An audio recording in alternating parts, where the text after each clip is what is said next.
down. who are watching. I've got an altitude of 30 meters. Feed 1 is the main ROV, the D2 feed. Feed 2 is Sirius, and feed 3 is the navigation screen.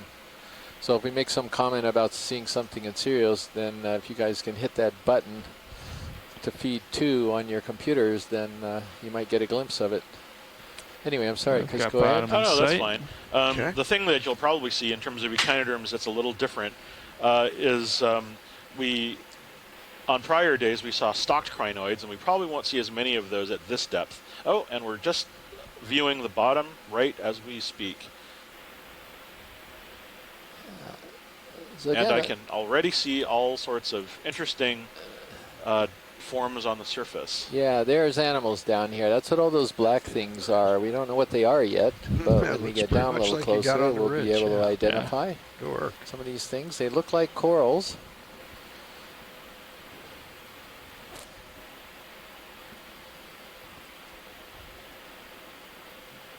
So that's a pretty good start when we can see them this high up. That bodes well. Absolutely.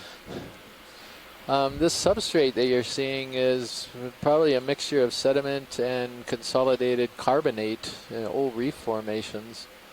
Oh, and there could be a gold coral up here already, up here in the upper left. So looks like there's a couple of them. One there, one there, and one there. Yeah, I'm not sure if that's true, but we got a lot of stuff to take a look at right off the bat here.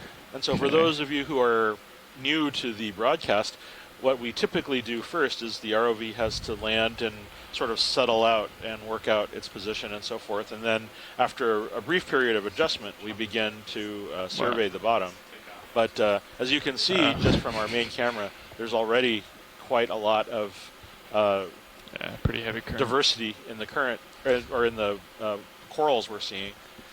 Yeah, and I bet Les Watling is pretty excited right now because we have Metallogorgia. I think that's what we're looking at here. There's a bunch of them on the bottom, and this is pretty shallow for Metallogorgia. I'm going to be comparing white balance settings, maybe it's so due to the low oxygen. On your main I'm camera. not really sure. Understood. But this is terrific. What a start. We got a black coral over there as well. These are probably plexaurids, these kind of brownish yellow ones. So for those who are maybe unfamiliar with the setup we have here in Okeanos, we also have a cooperative shoreside pool of scientists that are currently on a science chat room that we're using. And this includes experts from all over the world. And we've just had sign-ins from Asako Matsumoto from Japan, as well as Tina Molitsova from Moscow, or from Russia rather. We have experts from all over the United States, from Les Watling, as well as George Matsumoto from Monterey Bay Aquarium Research Institute. Yeah, we got to do better than just Russia or Japan. Asako's from the Chiba Institute in Japan, and Tina's from the Shirshov Institute in Moscow. We got to give a call out to their institutions. And Les Watling from University of Hawaii is in the marine biology program. Just off center, and, lower they're left all center coral of specialists, and it looks like there's something for all three of them here. We've got Chrysogorgids for Les, Plexaurids for Asako, and black corals for Tina. Now, how about that? Yeah. A little something for everyone. Yep. That's a good start. Yep. Yeah, I see that.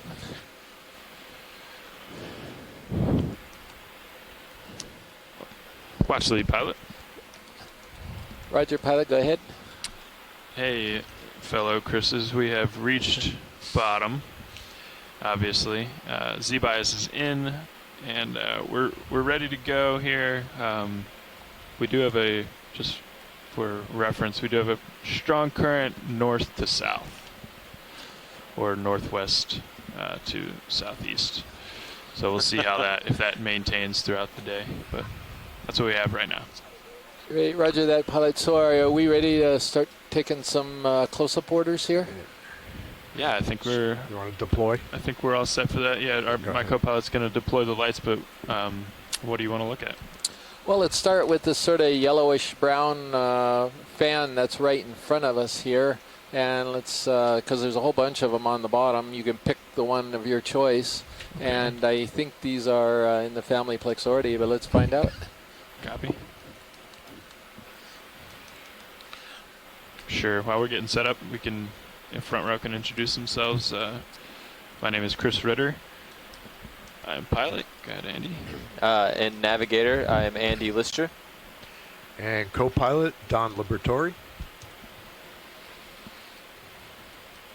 And off screen on the right, you can't see, is Roland Bryan. In the back, we have Tara Smithy doing the clipping.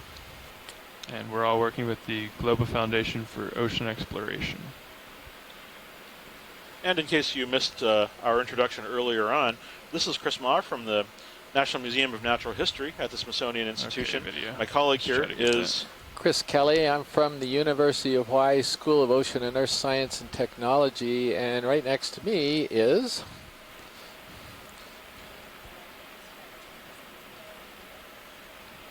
Not sure I heard you there, Nicola. Anyway, it's Nicola Rodriguez. There we go. I think we got you. No. No, OKEX. Nicola Rodriguez from the University of Hilo. 2 on the O2 levels. Copy. All right, so this is our first target here, and Also I'm going to note actually the USBL change what I depth is thought reading this properly. was, and I don't know if Depth is reading Osako properly or even Tina or Les are thinking the same Sorry, thing. Roland. I'm getting blown But that looks like Commercials. it's an Acanthogorgia to me. What do you guys think about this one? See if we can get some help from the shore side. Copy. Okay. Let's try to come back in. Co-pilot, can you take the camera there? Sure. Okay. Maybe tilt up slightly. Tilt up. One of the things we are... yeah, I see it there. So Tina she's saying, I think she's saying, isn't this an Little star to Acanthogorgia? the And I would left. agree, Yeah. Tina, if that's what you're saying, I Try think to it rotate is. slightly. Okay. Very elongate kind of columnar polyps, and I don't see any type of sheath that they can retract into, which I think is characteristic of at least some of the members. Give it a tilt up. But so Tina does think it's an you come down a little? Acanthogorgia, and I'm On going to wait and Sirius? see what Les and Asako have to say about Just it. to give me a little more. Thank you.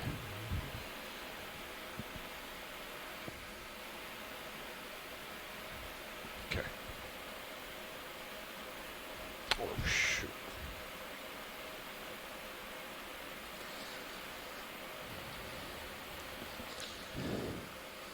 You'll So- also notice these little sort of worm-like structures that are around the surface. These are the arms of brittle stars, which are distant relatives of sea stars. We'll learn You more wanna try about the those base? as we have an opportunity Sure. to visualize the full animal. Tilt down a little. But they're often found living on these types of corals. Let's just let's try just octocoral and then just throw in a Acanthogorgia. Excuse me there. Okay. And We are also go attempting full to screen and then we'll log do these dives lasers. live. So Good. we're One little tilt up there. science is good whenever video is good with this, and we'll go to our next target, which I think is a black coral to the right. I think there's one left and right, which and the lasers are on currently, yes. Negative. Good. Okay, video's clear. Copy. Lasers are on now. Okay. Yeah, so Tina's noting some other things, There the we go. black axis, which is Yeah. also consistent with Tilt up so they're on the Acanthogorgia, Sure. so thank you very much. Sako apparently does not have good video feed this morning from where she's at, so Okay. she's having a Pulling little out full trouble wide. seeing it. Copy. Yeah, so let's take a look at some of those dark red ones. Hey, the one that's got a nice broadside here to the middle left. Okay. It was a minute ago before the current turned it. Yeah, let's. There goes a fish that went flying through the scene. I think could have been something, I think they're called sternoptychids. I'm not positive though.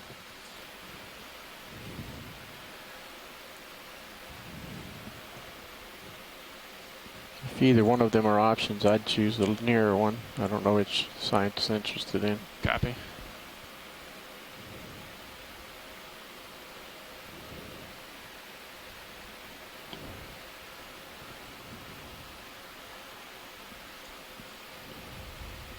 You've still got that camera, right? Still got it, Okay. yeah. Go ahead and tilt down. What are you shooting for? This one right in the center? Yeah. Okay.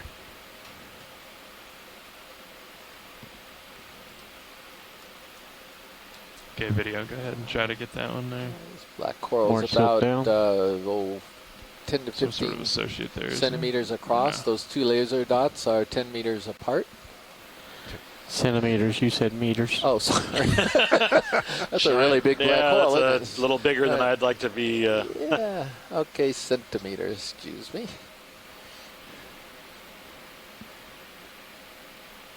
Maximum. All right, Copy. Tina, I have a possible idea based on you trying to train me on these animals, but I'm going to let you go ahead and fire off the definitive ID, since you are an expert in these animals. I'm going to give it one small tilt up to the. Definitive as best we can Give it be a little from more light video, up that there, is. maybe. A little more. Yeah, a little more. That's good there. Is that a little better Yep. rolling? Okay, so About the same. Tina thought Okay. they were Staropathes, and Let's go that's for what I full was screen. thinking as well. Sure. There is now a sale going on at the ship store for the next 10 minutes. Again, that's a sale going on at the ship store for the next 10 minutes. Let's give it one Okay. tilt down. Gonna do full specimen. Yeah, there you go. Sako thought it possibly could be that as well. She agrees with that particular look. How's that rolling?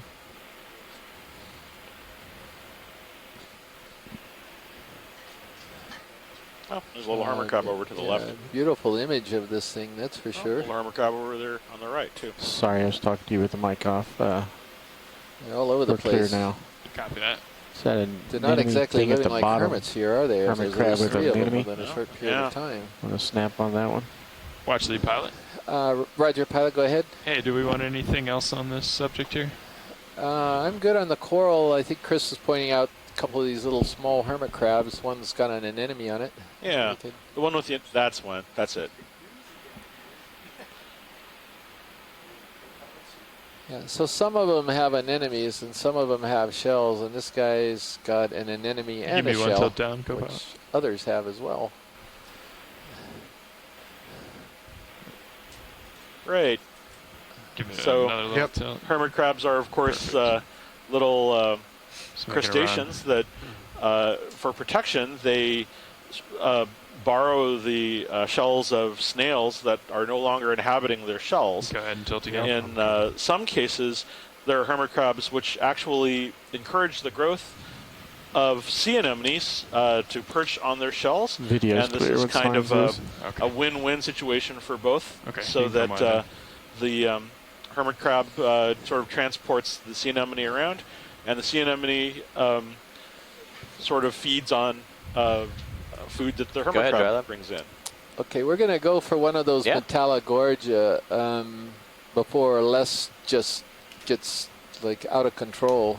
He's been very good so far, but I'm sure he's just chomping at the bit. A Metallogorgia is one of these plume ones, kind of gray plume ones that's dead center right now above the lasers. Okay. I'm going to do a quick swap out with Dave. Okay. And he's going to get that for you. So Well, we no longer have a Chris mass then, do I we? know. I'll be in co-pilot though. So. Okay. Also, might be a critical mass. Yes, that's right.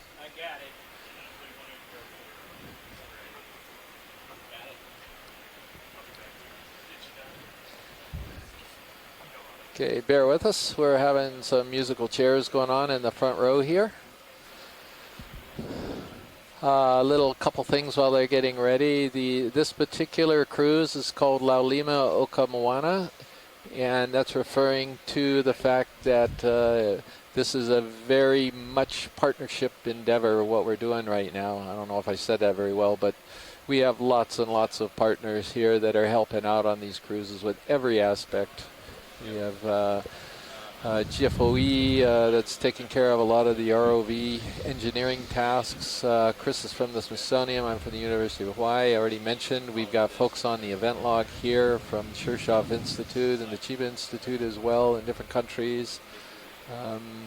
We've got Nicola here from the University of Hawaii, Hilo and OER folks.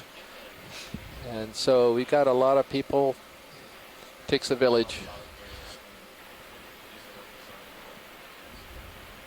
Looking at, there's a ray on the bottom up there. Got it. Video, you copy?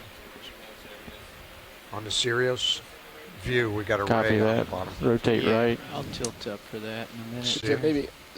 So why don't we skip this first one because it's all overgrown and pretty well dead, and maybe get one of these ray clean ones coming if in we on could. the, yep, big one. Oh, we got a there's fish, a big stingray coming in. Wow, that is a Wow. big stingray. Maybe we'll hold off on the Metallogorgia and grab the fish. He's We'll coming get to look back at to- us, He's so we coming, can he's just wait checking for us him. out. Yeah, he's.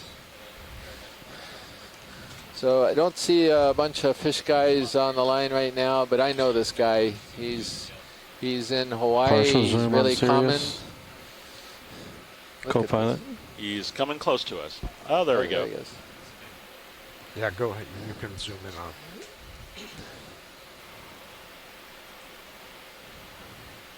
Wow.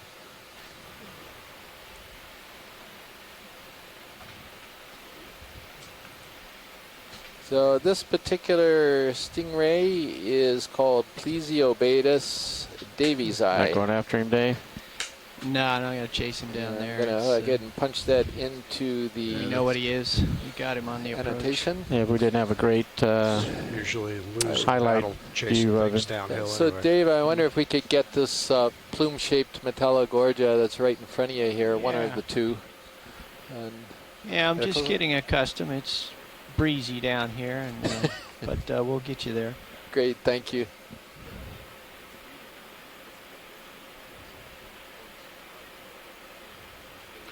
So people on shore may notice that all the corals are tilted in a particular direction. This has likely to do with the fact that there's a fairly brisk current Co-pilot, if we're not using it, can we Running- center up HD2? running along the bottom Yeah, of the go ahead. surface here. And that's an important factor in the biology of these animals, as they're filter feeders. Go ahead, Bridge.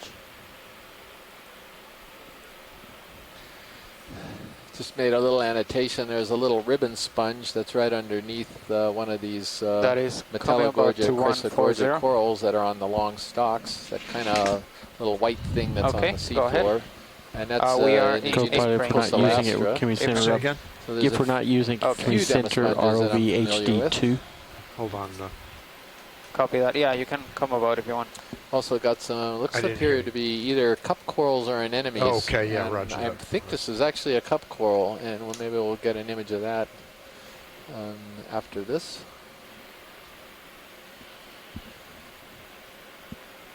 Video.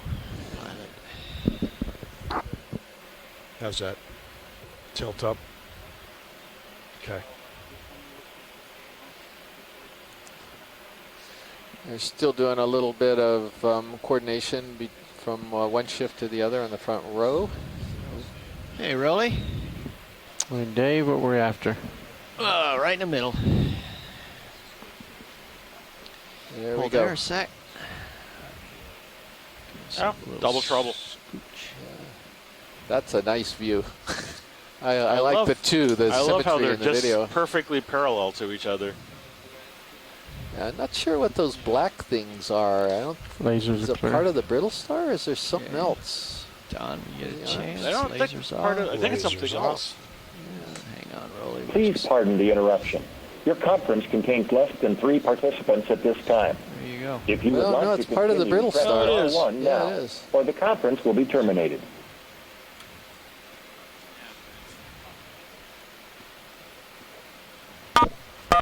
Okay, Tina spotted another black coral. Go ahead, Bridge. Tina, we'll see if we can get to that after we. All right, Dave, that's Take the image of this partial, guy. I think. So did you say this was Metallogorgia? This is Metallogorgia, Melanotrichus, presumably. I'm not sure how many different species of Copy that. Metallogorgia there are. And the animal that is coiled around the center of this coral is an ophiuroid, that is to say a snake star, or sometimes they're called brittle stars. And these often form close relationships with coral. They wrap their arms around them and use these as perches, often to exploit the current flow that this one is currently in. They don't actually feed on the corals, as far as we know, and many of these ophiuroids are actually intimately related with these corals and stay on them for the rest of their lives. Very rarely does one see one of these ophiuroids or one of these serpent stars separate and just individually apart from its host coral. Video's clear. Yeah, pilot, watch lead, please. Yes, I'm back with you. What would you like? There's probably a couple other things we want to look at, but I want to make sure you're aware that there could be a gold coral a little further upslope to the left. Up and But to the left. Okay, as long as we don't start beelining over to the right, we kind of want to meander up toward the left if possible. In the present view, is there anything for closer? Yeah, there is this little small thing that looks like an anemone to the left center. Yes, reddish. Yeah, and I don't think it's an anemone. That's why I think we could go ahead and zoom. I think it's actually a cup coral. You can get a little more zoom video. Just twist around a little bit here. There we go. Bridge, this is nav. Do you still want to turn, or are you happy with this heading? And he's got his tentacles all over. It's definitely a cup coral. And I'm trying to see if there's any ridging on the cup, which I think there could be. It's hard to see, but this most closely resembles something that's called polymyces, but I think it's in the family Flabellidae. And I don't know if there's some others that want to weigh in on this thing. Polymyces wellsii typically has vertical ridges on the calyx. Just to let you know, the bridge, they're fighting a little bit with the current. They're changing. They're heading to 145. But thank you very much, pilot. We're good from science whenever video's ready. Video's clear. Come wide, Laura. Do we have lasers on?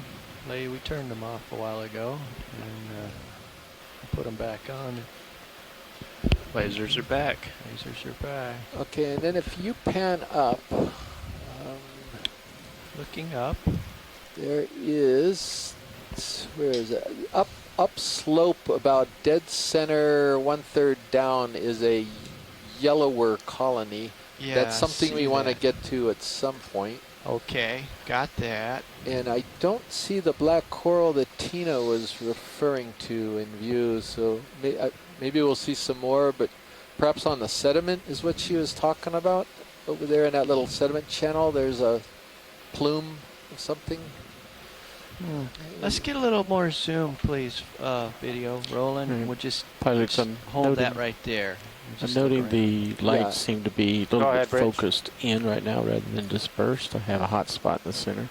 Yeah, we definitely want to get that yellow one up there. Okay, that can you could repeat that, be please? Our first precious coral. I'm not positive, but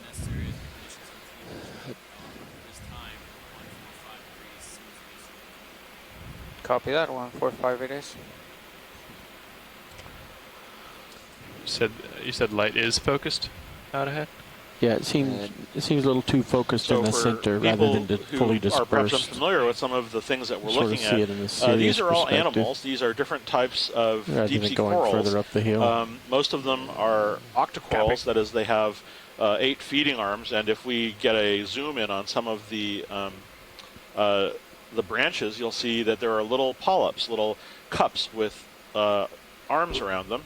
And they're taking advantage of this feeding flow, of this current flow, and using their arms to capture food from out of the water. But many different kinds are found in these kinds of habitats, and we'll see a whole bunch of them on today's dive. so this is this little demo sponge right above the lasers I was talking about earlier. This is Pocelastra, and it's very common. We used to call them ribbon sponges, common inhabitant of these depths. Still not sure I spotted that black coral that Tina was talking about, but maybe we'll come across one. Sand channel, was that? Well, I thought so, but now that I'm looking at it, it looks like it's another one of these staropathes. One on the right or the left is where's candidate. Oh, yeah, I think they both are. Okay, let's zoom on. Just zoom, please, roll. Yeah.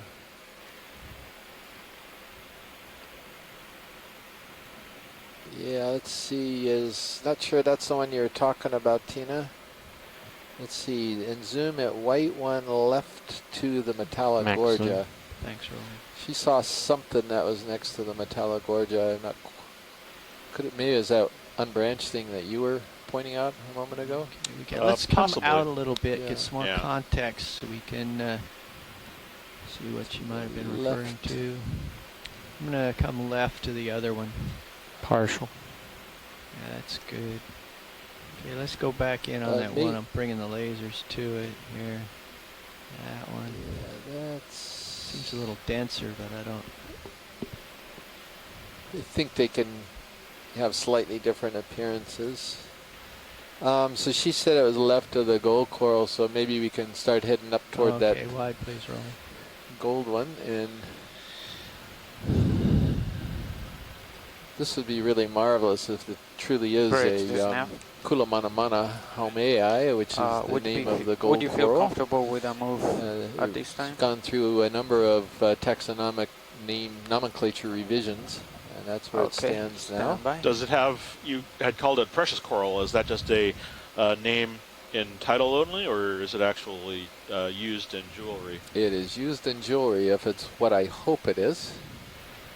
It's not like anyone's going to use this coral because it's in the monument, but this would be fantastic if we could document their presence. Well, it sure looks like it from here. I don't want to get too excited right off the bat. Oh, go ahead. Yeah. Yeah, you maybe, well, the Quillamanamana is a zoanthid, parazoanthid. Oh, it's a zoanthid. Yeah. You're Oh, it is starting to not. tug me a little. I'm gonna. It's All right. Enelopsamia scleractinian, but I think Oh, it's worth yeah. looking at. I feel it. You might have to turn tail. I want to get a good. Actually, here, let me do this. Let me sidle. Some more Metallogorgias, some more of the tail. I'll just come Starapathes, around those it red from the ones. other side here. Okay. Try to get Yeah, if you my need. tail towards you a little better. Sounds good. Well, shucks, but that's okay. It's a different coral. Scleractinian folks co-pilot, might be. Oh, you never do you know. know the plan that So that's a Nav scleractinian? came up Yeah, with it's a and scleractinian. Typesuit That's a yellow is following the scleractinian, isn't contour on the north Right, side? so this is going to be something aware in of the that. genus Okay. Enelopsamia, and right now we're referring yeah, to this briefly. as Enelopsamia So that would be kind rostrata. of I think moving this direction but where the it back does side of the not panel. like have 271, a feature on its 270 calyx that from where the I think species you are. rostrata has. So Steve Just Cairns making at sure, the like, we Smithsonian stay on where the you work calls this top the of that ridge. amphiloides form, curve to the if I south. pronounce that right, I think that would be good, yeah. Enelopsamia rostrata. Okay. So the name comes from the fact Little it's bit got a of zoom, little please. hoodie, Rolling. if you will, that's coming over the top Yeah, of the maybe- calyx. This particular Maybe yellow one 260. doesn't have the hoodie, but in 260, all other okay. respects, it's Zoom, please, identical video. to it. But that's a scleractinian. Yes, it is. Oh, yeah. Huh. Yep. Interesting. So for people watching, scleractinians are what we would refer to as proper corals, similar to the ones that you see in the reef intertidal type areas of the tropical Go ahead, Rich. Pacific and the tropical Atlantic. They have a very distinctive Yeah, type go of ahead. skeletal morphology that That would sets them be apart 150. from a lot of the octocorals that we've been seeing here Copy at that. depth. And now we're focused on what looks like a worm tube on this gold, or rather this Enelopsamia coral colony. So we're looking at the side of this particular colony where there's not very many polyps, so that's characteristic of Enelopsamia. The polyps are usually facing one side only. And so there's a bunch of hypotheses as to why some of these corals, like even the corallids, have this kind Ready of for full screen? morphology. Yes. And it's apparently a good design for filtering very close to the substrate, because a lot of these small Slight tilt plants- down. Yeah, I wonder if we could look at this white one, Pilot, right near the base. Yes. Yeah. Video's getting a capture here. Okay. Oh yeah. Video's that's clear. beautiful. Okay, let's go back in.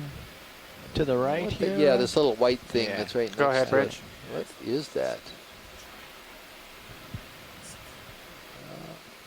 Okay, What's copy an that. idea? Go ahead. Is that a bamboo? Oh, I don't know. I don't. Maximum probably not. zoom. So does anybody have an idea what this little Alright, white one co-pilot, is? Well, I guess is it- they're still Are the fighting the are the currents up there. polyps? They're coming Are those about polyps with 8 arms? 2160. Yeah, they're Copy. polyps. But I Our can't bailout see right whether now they got it's the 8 arms 50, or not. which is I think they got 8, so I think the it's an complete opposite way octocoral. of where Yeah. we're So- facing. Should we change that bailout maybe to... Yeah. So is it the same thing as that pink thing up to the right? No, sorry, this is a primnoid. I can see it now. 130? And To there's be your a body little bit more scales lined right up there with on the the left side, and there's at least 3 Okay. of them. So this is some type of a Norella, I would guess. Yeah, and Tina, I just looked in the event log. Tina spotted it was I a think if we primnoid stay on the top of the ridge, before I we'll even be fine. I even Agreed. got that. Bridge, this So nav. thank you, Tina. I don't know. Would you go as since far we're as Norella? changing so much Asako, our left heading, one looks let's primnoid. change the Yeah, the bailout right pink one is something to different. 130. I agree. Copy that. Thank you.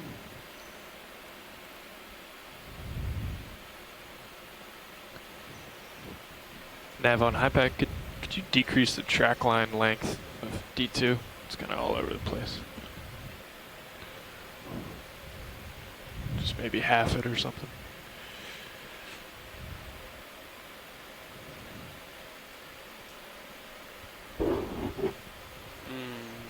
That didn't So really... we don't know what species Yeah. this is. But Just let you do whatever Video makes clear. some what of that pink go one away. is either. There's a little anemone there as well below it. Okay, this is good for science. Thank you, pilot. Yeah, come on out, Roland.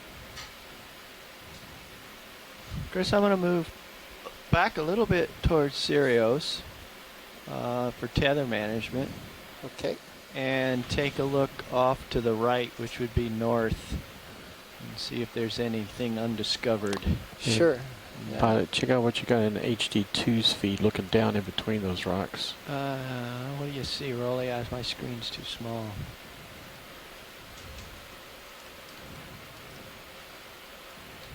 Sort of There's that some- reddish yeah. pink thing Yeah, it down in looks there. like Bridge, a, this nav. looks like it might be a. Let me know. I see that you're still changing your heading. Let me know when you're ready for a ship move. Fish. Oh, it is a fish. His Okay. head sticking out right you by can the get lasers. a little zoom there for an ID, Roland. on Copy his- that. There's Just Roland's to let you eyes know, again. I have down here the surface current at 1 knot Aha, okay, I know what this and the fish is. direction 030 degrees. So let's see if we have any That's other a little fish bit much people on in the the event zoom log here. right now. We don't. Floating I don't around. think so. But anyway, Copy that. this is, I don't know if they changed the name on it, but it's Can we kill lasers? Sitarkes It's a good guntheri. view. It's Lasers off. very closely Yeah, related fly across if you to can, Dave. Keep going. scorpion fishes in the genus Scorpina and some of the other genera. A lot of genera in the Clear. scorpinids. You come a little bit But wider, I think and it's I can in its own family now. able to get a And I'm different going to view here. look it up real quick. Partial. Yeah.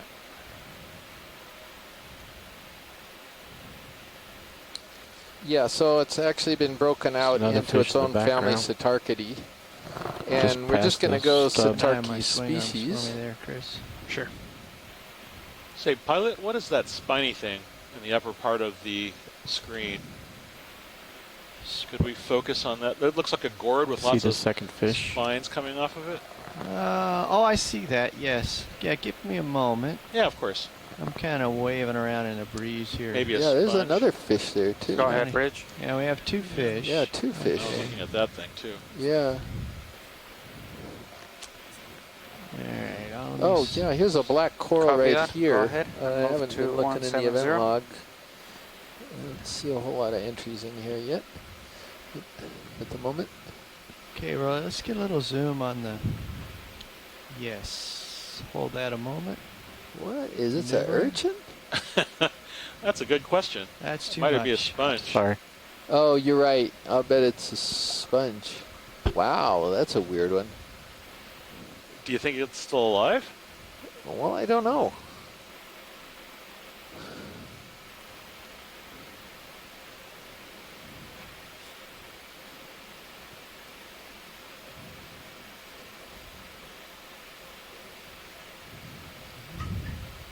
It's got a little Okay. covering of sediment on it, that's for sure. Able to get down But there I and think it could be alive. Wow. so, that's... Come wide again for a moment. I can set down and get a little bit better view, but I don't want to squash this coral here.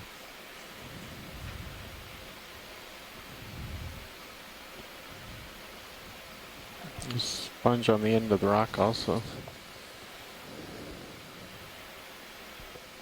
I've actually lost sight of it. It's just top center of the screen. Okay. Oh, I got it. Yeah, okay. If I can just get a toe down here, we'll just, without setting the neighborhood.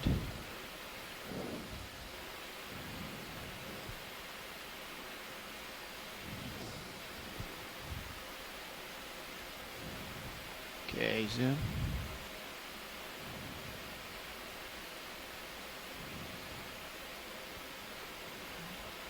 Partial. I think you're right, Chris. I think it's a sponge. Show him some more. And presumably a demosponge of some kind. Wow, that's freaky. That's Yeah. definitely a weird one. Can't twist from this position, but Pull it out to Oh, that's a full. great shot. I think we're good.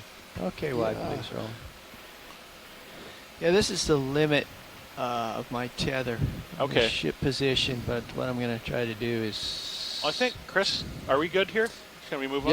Yeah, sure. Maybe we can make a little bit of distance. Yeah. We just had so many things that we needed to get back see to out you the and head map. up current, Chris. Yeah, pilot, Sure. I think we're good. We can move on. Go ahead, Rich.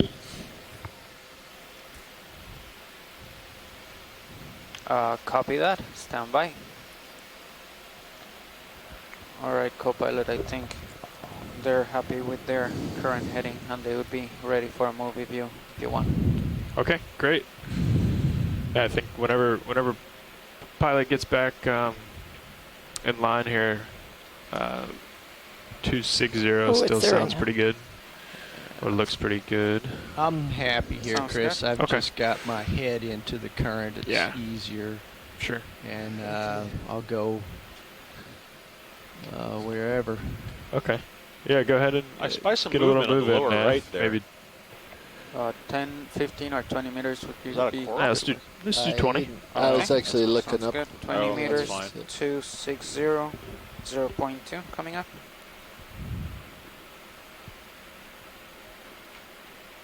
So there is some type of a white coral over there, Dave, in the lower right corner. Lower right. Bridge, Yeah. this is nav. No, maybe it's a sponge. Let's get a move in. That's Sorry, I gonna thought be it could be a range 20 corrallid there meters.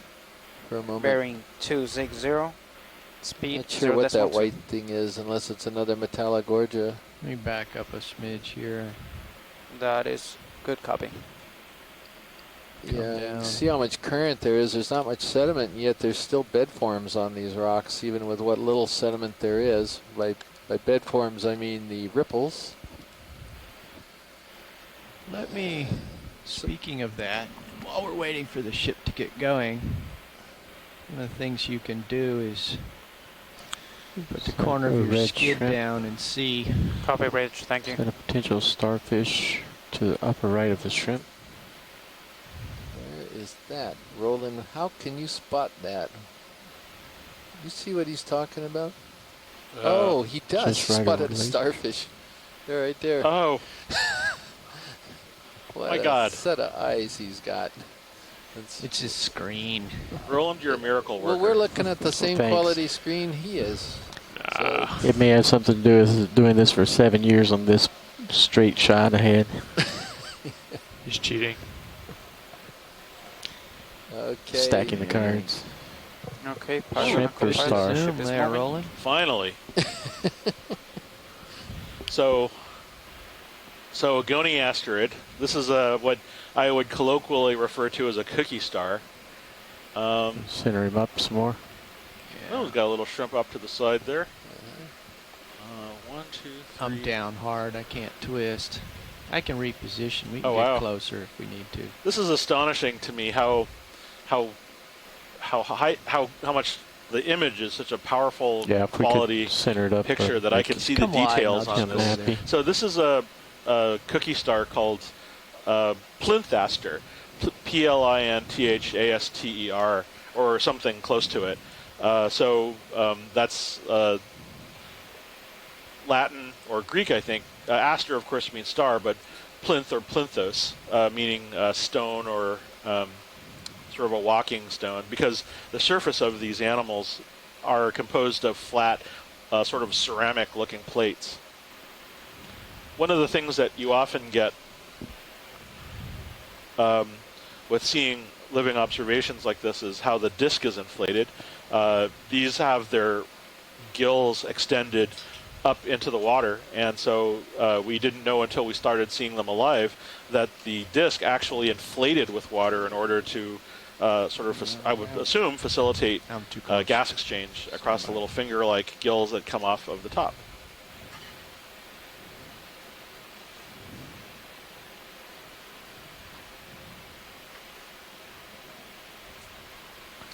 So a lot of these yellow ones are more of these Acanthogorgia. These are octocorals. Okay, zoom. You had to be a lot more stable. Well, I'm working on it. Come on in a little bit. And that little shrimp looks like it's Plesionica. It's also a translucent shrimp in the near ground. Yeah, all of those black holes that are on the radial sides, all of the arms, those are the gills that are coming through it. You can see the surface is kind of inflated. Wow, this is just like holding it. That's amazing. And the plates are smooth. That's how we can tell which genus it is. These actually have little tiny micro nodules in the surface of the plates that some people think are micro lenses. I'm not entirely sure if they're what they're for, possibly to perceive light or got some time, possibly some other coming reason. up and over you. The ship should be coming very to good. We stop can move on. momentarily. Very nice. Thank you. Did you see Tina's comment Did in we the laser event it? log that the Australians call it a biscuit star? Thank you, Rich. Yeah. Yeah, well, there's same family, Shape stuff. Goniasteridae. The Australians have something called Tosia, Lasers, Chris. which is very similar in appearance. Lasers on. But cookie stars is just a common name that refers broadly right. to these pentagonal-shaped goniasterids. So, pilot, shall we go ahead and consider making our first move up slope? Yeah, the ship is now on the move, doing so, and so am I. and away we go. There's enough stuff down here to start off with. Boy. Looks like you got a little feature there to climb. Woohoo! Starfish! Our depth, by the way, for those of you not looking at the navigation screen, we're at 576 meters right now, and our oxygen level is around 1 milligram per milliliter, which is really low. Our salinity is 34 PSU. Our temperature is 6.6 degrees Celsius. Round white thing below the lasers. See it? Yeah, We that's can snap on that. Wow. Go for it. Oh, wow. Okay, this is important. Could we just stick with this for a second? This is either a corallium or it's a stylasterid, Partial. one of the two. Right. And I think there is a stylasterid that's here off of Johnston, a beautiful pink one. We done with that And move it's now? looking more Yes, like we are. We've that been to stopped me. for It's looking about bit a minute and a leggy half. Okay, good. to be coralliid, Shouldn't but I'm swing not much. positive. I think we're good to go. If this is a coralliid, this would be a commercially Correct, just now. important precious coral. How do you guys feel in this position? We'll I wait and see if see they that can you get a guys are slightly pretty closer much view. Closer view in the if you can middle get it. of the wind and the current. Do you guys feel comfortable with this heading? It's an odd angle for us, unfortunately, but Chris, are we looking at the fan? yeah, the Copy fan, the that. white fan that's going to the bottom right now. Okay. Working on it. Yeah, sponge is pretty cool too, but a little less important than the Priorities. fan. for the I know starfish, yes. priority is. Oh, I'm sorry. Oh, Yes, yeah. that's what you meant. Of course, the fan.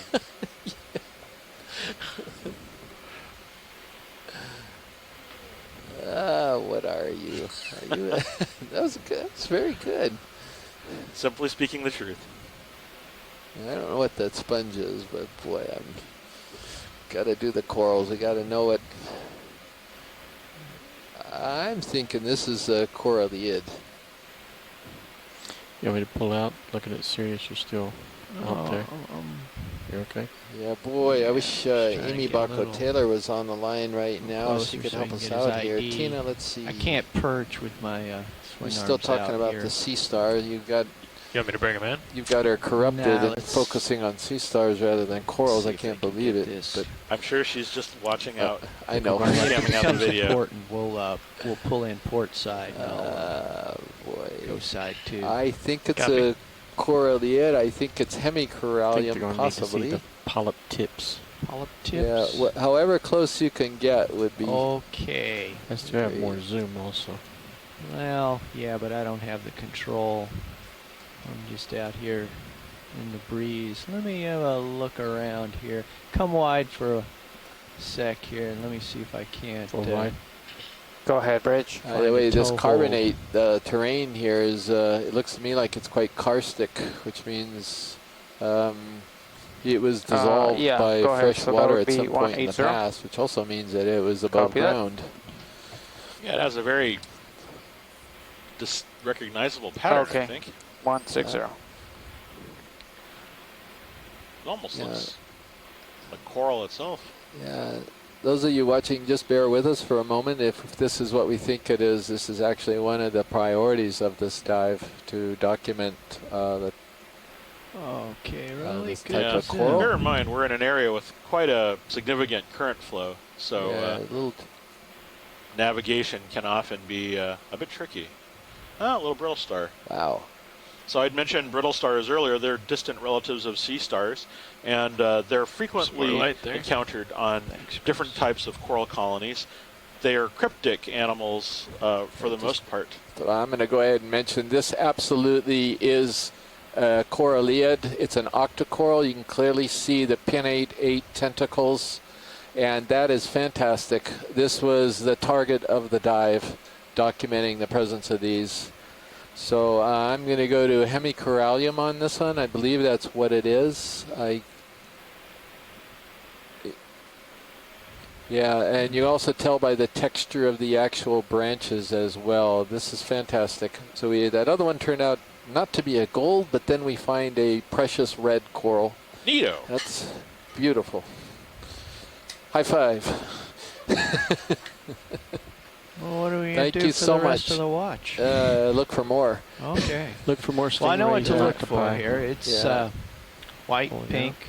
Yeah, and then I guess we could look for a few Well, you know, sea that's- stars and black corals and some other things that others might be If interested we're lucky, in. we'll find a sea star feeding Tilt on up one of full these, screen. and that will make my day complete. So pink main. Yeah, Nicole branches. Morgan also agrees it's hemicorallium. Lasers. Tina also thought it was a Lasers coming coralliid. off.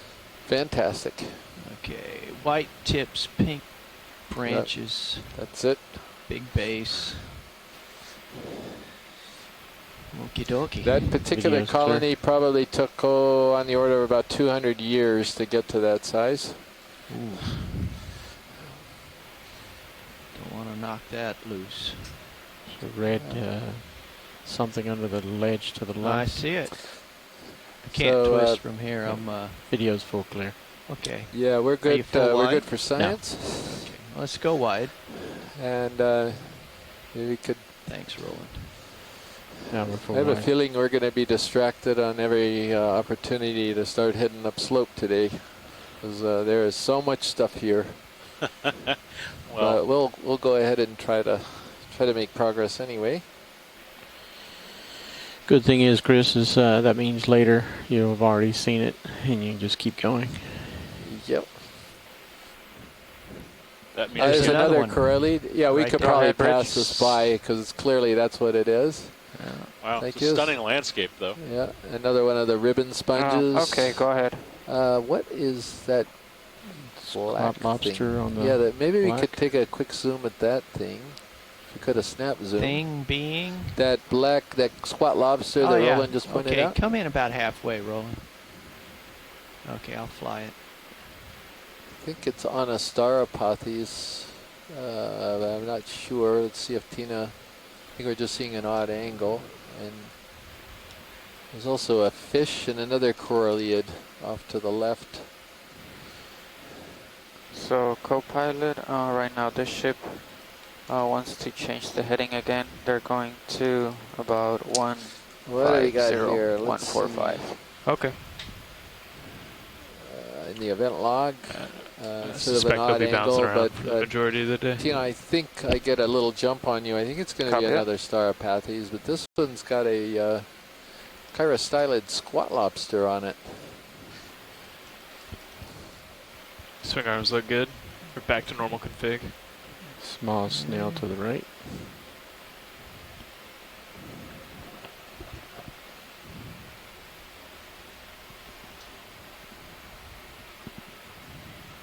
Let's just get a little more zoom just for the beauty shot here. There you Yeah, go. Wow. actually, this is possibly pretty. Gastroptychus, and may even be Gastroptychus, what we're calling CF, or close to Iaspis as the species. Got a few frame grabs out of it, Dave. Okay. Pull it out a little bit. So, Full screen. interestingly enough, we have documented this particular type of squat Footing. lobster on other black corals Full elsewhere. Okay, Seems to thanks, be a black Ron. coral associate. Something. So there's Pink more on the left. corallium in the distance. This is Looks like purple. another scorpionid. Oh yeah. That's the better image. We haven't got a good image of it. Okay, just I'll the distance. we'll see what he'll stand for here. Maybe he's just below one Come of those down a little. corals. Give you a little bit more. Yep, he's looking right at the coral. Yeah, most of the tether's just blown off in the Yeah. current. That's what you're feeling. It's Yeah, and already got your there head is, Yeah. over around a little after we bit there. finish these, there is a coral directly up above that, kind of a leggy one that we might want to take a look at. Okay. What have I- That fish in that hemicorallium, that's like the page of a report on this area. We'll get you a publication quality frame grab here. See if we get a front cover.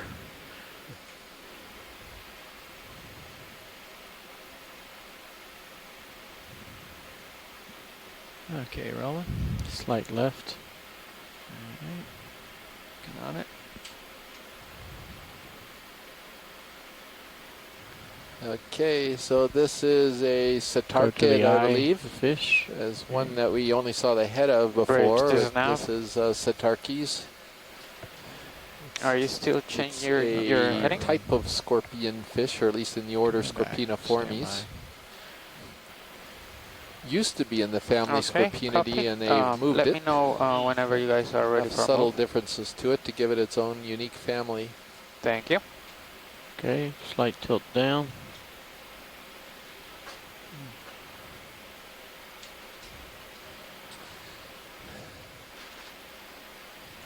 And I wonder after the fish if we could get a quick zoom on that coral above it too. Sure can. It's a little better perspective on it. Okay. And go ahead for the coral. Going for the coral. Oh wow, beautiful. Yeah, and so got some of the closed polyps. Nice. You're working on focus. Trying to determine whether this is hemicorallium or pleurocorallium. I think we'll stick with hemicorallium unless somebody else has got a better idea in the event log here. Copy I that. see Brian Oh, Green stand has by, joined please. us, so you've got the fish guy on in the event log. Hello, Brian. species. Good to see you. Slight tilt up. Thank you, sir.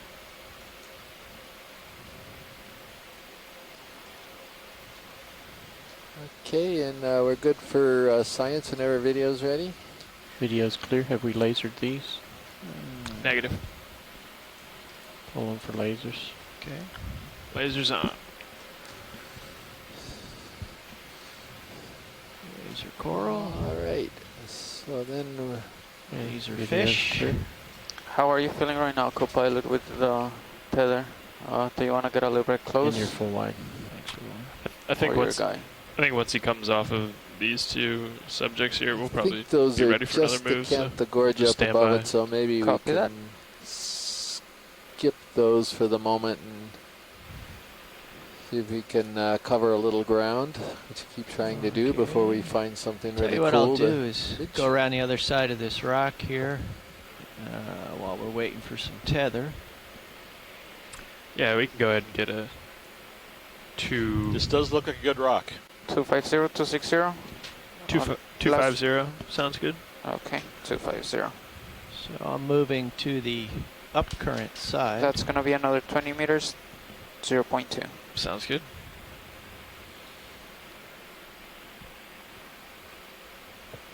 Bridge, this nav. We're ready for a So move. Chris, That would as be we perform this move and range get 20 going, can you meters, maybe bearing give a little side, 250, speed info 0 to the decimal people 2. on shore, a biological description of That is correct. the sinking of this or Yes. dropping below the surface? Sure, I can do that. So this terrain, again, is not what we've seen on the previous dives on this cruise. This is essentially carbonate or consolidated sediment that formed Copy, Bridge. when Thank you. this used to be at sea level, and it formed a lagoon and an atoll fringing reef, and then the seamount may have sunk a bit and the reefs drowned, or alternately it could have risen above the surface of the sea and the reefs died by being exposed to air too long, and it could have done both. So kind of in Hawaii you've got some of the islands actually going up and down, so they sink floating and in go the up water above column, the sea right? Yeah, you can go level for it. and drop down again.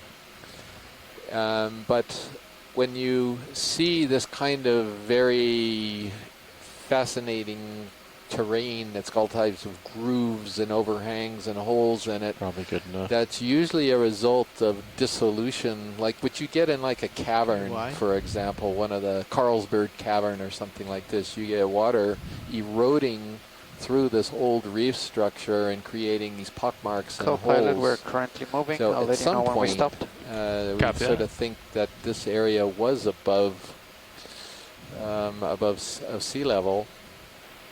I think that's the best explanation for this kind of terrain. This is not basalt, as I mentioned before. We are well above the actual base rock of the volcano. It is totally covering all the basalt. If you were to drill down deep enough through this material, you'd get to basalt, but this is all old reef. And this actually makes for fascinating terrain, as you'll see as we go up slope today, because it's really wild, and of course it's probably a nightmare for pilots with cabled vehicles, but it's pretty interesting for the audience to see this kind of terrain. Pretty interesting to me.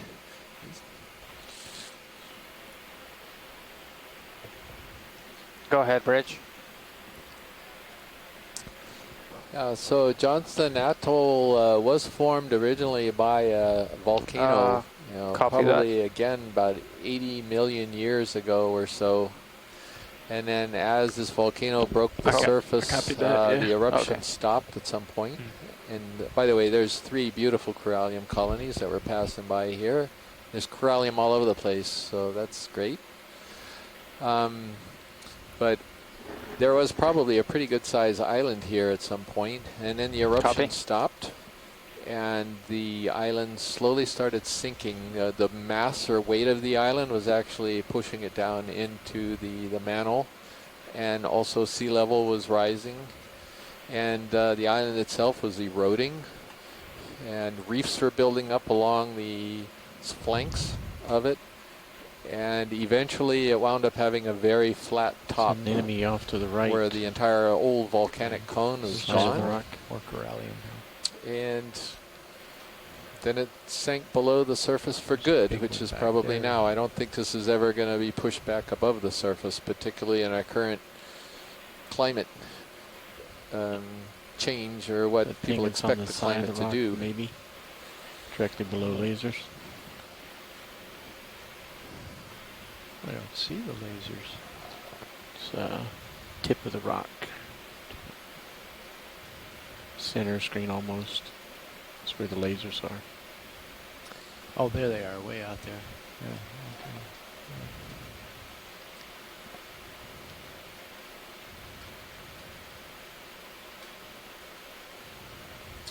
Okay, lots of corallium, lots more of these black corals, the starapathes, the darker ones. The, hemicorallium are these white and pink ones. These are the precious corals, as we already mentioned. Nav, were they going to continue that move once they adjusted heading? Or do you know if there are ideal just conditions stop it for now? corallium to grow? It seems like they didn't say, it's but only in I imagine particular they areas, just right? stopped High it. current Okay. So I have flow to call up with and that sounds sediment-free good. hard substrate. There's a little sediment dusting here, but this is classic corallium, you know, with a really good current my flow. colors on Sirius. In fact, there's a lot really of corals seems that kind of off. like this type So of here, environment. cap and black balance.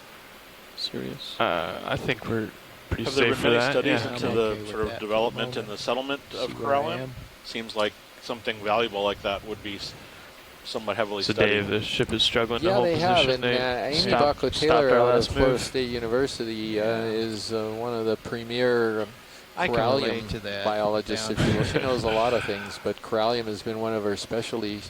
She's done a lot of genetics It's work easier on it for and me to ecology dance work on around it. than try to stay still. And Sure. also Frank Parrish at the NOAA Fisheries Science Looks Center better. in Honolulu has Yeah, done can I work on just get corallium as tight well. on Both he and ROV for Amy were visual white having balance their look. own separate ahead. projects on the Makapu coral beds off of the island of Oahu in Hawaii, Yeah, where they hold were still both for a studying second here, rolling. these animals. I'm not going to try to chase it. Yeah, And then don't. there's people like Brendan Rourke, who's trying to date It'll good. get and Okay. look at the ages Thanks. of these precious corals. He's the when I sort of said that these are probably around 200 years old. This is mostly coming from Brendan's lab. Quite a few of these corals are quite long-lived, aren't they? Yeah, they are.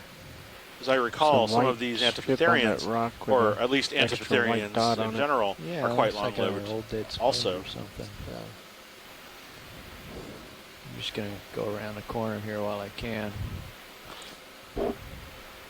Fly trap an enemy. Oh yeah, haven't seen one of those. Have we seen one of those this dive yet? We have not.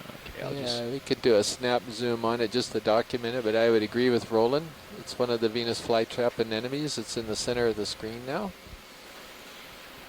These are in the family Hormetheidae.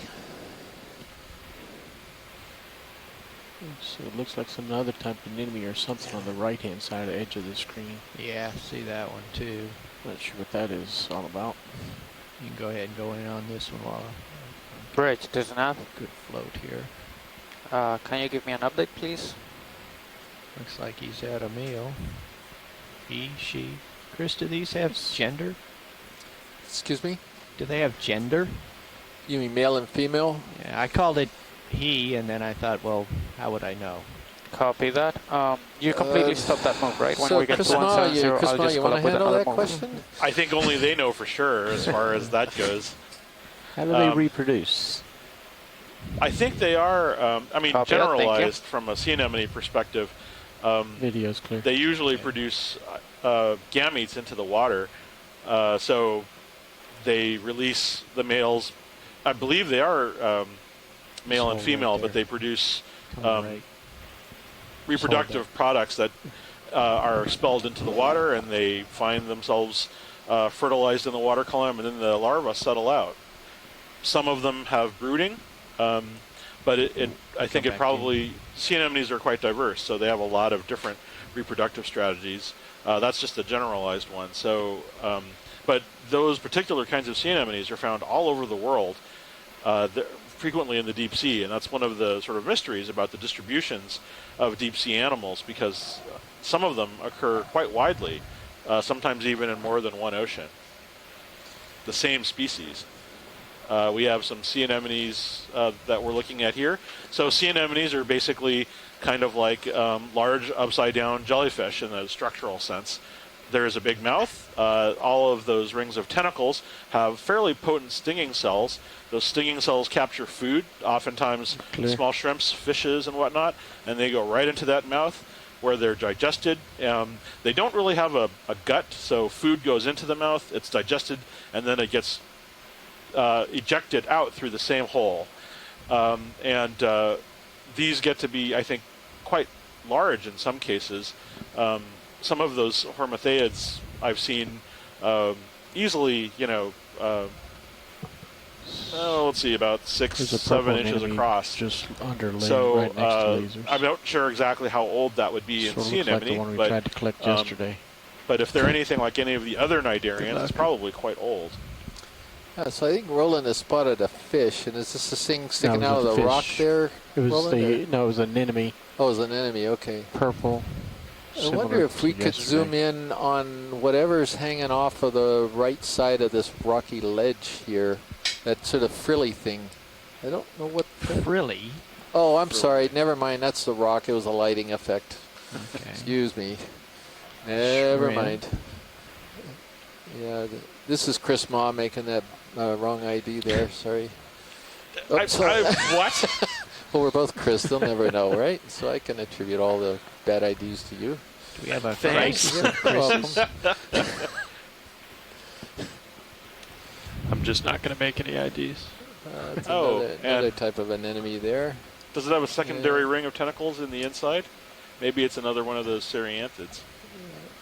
I don't think so. I think this is probably going to be something in the actinostolid group, particularly particular anemone.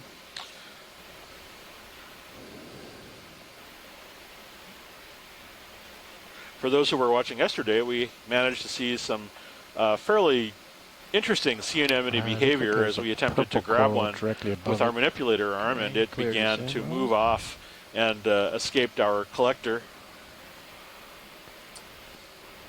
There are other sea anemones in the shallow North Pacific, for example, that can swim to avoid sea stars. They can actually dislodge and kind of undulate away from predators. Or But manipulators. as we're looking at this sea anemone, all of these tentacles are probably armed with fairly potent stinging cells. Nice And background shot. so any kind of shrimp or fish that wanders too close, Video's the clear. stinging cells will activate, the tentacles or arms will grab, Whatever you and like, Roland. that hapless shrimp Slight or tilt fish up. gets pulled into the mouth and devoured. So the Nadia purple in the background Samarian, was just who's been helping us with more tilt up. anemones here. She's in Kamchatka. lasers off. She's Yes, been trying to educate us on how you can figure Okay. out how many tentacles are on these things, and it's a Nice very scene. difficult thing. Oh, could we get this purple coral that's Sure. up on top? Sorry, I got distracted. But anyway, she's been helping Yeah, if you wanna us tilt up and go for understand purple from here. how you can identify on some of there. these anemones. And I'm Excellent. gonna Oh, wow. Is this Victigorgia? Yeah, I think it is. Would be my guess. Let's see if we've got any comments from the event log.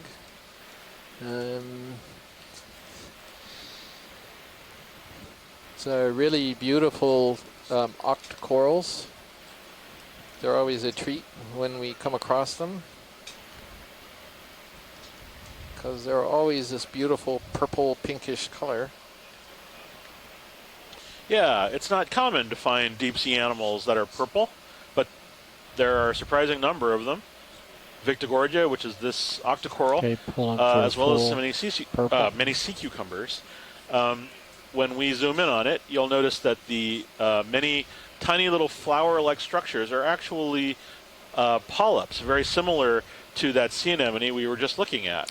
These are all members of the same group, the same phylum of animals, the Cnidaria. And the thing that they share in common is that each of those tentacles has a little Video's stinging clear. cell, which they use to capture prey. Those little stinging cells vary Tiny across again for the different kinds of description, I think. organisms. This one is colonial, whereas the sea anemone was a solitary animal. Yeah, good. Les Watling also concurs, as does Tina, that this is Victigorgia.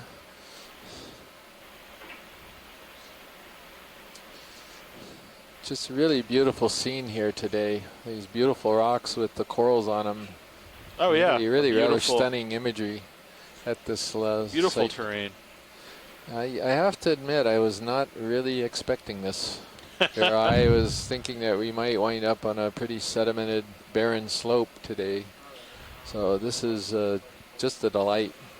And Don't that's jinx why it, we Chris. I won't. that's why we explore, right? That's why we explore. Every once in a Go while we ahead, get lucky Rich. and find a place like this. Copy that. I'll let you know when we're ready. Thank you.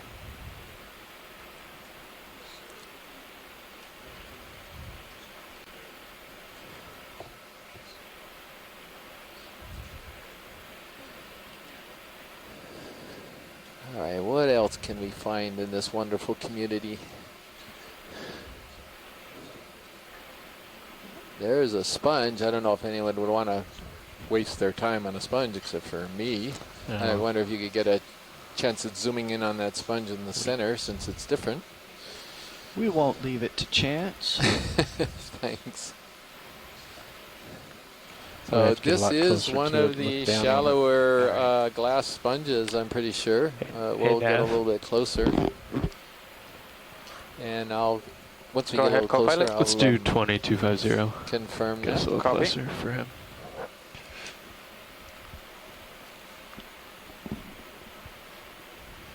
Bridge, this is nav.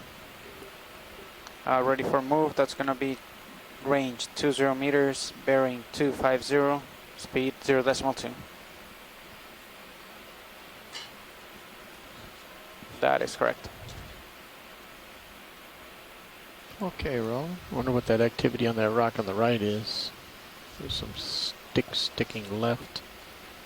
So we're zooming in on this, what looks to be a glass sponge with, I believe, there's an opening Copy. Thank you, Bridge. plate Jelly. on the surface. Co-pilot, the ship just Oh, and started we have a little moving. jellyfish. Copy. Top Can't of the pan, Rolly. Yeah, I know. He's doing this jelly. Oh, okay.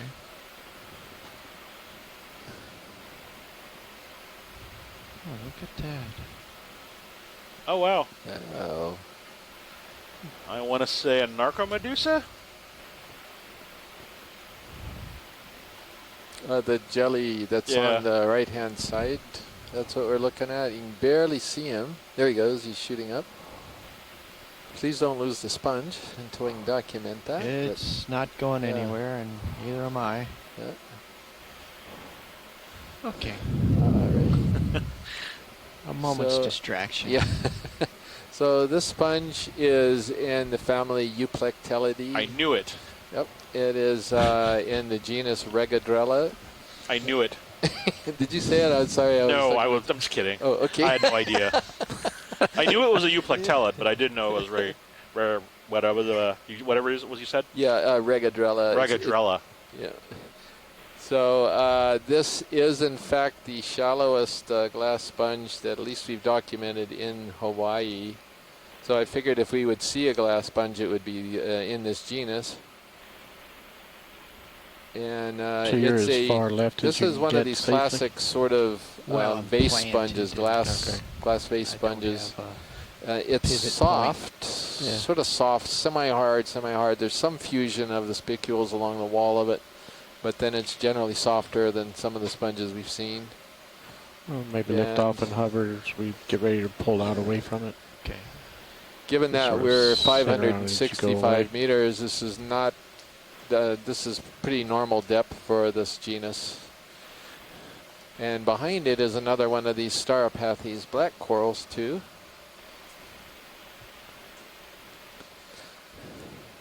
And while I'm stable, I'm And- going to take my gaze upward and see if there's anything of interest.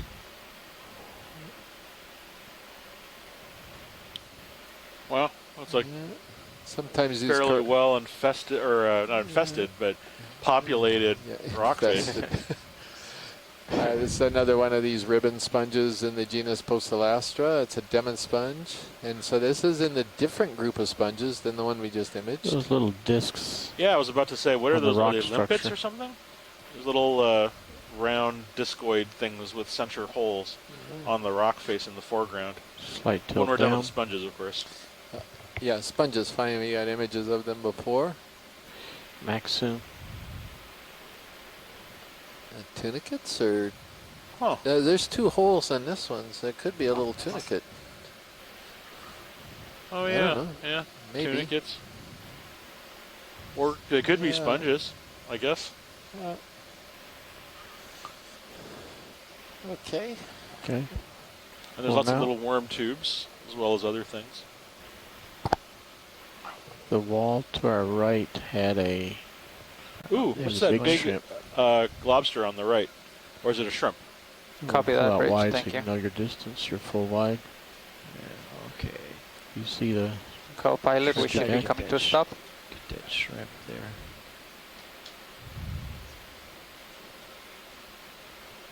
Partial. Yeah. Ooh.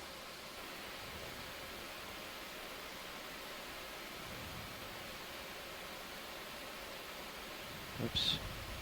Stand by.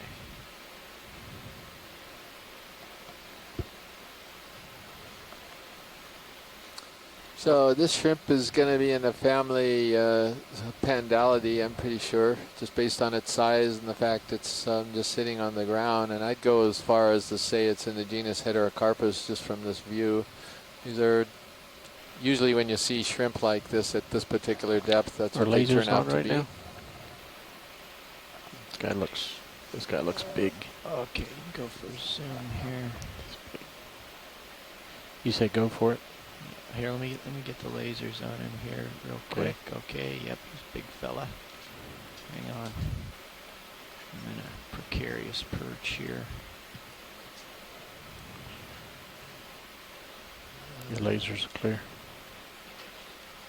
And there he is. He's at an odd angle, but yes, he's got the, yep, Heterocarpus, and could even be something called Heterocarpus levigatus, but definitely in the genus Heterocarpus. It's got a sort of a keel that goes along the thorax. I don't know if you can see that in that shot. Again, it's not a swimming shrimp, it's a walking shrimp. If that makes any sense.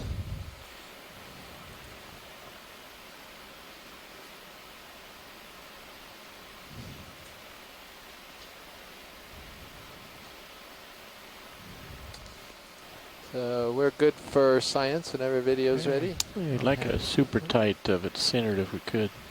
Well, Roland, that's gonna be hard. Okay, we can call it clear then. Okay. One of these Acanthogorgia corals right above them. Again, Corallium, Metallogorgia, that's the one on the stems. We already documented these. Oh, wow. Thanks, Rolly.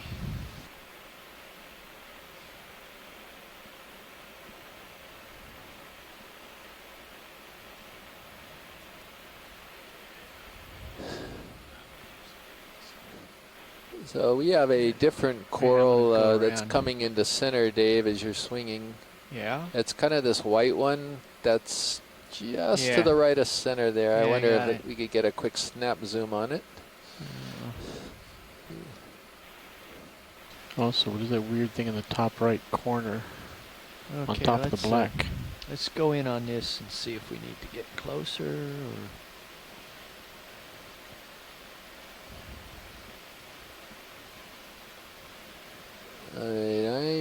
Yikes.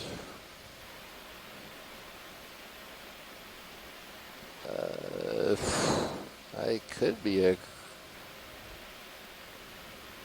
thought it was different. Come on a second, Rolly. There's enough. I think hear it- uncertainty, so I'll get closer and we'll get a macro. Yeah, I think it could be just the corallium that we're just looking down on. For a moment there, I thought it was something different, but what Yeah, the heck? let's try to get you to see Yeah, a some little bit of a side branching. view might Yeah. be helpful. I think it's different, though. It looks different to me.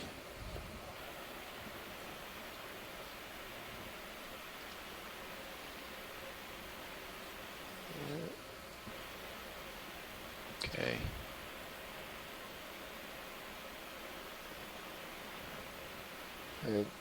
Okay. Pilot Dave, of course, Good to has zoom. to negotiate the current that's going here. Yeah, this is something different. It's an octocoral. You can tell by the tentacles, with the pinnate tentacles that have got the little, I don't know if you can call them spines, but the little branchlets on each of the 8 tentacles.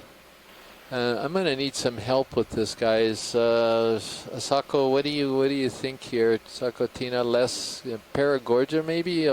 There are some varieties that don't have those bubblegum balls on it, but I'm not really certain. It looks like the polyps are all oriented on one side, I think. I think we're looking at the back side. Okay, that's adjusting heading to 170. Go ahead. Thank you. Yeah, everyone's kind of sort of studying this right now. I haven't gotten anyone weighing in on this yet. Maybe a slight tilt down, Dave. You need some help out there. Here. Come on, somebody throw More something darkness. out.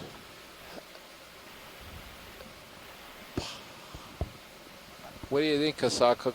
Could this be a Paragorgia? Les thinks it still's a corallid. He definitely could be right there. It's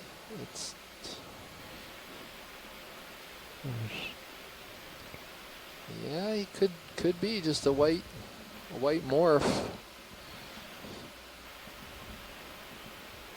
Both. Okay, so I think everybody thinks it is just a coralliid. It's slightly different morphology. So thanks very much. We're good for science. Oh, wide, really? Yep, they all think it's a possible corallid. So, Dave, there's something upper right. Upper right. Okay. An enemy on a stalk on something weird going on the top, off to the right. Okay, coming right.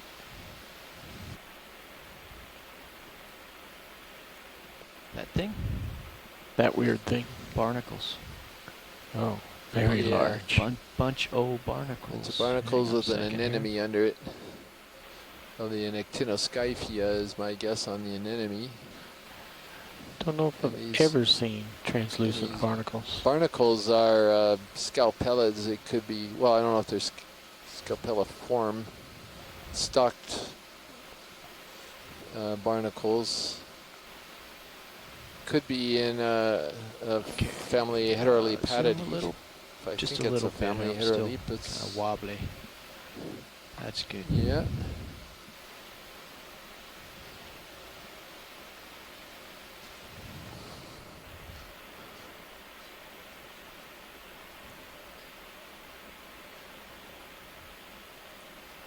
Okay, stable.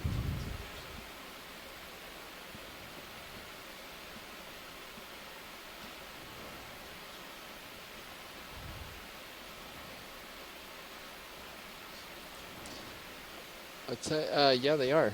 Very good. Matt was commenting, it looks like it's on a Chrysogorgia.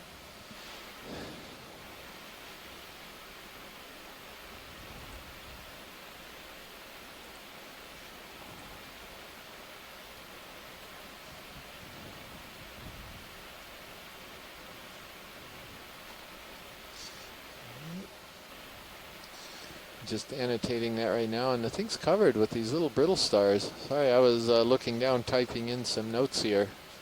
So, God, it's like a little baby brittle star nursery here, unless they're a really small species, I guess. Okay, I'm going to come left just a little bit when you've got enough of this rolling. Yep.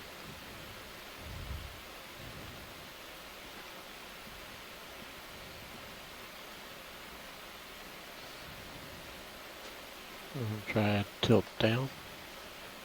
We'll go full screen of them.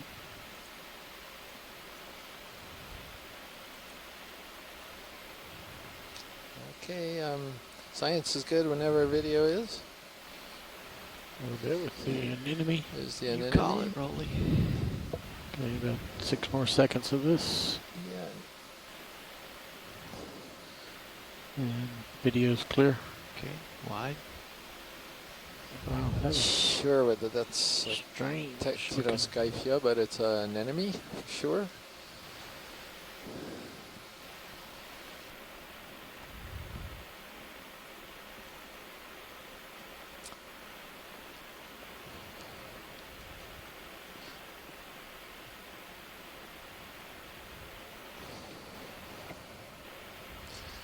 Our current depth is 564 meters.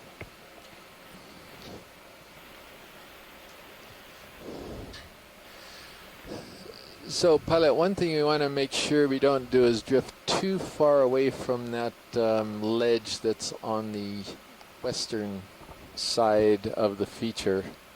So right now I think we're kind of in a flat area, but as we go up slope a little bit, then it's going to start narrowing. And yeah, that's the I'm only looking northwest right now. Oh, northwest? I'm looking northwest, and this is the edge that I've been skirting around. And then if I turn my head west and we look up, there seems to be a flat top. I haven't peeked up over that yet, but that is, it seems, is that our current direction of advance, Chris? Yeah. Now, I have tether. I can go up here and have a look. Yeah, I wonder, Andy, I wonder if you could zoom out just a hair. So, ROV Nav, I wonder if you could just zoom out a hair on your screen and just give me a better feel for the overall terrain. Okay, watch lead. Is that good? Yeah, I'm trying to, how about a little bit further if you could just for a moment? Trying to see, I'm not okay. gonna come up anymore. So yeah, it'd be, just see. make sure we stick on that ledge that's to the south actually of us as Dave keeps going. So if he keeps going due west, it almost looks like, yeah, that's it. Oh yeah, we're planning That's how you're coming right here, like I'm doing this pretty much. got it. I understand it now. Thank you. Appreciate it. So if we want to go south around, then what's in front of me? I'm looking due south, and I'll scoot over here and identify this edge. If we want to stay on the let's see which way the current's going here. I wonder if we're seeing tidal, amplified tidal here, because they were having trouble on the surface.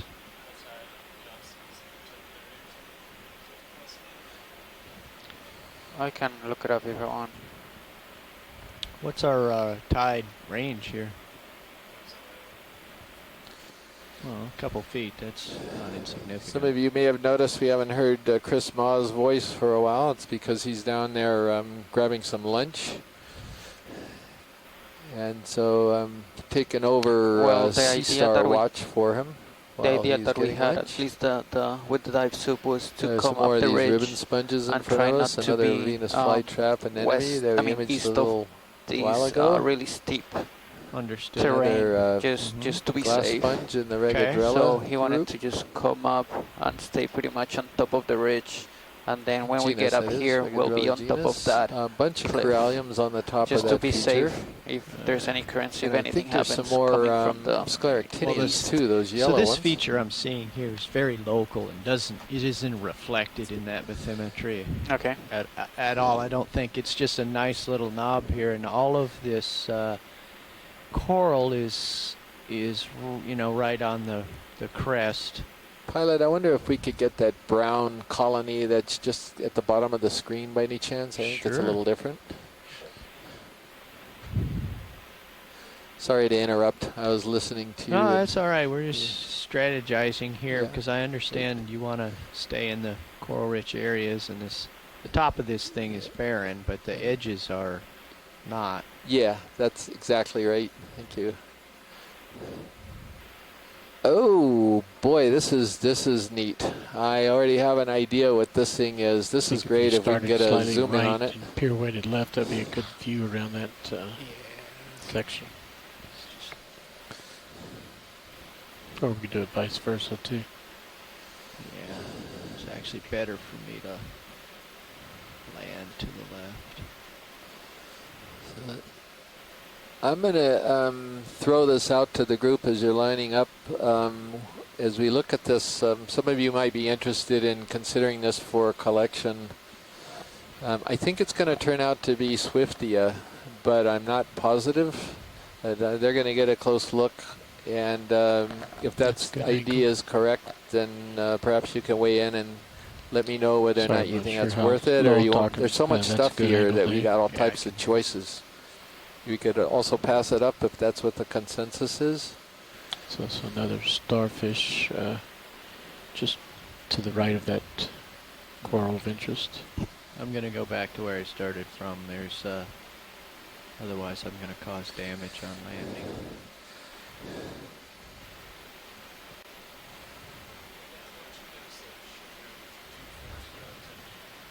And I could be completely wrong here, because this could be a Paragorgia that's overgrown with parazoanthids as well. I was trying to think of what Copy is that. red and yellow. 10 meters, 240 coming up. And so Bridge we'll this get nav. an idea as he zooms in on it.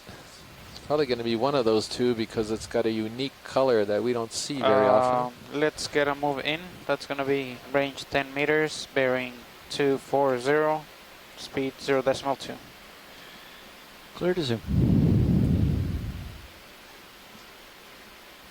10 And meters, it's going to correct? be an overgrown Paragorgia Copy that, thank with you. parazoanthids on it. So that's our first Paragorgia.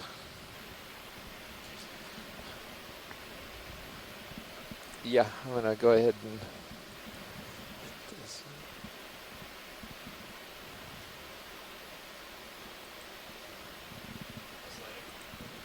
That's good right now. I'd go with this. Push and focus.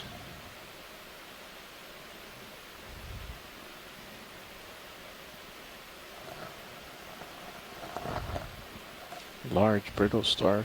Yeah, There. tilting up. See his disc right there.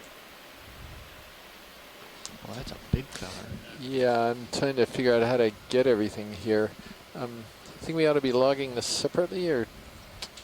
Copy, Bridge, thank you. Yeah, go ahead and... Partial. Parazoanthids. Yeah, why don't you go ahead and add the brittle star? I'll just go ahead and put it as is. So Les Watling suggested that it could even be Paragorgia coralloides. Yeah, so thanks for Go that, full Les. screen. And I think that is one of the species that we've seen often that's overgrown We with got an extra these special thing. Very bottom. parazoanthids. So the to the actual right to that coral is lowest the lobe. red. For those See of you a who aren't familiar micro with this star? animal, it's the red part, and then the yellow part is a, I guess you could call it more of a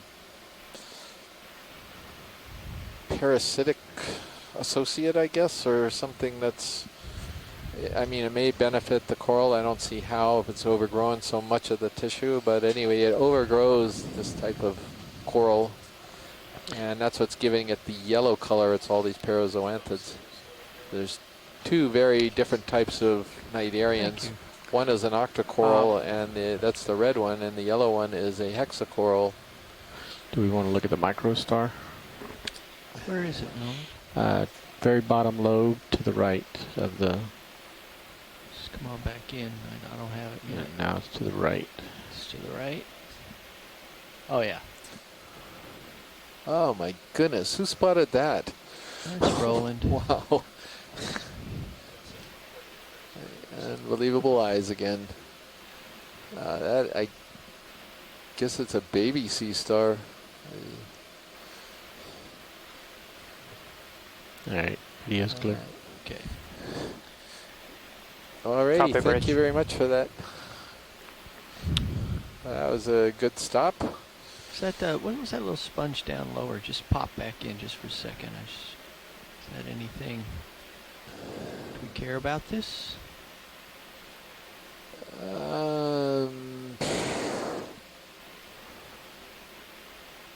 Maybe a sponge. It could be a demo sponge or something. I'm I'm not not really hearing sure. great excitement in your voice, Well, though. So No, it's the fact that I don't know what it is.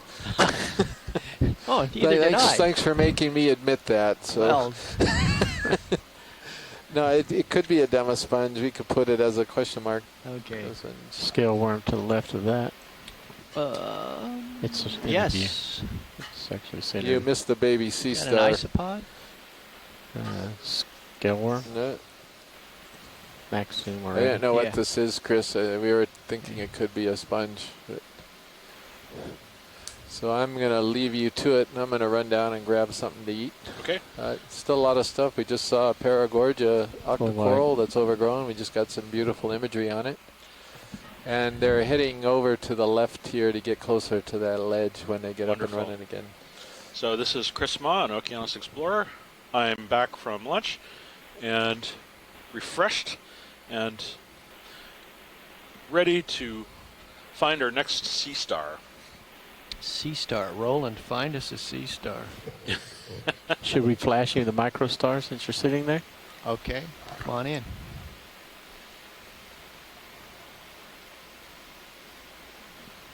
Right edge of the screen. Yeah. Let's see if I can ooch. Oh, Ooch. wow. Number one, that zoom is amazing. Number two, okay, so that looks like a brittle star. That's an ophiuroid. Sometimes ophiuroids are some of the most ubiquitous of the echinoderms. They're tiny and they're cryptic, and they essentially like to crawl into holes and spaces everywhere. I can't see exactly which kind this is, but there are some people who've speculated that brittle stars are among the most abundant echinoderms in the oceans. They're certainly the most diverse. There are over 2,000 species of them, and they're often hidden in rocks and certainly present on corals and so forth. Cool, thank you. We can move on when you're done with... Oh, wow. So we're focusing now on an octocoral, and you can tell that because it has these 8 feeding arms located around a central mouth. These are colonies. So this is a colony of, I believe Chris had called it Paragorgia, which is a soft coral, and it's being overgrown by these zoanthid cnidarians, which are sea anemone-like animals. And they're also colonial, and so a lot of times with these cnidarians, there are a very, at least for cnidarians, very brutal fights for space. And so they're often trying to find homes and places to thrive. And so this one seems to have overgrown this Paragorgia colony, resulting in a very nice red and orange if I can't monopolize presentation. on that.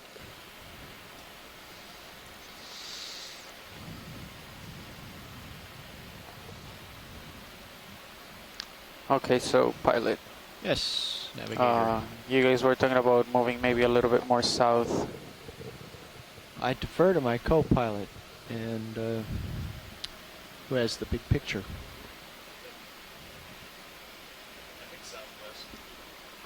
So we were, let me just show you, 240. We were moving pretty much this way. Do you want to keep like 240, 250 heading, or you guys want to move a little bit more south? Clear to lift off. Okay.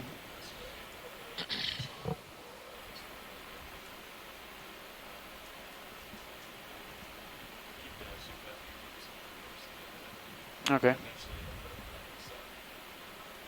Yeah, I mean, that cliff, let me just zoom out a little bit.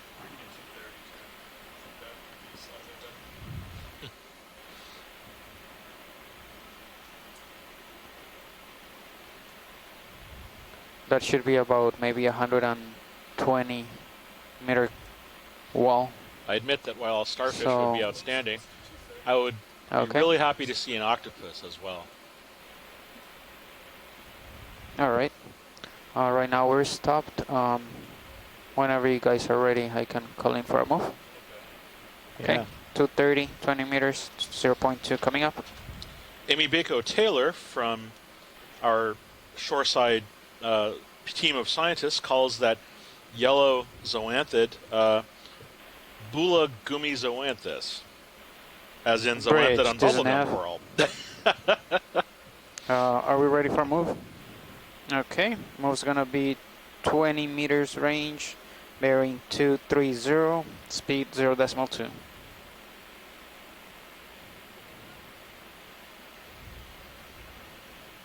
That is correct.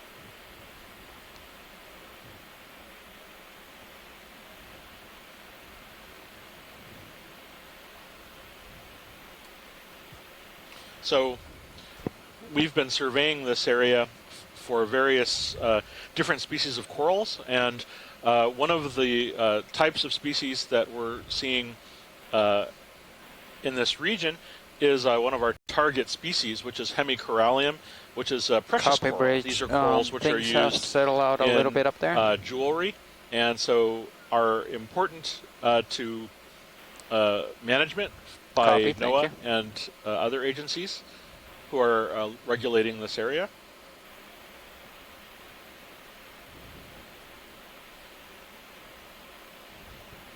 I find this fascinating that this darker colored area, it does stick up a little bit, but it seems to be a favorite. Maybe just because of its prominence. You mean just sort of the fact that there are so many corals right along the edge there? Yeah, right here. And is it perhaps that they're better attached, or is it just that the sediment has been swept off and that's why it looks different? Yeah, I could interpret several different possibilities. It could be that the difference in elevation creates a sort of a favorable current for each of the coral colonies. As you said, it could be that maybe that's where the sediment's been sort of brushed off or blown off. But there are a lot of interesting topographic features that are thought to go into how some of these corals can be distributed.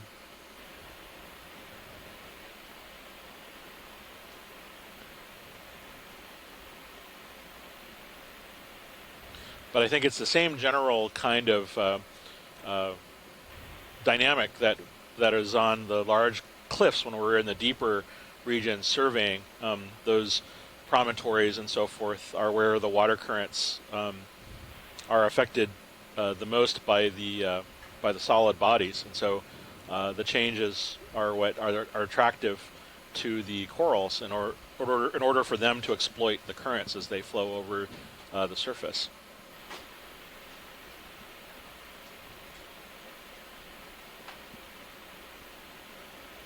Video switching out.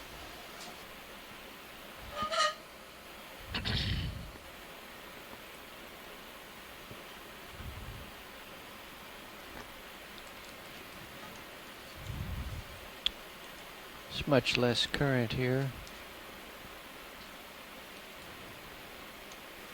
Yeah, that's how they're behaving.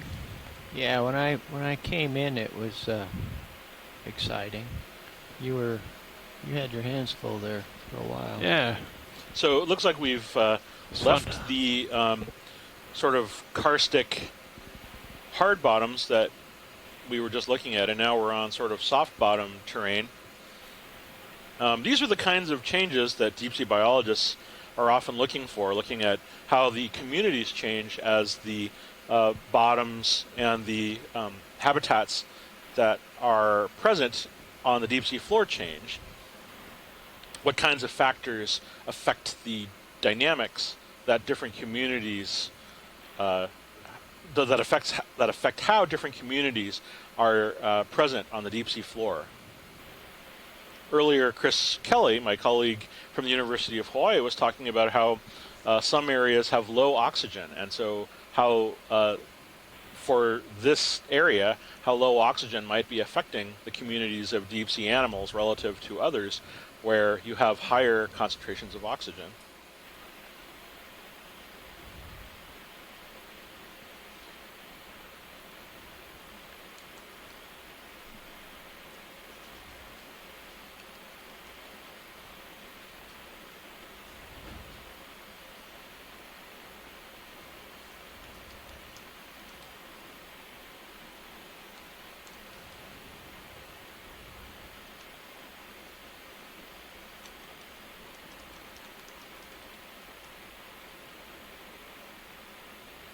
Looks like we're still seeing some of the hemicorallium popping up on some of the outcrops here, as well as some Co-pilot, we sea should be coming anemones to a stop in a and little bit. Copy that. some of these other Thank you, small Bridge. yellow corals.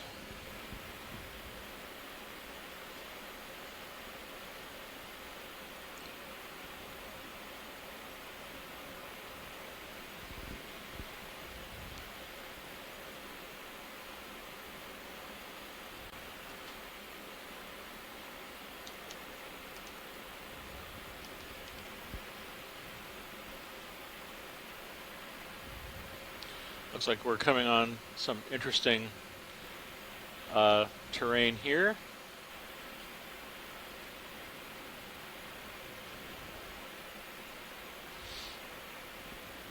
Can we take a look at that sort of beige, bushy colony off to the right on top of that Yes. mound, I guess?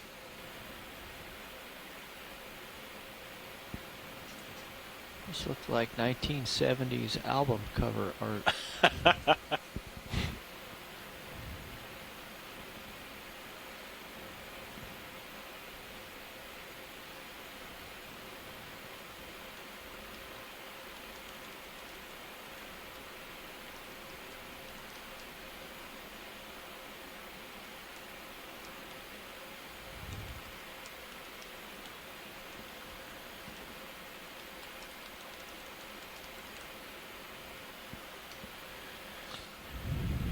Video. Hi, Bob. We're clear to zoom. How are here. ya?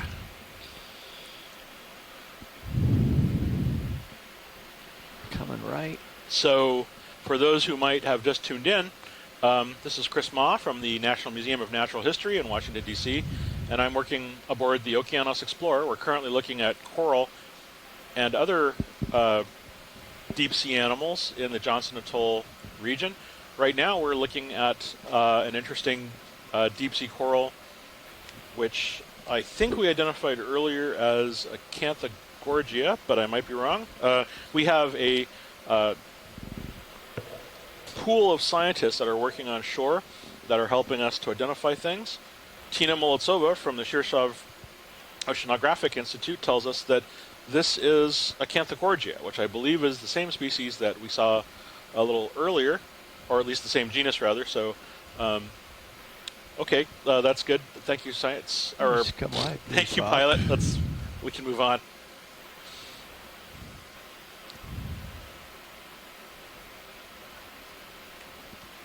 Is that a sponge in the background? A round one? Yeah.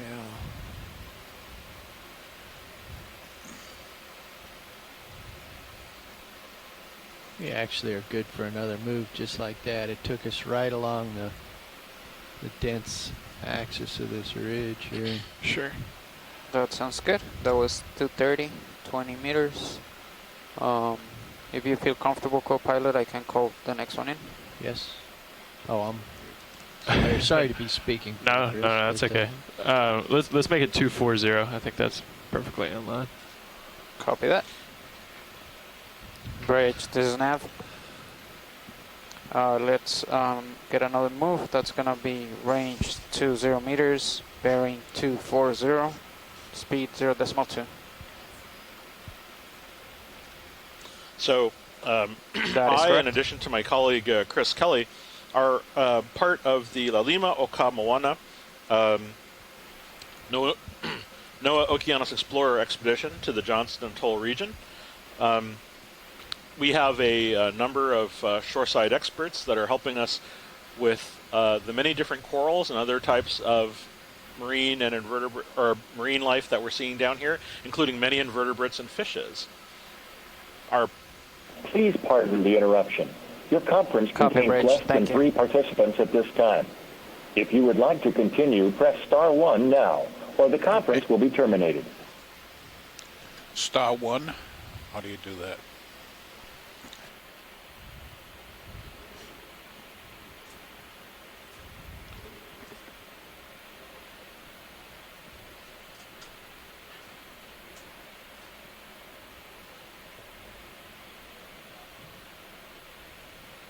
So what are these?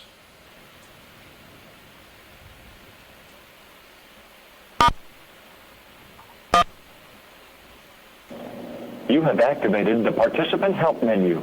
Press star 0 for technical assistance. Star 1 to reinitiate this help menu. Please pardon the interruption. Your conference contains less than 3 participants at this time. If you would like to continue, press star 1 now, or the conference will be terminated.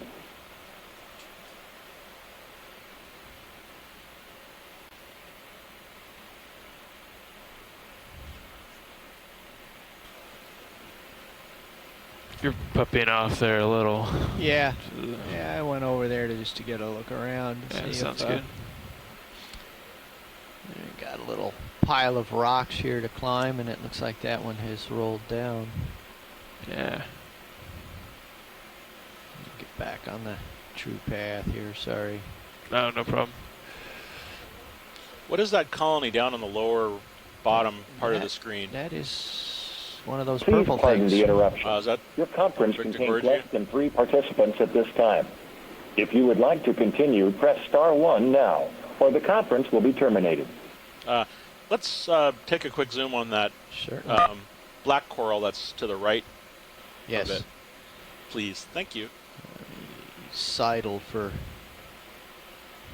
better imaging here.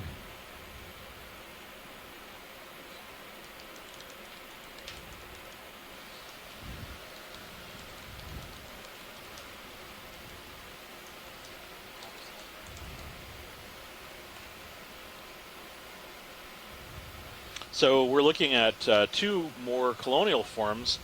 Tina Molodtsova from the Shirshov Oceanographic Institute tells us that the black coral is called Stauropathes, and I believe the purple one on the left is called Victigorgia. These are 2 different types of octocorals. So we can move on. These are Co-pilot, you still have about 8 meters on that move. Of Cnidarians that Copy we've seen nav. before.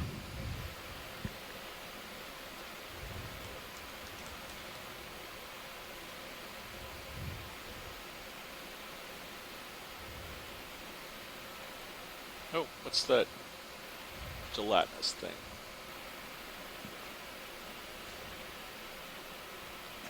Oh, that's fine. I think we lost it.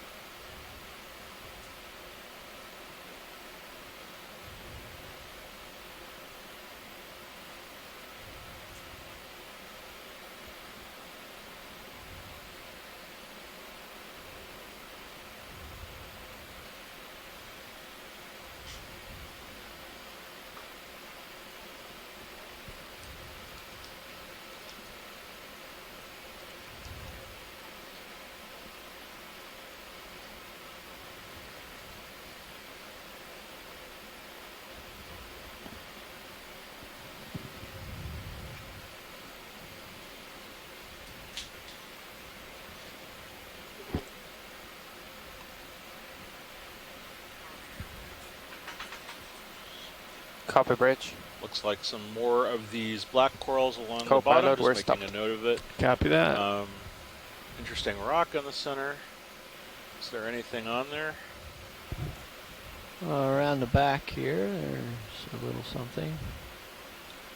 We've gone off into a lower current area. Ah, and interesting. Density has gone way down. Makes piloting easy and sightseeing boring. Oh. No, that wasn't. That was an imaginary coral. There's some little tiny things there. Yeah, let's take a look at, I think Okay. those are little orange. They might be corals or sea anemones. Bob, let's just snap in from here. Yeah.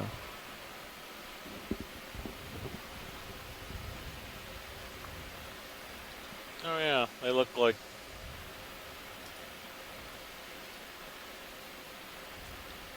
I want to say sea anemones, but can't see the base. Let me look over to the right here. I think there's... might be able to... Oh, maybe they're corals.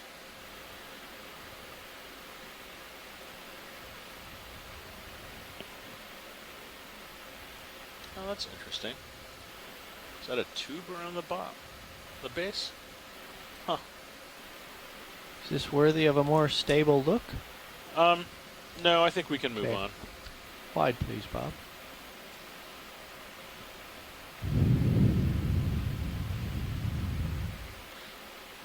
Is that big cluster on the bottom? Sure, that's fine if you're already taking off. Co-pilot, I see your camera is pretty far up.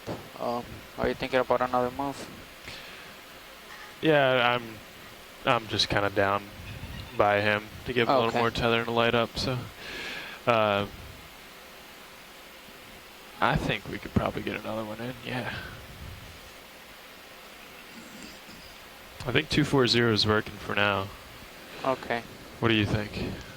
Yeah, I mean, we're not All finding right, much. all right, Chris. What did you do with the I just corals brought while the I was at current lunch for crying out to The the loud? low iPad current screen. thing. Leave So, it in the pilot hands is of any coming kind of this way. dirt So guy there's to a sea lose star. weight. There's a sea Has star been on the rock sustained ahead of us. for about Figures. like an hour at 10 knots. If we so I could think we can Proceed move there. a little bit south if we want. I don't see a problem with that. It's not my Okay, fault, I'm just Chris. afraid we're There's a going low to lose current that zone. wall. But, All the corals are gone. Or we can move a little bit north to stay.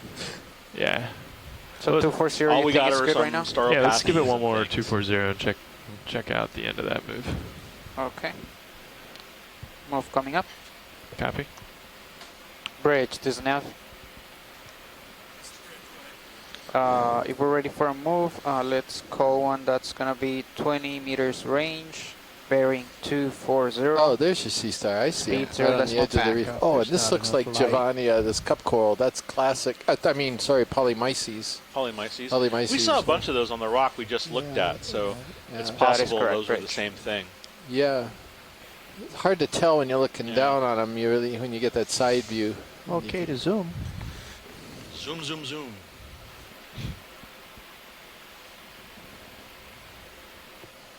Ah, okay. This looks like it might be Ceramaster.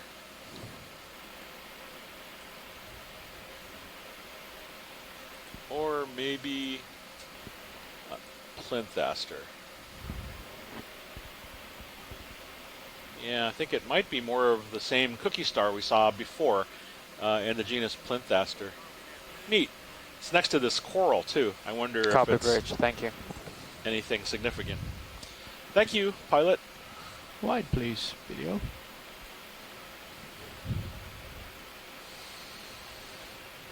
Another Canthagorgia, another Regadrella. Could be another Paragorgia there that, or no, it's a black coral, sorry. Another one of those Staropathes, I suspect.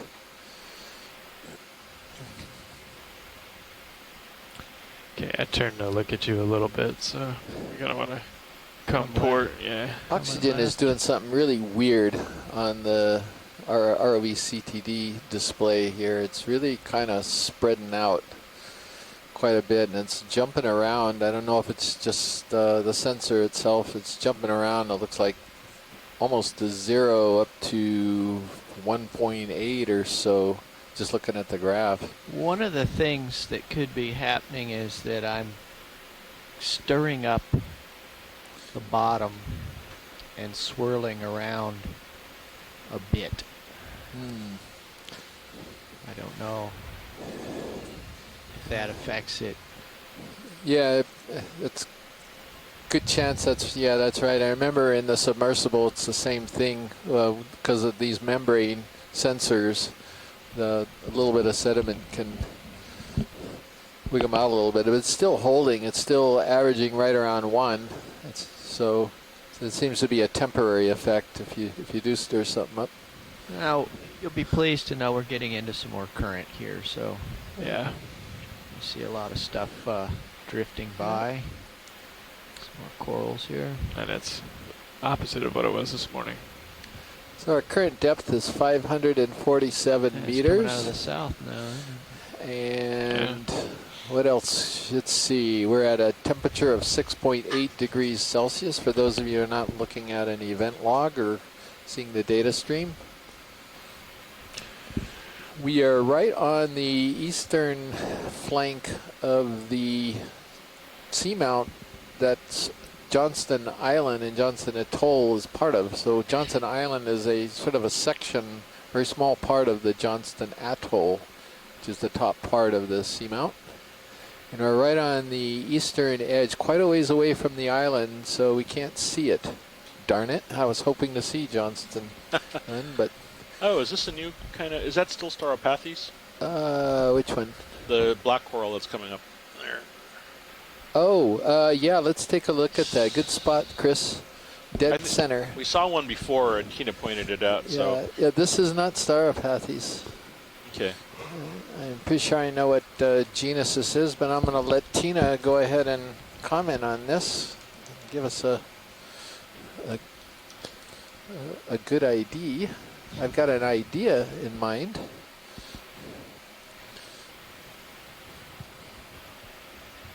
Clear to zoom.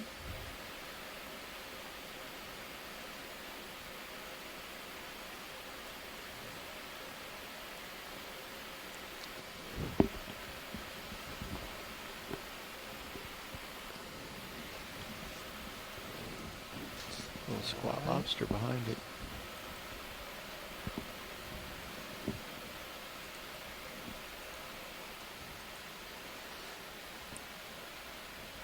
All right, so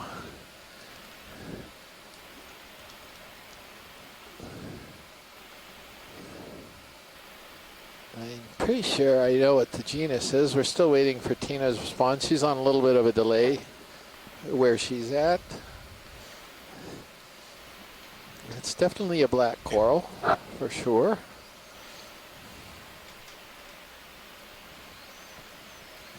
And Asako Matsumoto pointed out there's another one to the right. And Tina comes through.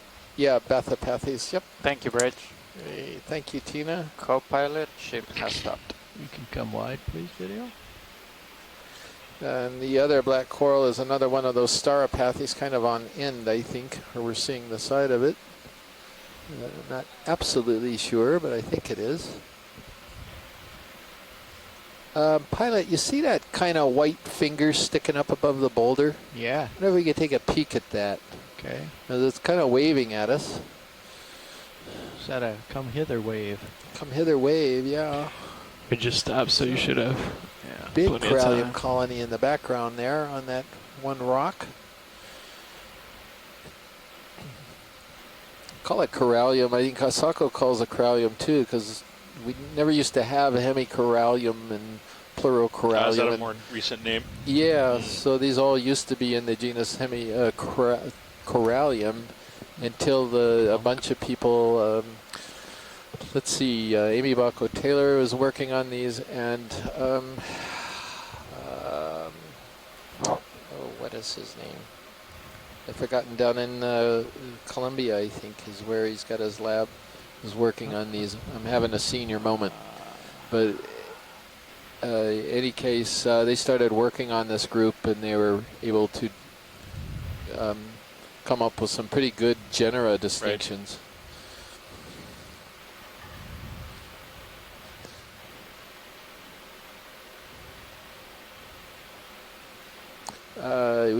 We could probably pass on this, Dave. I think it's going to be another Acanthogorgia.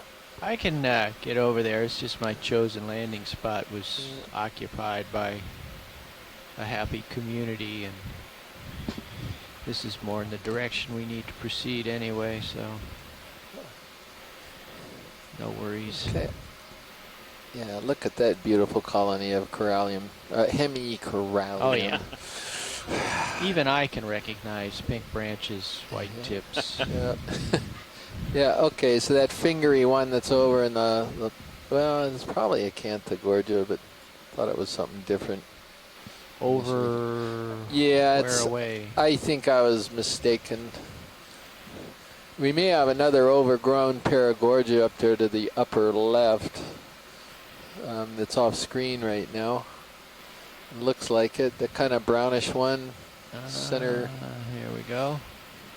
Now that we've got an eye for him, but might be worth at least a snap zoom. Bridge to nav.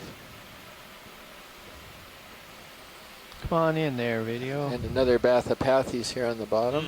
Just wanted an update. Another one of these Paragorgia zoanthid. Yep. Are you comfortable with this things. heading? Yep. Yep. More of the same in there. Wide, please.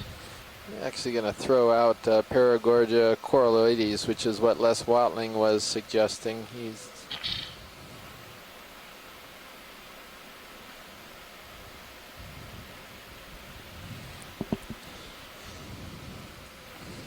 What's that?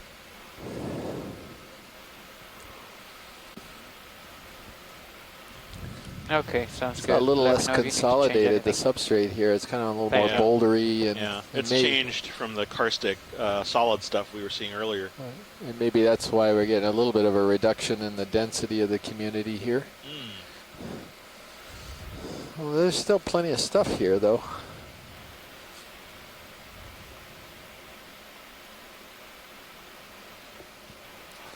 Amy's on. Hey, Amy, let's see. Zeus 1-2, I probably pronounced that wrong. But anyway, she's pointing out that Zeus 1-2 in Taiwan did much of the morphological work in the Coralliidae as well. So yeah, there's a bunch of people that were working on this family because they're quite important. Do you want to try to get another move in now? Whatever it is we're looking at. Yeah. Sure. Are we still comfortable with 240 or? Well, I mean, I'm looking 250 now. Wow. And it looks like That's really amazing. It's pretty stunning Look off into the topography here. distance here. okay. I think we could cheat 240. Cut him off with the pass there.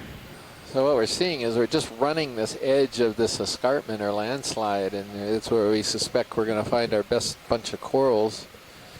Oh, so far, So so good. So far, so good.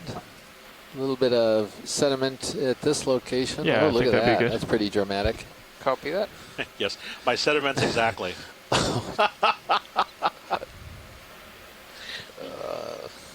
Bridge to nav. I'm just rocking it today. Oh, If you're no. ready for another move, we'd like Oh, to dear. do a 20-meter range, 240 bearing, 0.2 speed. Yeah, a lot of loose stuff here. Of course. That is a good copy. We can't even, we don't want to even gets a little encourage nose up him when you back boogie here. down like I'm not that. even going to look at him. We could look at the smaller stuff if that makes you feel more fine about it. Need some trim tabs for Yeah. that speed light. Yeah, And exactly. I can't find it. Get Todd to put that in a model. Nicola, Yeah. can you find Put an it in the off weight button? I spreadsheet. cannot find an Dynamic. off button on him. I'm trying to show him off. I'll be here all week, folks.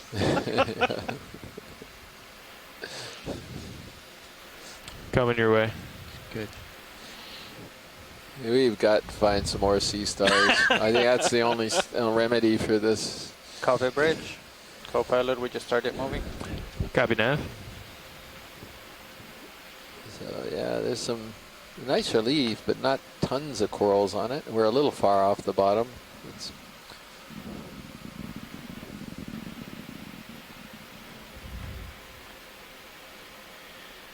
Yeah, I picked up to get the big picture here, and while we wait for the ship to close yeah, with me, I will go back down and it's kind of a nice little view there. Yeah, Look to get the perspective, Dave. I appreciate that.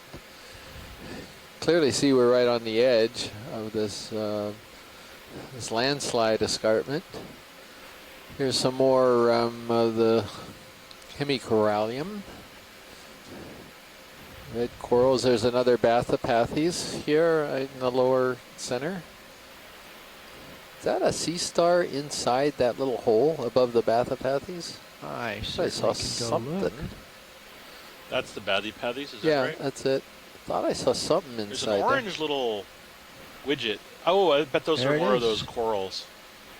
There's either a coral or a sea anemone that we've been seeing kind of jammed inside all of these little holes.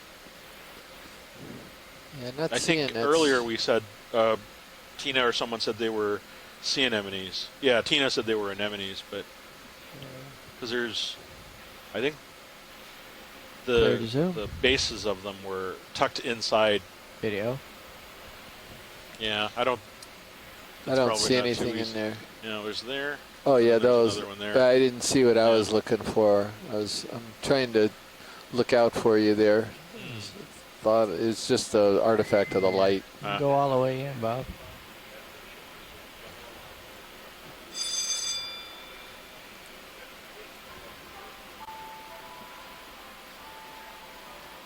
Oh, interesting. It's in a tube. This is not a Serianthid, though, That's is my it? alarm going off. I'll get it in a minute. Nifty. Oh, where'd it go? It's gone. Disappeared. Yeah, hump is right. Nifty. All right, Tina, we need some help with that guy. Misako, Les, anybody. What did we just see there? That was pretty strange. You will be seeing it if you haven't seen it already as you get caught up on the video.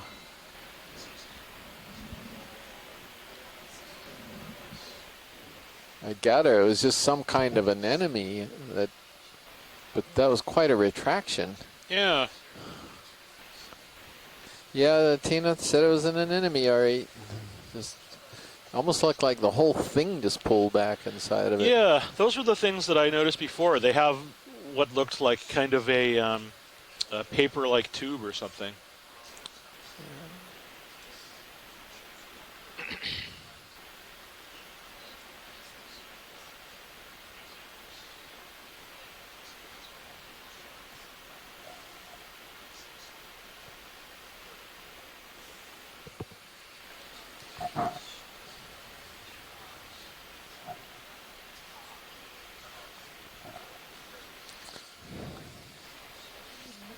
So we're doing a little bit of a front row change out here. But in the meantime, I encourage all of you to enjoy our scenic marine geological views.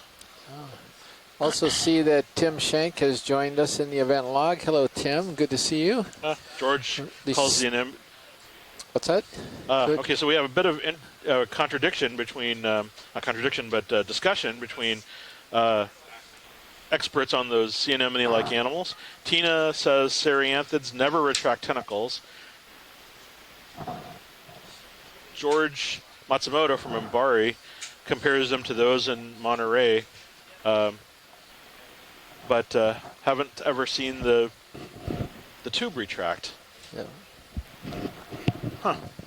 Okay, so we have an interesting mystery in those little sea anemones. We'll have to watch another one in a bit. So, the fish guys call these fish fights when they have a really good, robust discussion here. I think we got a Cnidarian fight going on here. Absolutely. This is great, actually. This is because that's where the work begins, trying to figure out what these things are, and then when you get good discussion. By the way, Tina, I forgot to ask you, by any chance were you able to see any of the video of that big Seriantharian yesterday at the very end of the dive, and how it responded? We were trying to collect it. Co-pilot has been good too. That's that one that doesn't have a tube that sticks itself on the rocks. All right, Nav. And as far as you could go, you put in a Seriantharian kind of stay on the as a side guess. of the ridge. But any chance you were So able to take a look at that? Because it actually, when we went to collect it, it just took off. Yeah. Lifted right off of the rock. And just taking a look. Yeah, you might want to take a look at the still images. She was sleeping just because of the time zone problem. Yeah, but there's some still images that probably show what happened when we tried to collect that are on the FTP site. Right now. Hey, Washleeds, just did a shift change. So who we got up there? You got Sean sitting pilot, and navigator you have Levi Unima, co-pilot Dave Casagrande. In video over there, Bob Knott in the back.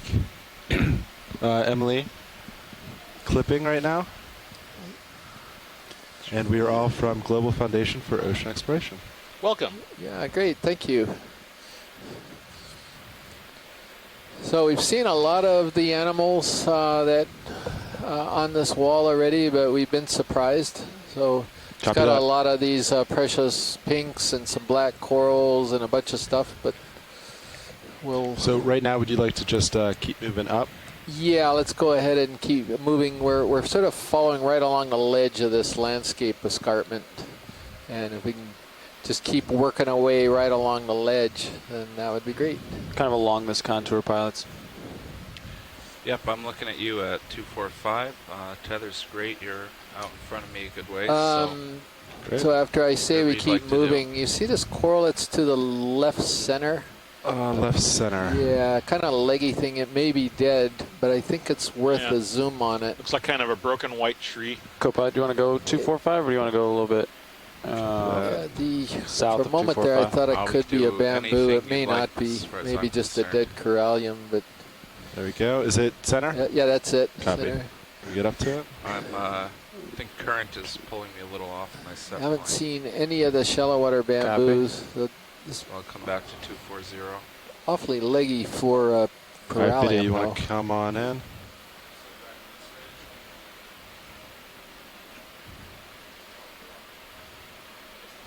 Come down. I guess that's what it is. It just lost a lot of the smaller, finer branches, except right near the base. Yeah, thank you, pilot. That's good for science whenever video's ready. Copy that. All right, video. Whenever you're ready, come on out. And then, yeah, Copilot, so we're thinking of moving. Yeah, about 240, 245, whenever that's done over there. I think it's just end on. Yeah. Just poke around here until that happens.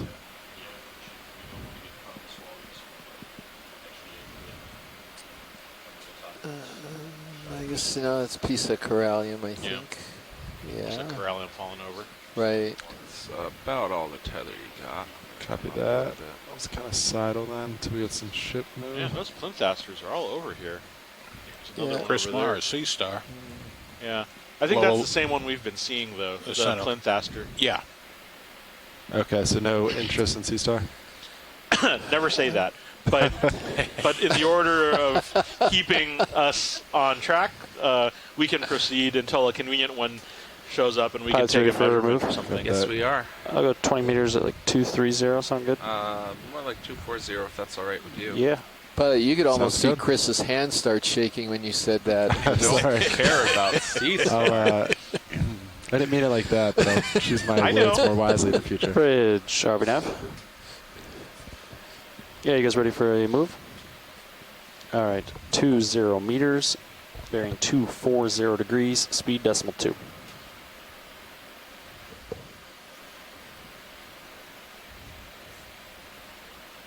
Good copy. Nav, can you bring my sonar into maybe 50 meters and try to pump up the gains a little bit? Yeah, there we go. Thank you. Let's see. Dark colored hood.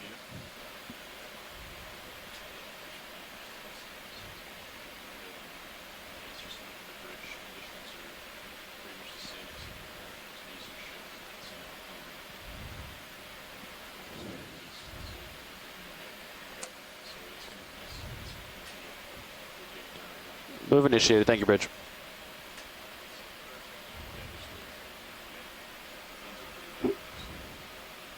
Just getting caught up on the event log. They were talking about this animal that we saw late yesterday. And we're not going to see one of those things on this dive or the next dive because they're shallow dives, but we have a good chance of seeing one of these big, huge night Arians on one of the other dives on this cruise. So George Matsumoto is describing to Tina a bit about the body and tentacles and things. Oh, yeah. How big yellow orange goniasterid. May we please visualize that? I think we can Sir do that. Pilots? Absolutely. Do care about this. Yeah, we now know, as they're commenting, that nobody expected that night Arian to do what it did. Video. So come on in. And I'm moving right toward you, We're, so you got all the time you need. Perfect. Tell me when you want to get rid of those lasers. Yeah. And you know what that is. I know you know. Yes. So this is go ahead. This is a goniasterid called Circeaster.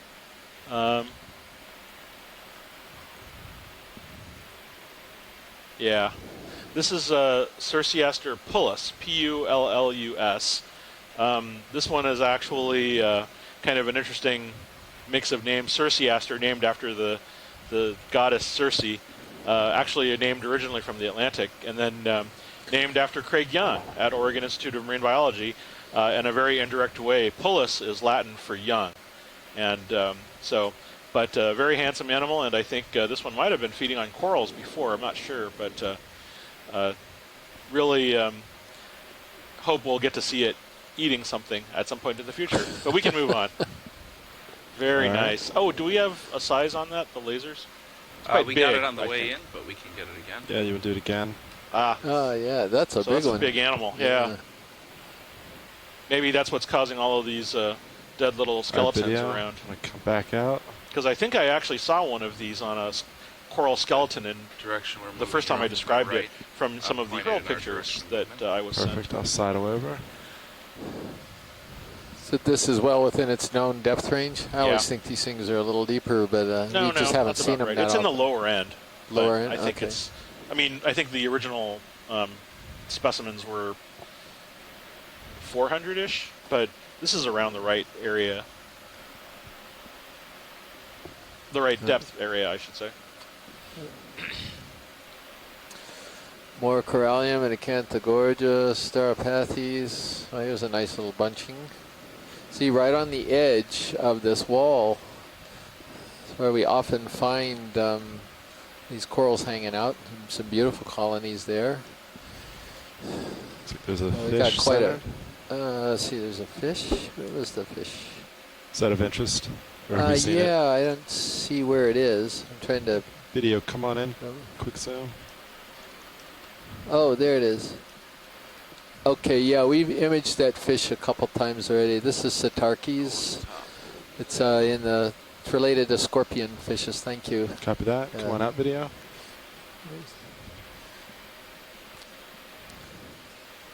Just gonna keep sidling over co-pilot. Yeah, this is working really well with the current, so oh wow, feel free to continue. Nice.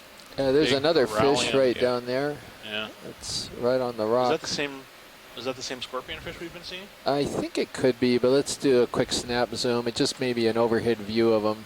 I think it is because they look like it's got long pectoral fins. Yeah. But there's a really big, nice chunk of those video. corallium. Yep, same guy. Grove of them, I should say. Could we stay for a moment on that black coral by its tail? Yeah.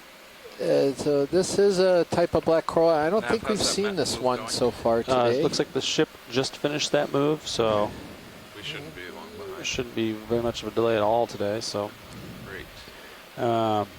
If you look at HiPEC, I'd like to stay kind of in this zone. So maybe turn to starboard.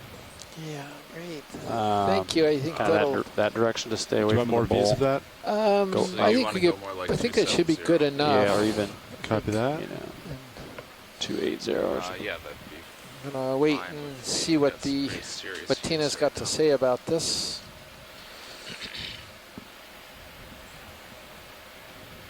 She's gonna try to look it up in the Okeanos Animal Guide. Okay, There's an online reference, 1,700 images of really cool animals. If you go on the Okeanos website, you will find that there, a link to it. Maybe a 280 or something. 270, we'll see how that looks.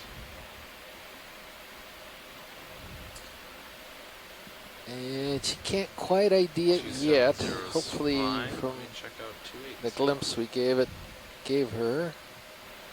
I think either one of those I think looks pretty good. That looks fine with me. Cool. Yeah, I put it in. Pilot's ready. Yeah, I'm ready. Go for it. Move complete. Thank you, Bridge.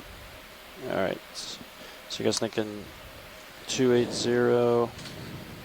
Tina, any chance that could be something like Chrysopathes tetracrata? I'm just going to throw that out. Okay, I'll call that move in, pilots. Great. Tina wasn't able to Bridge see. We nav. probably should have hung there a little bit longer, but maybe we'll see another one.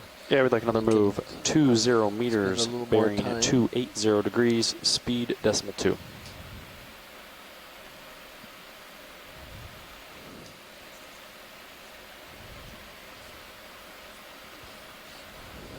Good copy.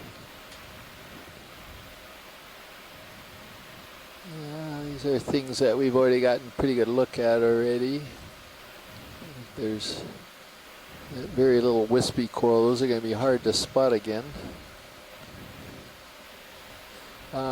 Tina basically suggests that it's too shallow for the one I was suggesting, the tetracota. So we're just going to leave that as Antipatheria for now in the logs. Thank you, Tina.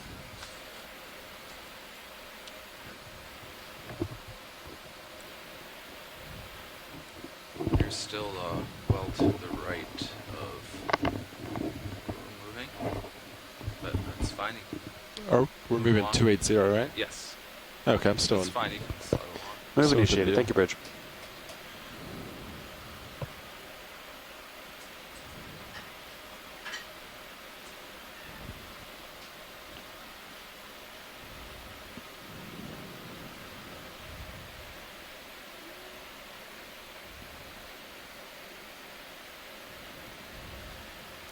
One of these ribbon sponges, Postolastra.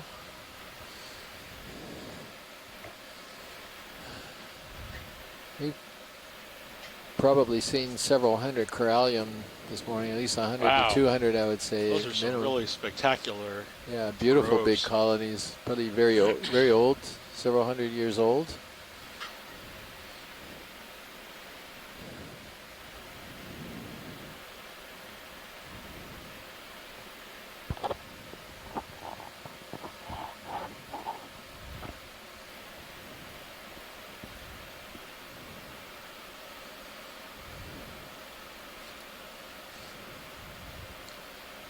Just slowly moving right along this, the edge of the cliff face. I thought there's a goniaster at a sea star next to that coral in the center lower left. Yeah. If we could just take a quick zoom on that with lasers so I could get the size. Okay. Oh yeah, there he is. Thank you, sir. That.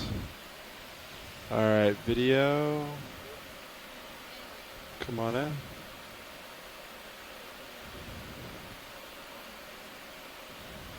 Is this the same one of these plantasters? Planthaster.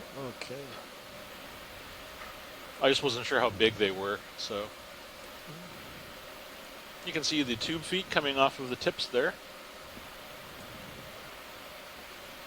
Sorry, video, I'm Am coming I back. tugging you up and down? No, I think that's just me. It's hard to tell if it's in sync with me or not. And if I'm not mistaken, you had the lasers on before when we zoomed in? Yeah, we can put them back on if you would They're like. still Yeah, I on. just wanted to We're sort of see zoomed how. past. Copy that. All right, video, if you want to zoom out to lasers, and there we go. Oh, there we go. About How's that? 5, maybe 6. Yeah. Okay, so it's about the normal size for one of them too. Good. Thank you, pilot. Again, Not a if you're problem. just joining us, Come on those out, video. lasers are the way we measure things. That's 10 centimeters. Just a reminder to those who are interested in knowing the sizes of things down there.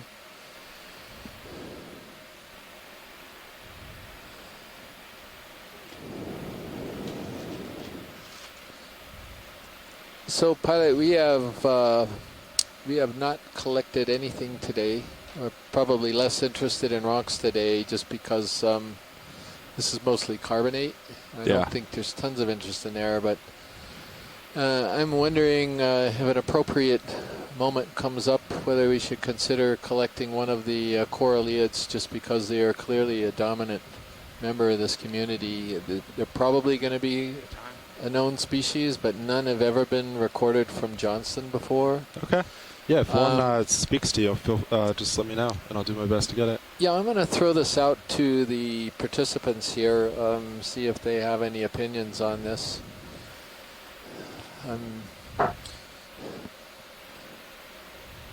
There's a fish, by the way, just below that coral to the left. Fish to the left. Yeah, Yep. just Dark, below. kind of moving. Yep.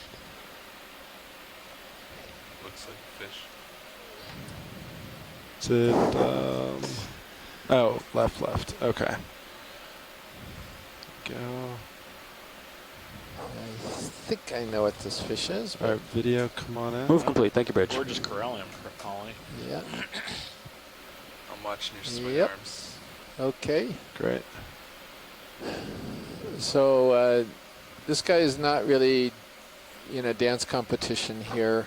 He's probably a little freaked because of the lights here. But this is a fish in the family Epigonidae. And so it's a deepwater cardinal fish, and probably the genus Okeanos. I don't know if I can go any further than that, but is this commonly seen at these depths? Just looking at your sonar, co-pilot. And I was surprised we hadn't seen one up until now. Yeah, so it's there's good a ledge over top. Okay. Yeah, we won't make any moves until we. They're around. Over that. Until he comes up over that, I think. Coming up on top of you now. When did ship move in? Good. Just now. 20 seconds ago, maybe. Copy. All right. Right above you, you're still fine though. Tether's behaving nicely to the current. Great. All right, science, are you happy with that? Yes, please. We can move on. Great. Video come wide. Just do a little hop over this. So let's just, I missed the Lillipathes. Again, I'm getting caught up on the event log. We're sort of looking at 3 different computers simultaneously. I'm going to come up as well. I've hit my 12.5 meter worry about it threshold. These corallium are all over the place, so we can kind of wait on that and maybe give something hiding in the rock on the right. Look for something center. That people are a little more enthusiastic about collecting. Tina suggested, well, I know Amy would like one. Just way in anyone there? else would support a collection of lower one of these. right now. It could be an anemone. And what is? I wasn't sure if it was a fish or a coral. Can we have a zoom on that sort of white bushy thing on the top of the middle rock, please? Maybe after they finish top, what they're middle. doing. At your convenience, of course. Yeah, copy. My lasers on? Or? Now they are. Great. Is it coming to center? It's center right now. Copy. Video quick zoom. And then, yeah, it's this white thing right on the edge of the right-hand side of the frame.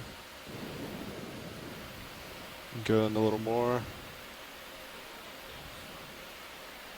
We're going to zoom past it if we go in more.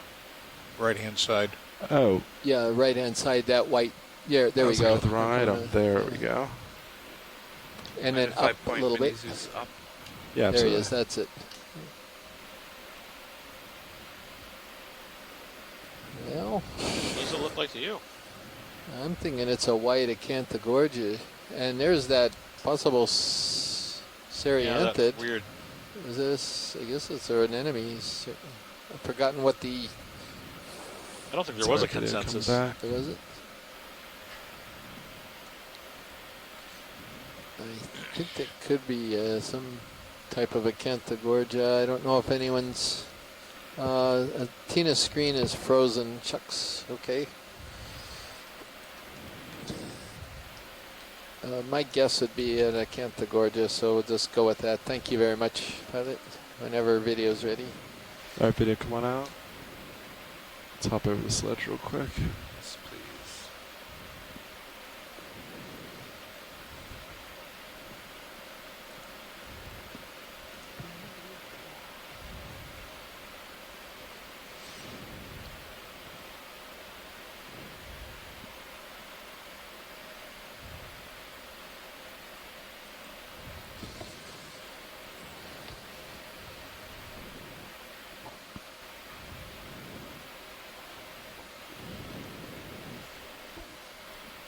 Should be it.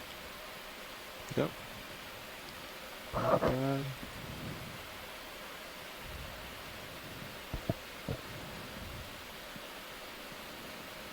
Oh, there's another. Oh, wow. Also, white starfish on the right. They're right there. Right, copy. Thank you.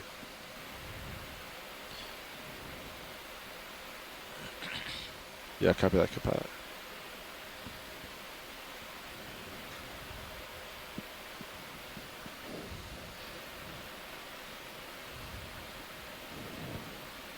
This doesn't look like anything we've seen yet. All right, video, come on in.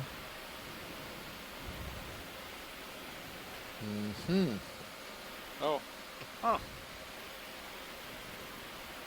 Another They're above you to the right. Lots of stuff. Oh, that's interesting. Yeah, copy that. Oh, it is. This is again another plinth aster, except that for some reason the disc is really inflated, probably with water. Either plinth aster or something similar to it. Another Goni asteroid. Okay, if I could just get a notation for size, the lasers. Yep. Then we can Zoom out to lasers. Wow, that's a big thing too. Bridge RVNAV. I logged it as plinth aster bloated. Just confirming Yes. bailout 130. All right, video, come on out. Thank you, Bridge. Let's back up and look what we have.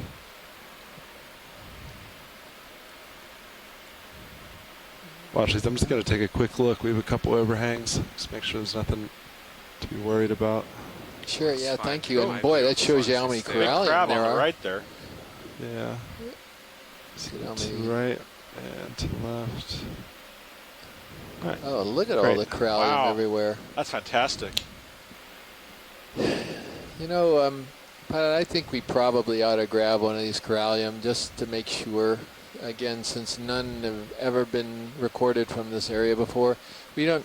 If this isn't convenient, we've been seeing them all day. Just sort of keep one. Be on the lookout for one that you think you can grab pretty easily. Okay. Absolutely. And if one really reaches out to you, just let me know. Okay, thank you. There's a nice crab on the right side there. Crab right. Right at the base of that hemicorallium that's Just in left a center. curve. Yeah, copy that. All right, video, come on in.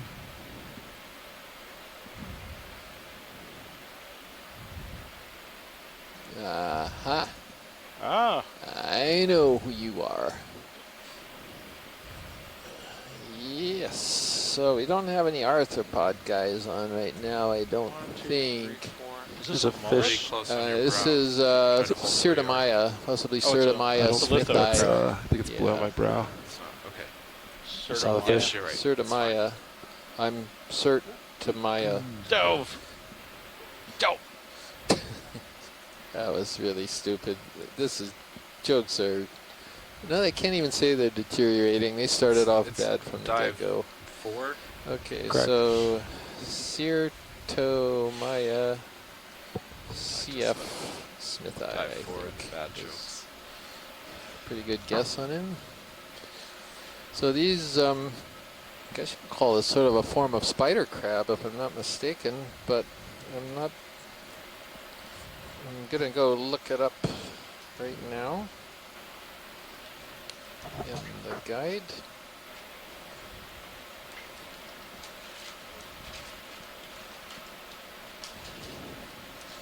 So Cyrtomia is in the family Innacidae. Copy. I'm afraid I don't know that much more Might than tug you a that. little bit. Copy. Chris, are you good? Yes, science happy? More? No, I'm good. I'm sorry. Yeah, Sorry. we're good. Thank you, All right, pilot. video, come wide. It is. What was the fish? Oh wow, pretty interesting purple. Yeah, this is another one of the cardinal, deepwater cardinal okay. fishes. Just lights on them a little bit differently. All right, video, zoom to fish. Snaps. This is a better view of him. He's not doing a dance. Yeah. Go ahead.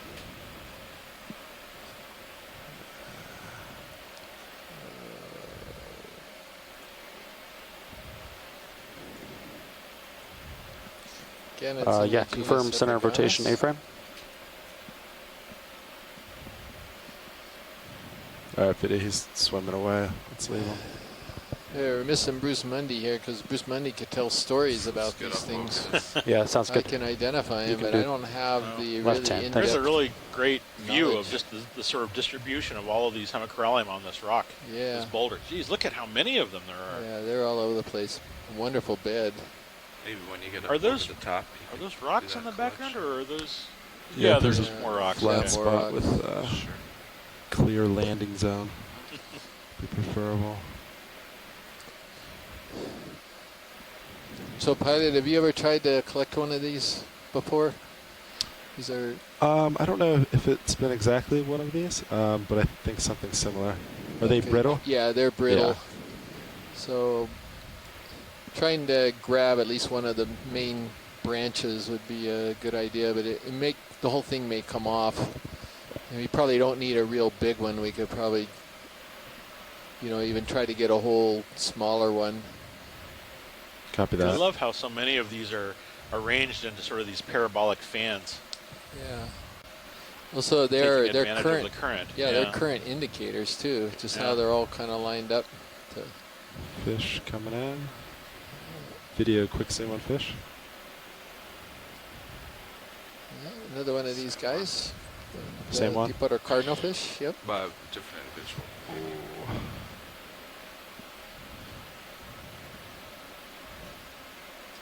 Tina saw a rock pin. I did not see that. I don't know where that was.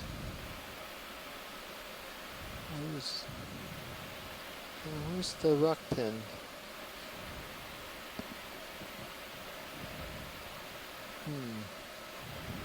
I missed it.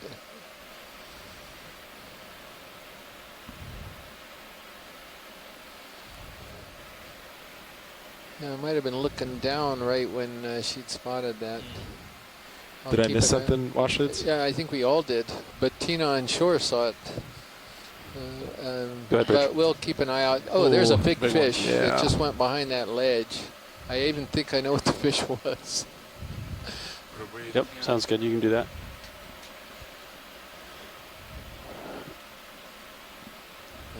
It's Make another gonna be heading a change, snapper, pilots, I 10 think. degrees. Where did he go? Something big Look right at these behind. corals. Jeez, this is beautiful. Something big behind me? Wow. See it in your tail cam. Wow, that's a really big fly trap anemone down there. I don't see it in my view anymore. Yeah, so anyway, I think that fish was, you know what, Annie, I wonder if we could do a quick rewind since you're on the clipping station of the tail of that fish as it went by. Yeah, he might be hiding somewhere, Washley. Take my headset off for a moment.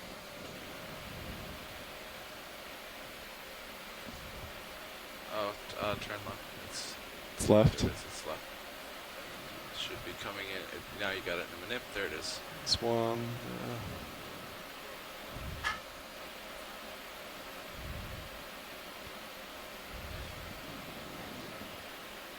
I don't know if that's it. Oh, is that something different? That's what I was watching. I don't know. No, I think there was a different one. Okay. Oh, never mind. That's. I saw my wing. I thought it was emerging as I tilted down. It's not it. Talking about that top left, right? Top left. Yeah, we're good. Yeah. I thought I saw something else, but. Video, do you want to do a quick zoom? It's kind of far, but. Go ahead, Rich. I don't think this is what we saw before, but we can at least ID it. Well.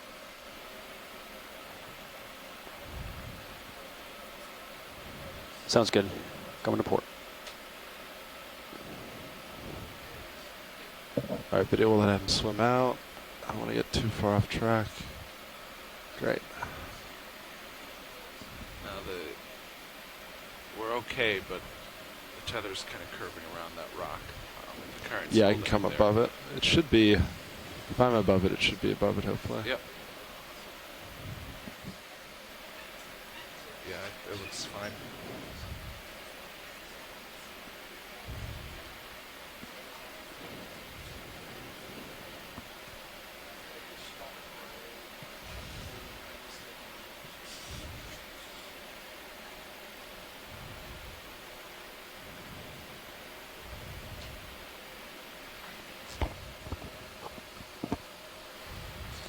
Okay, so I think that fish that we saw a tail of Interesting first was diamond-shaped fish in the upper right-hand corner.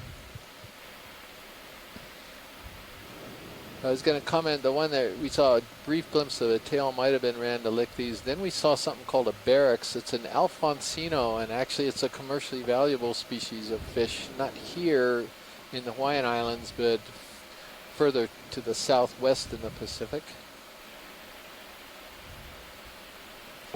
And there's something All right, video. really weird down there to the left, too. Want to come in on this? Yeah, that's it. Yeah, okay. All right, so this is a fish that is often commonly associated with gold corals. It's in the genus Holardia. It's a triacanthodid, and it's called a spike fish is the sort of common name for it. And that's a first record of these guys. So a lot of spiny names in that name. Tricanthodid. And what did you say the... Holardia is the species. Holardia? Holardia goslinii. Goslinii, named after the very famous ichthyologist. Go, Pat, you feel ready for a move? Uh-oh. William Gosling? I guess. Pretty... Maybe I don't know ichthyologist. Yeah. I'm spacing. Wanna another senior have him moment. scout that first. Yeah, I'll look up. So the but bigger no redfish that we saw before this guy showed up, and I was over at the clipping station getting a review there, that was Alfonsino. I think I mentioned that already. But anyway, that was a nice fish to document. I think 280 is All right, Science, are you happy with this? still a good Yes, we direction are. of Thank movement, you. though. I agree. Great. All right, video, come on out. Here's the remarkable thing. It's like All right, let's look 1 up real quick. milligram per milliliter Yeah, of no rush oxygen on. down here. That's pretty low for fish. Oh, wow. So I was talking earlier about how we were looking at this might be a different Okay, I don't see environmental anything. regime with such low oxygen. Sticking out And too here we much. are seeing a Yeah, very sounds good. unusual kind of ecosystem. Yeah, no rush. I want you to be comfortable, so. Yeah, I think that's fine. If you see anything to collect, it might be Yeah, a good idea might be a to good do that. spot. What I they're saw doing right one, now but is they're trying to find a clear falls, spot it's to gone down. possibly collect one of these corals. Yeah, I'm looking There's too, There's Science. so many of them. Yeah. They definitely don't want to damage any of these just by settling down. They grab one. Yes. Absolutely not. Yeah, Sacco says, let's get the whole rock. I agree. And we could retire with the money we make from those corals, but I didn't say that, did I? No. That was inappropriate humor, sorry. So Les says, need to zoom on a dark anemone-like thing. So Les, we think these are polymyces, well's eye, but we can get a look at one of them. Next one You want zoom? we encounter. Actually, video, come on in. Oh, I see. You've got one in view there.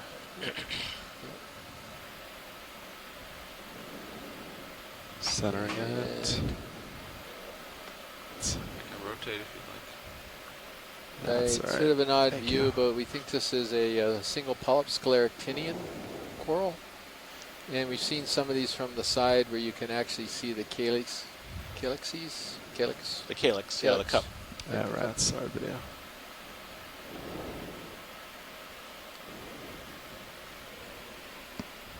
I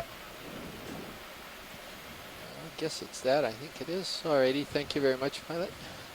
All right, video, come on.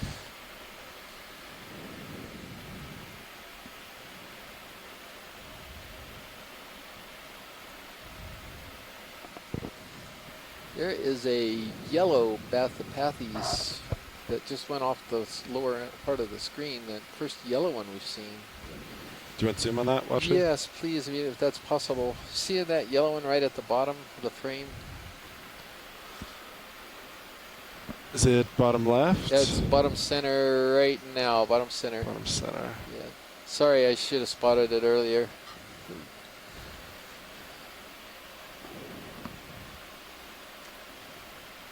This is yet another kind of black coral. We've seen, what, 1, 2, 3, 4, there's probably 4 different types of black corals today.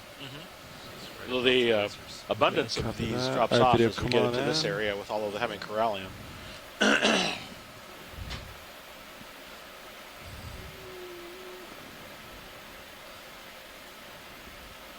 Ah, okay, I think I know who you are.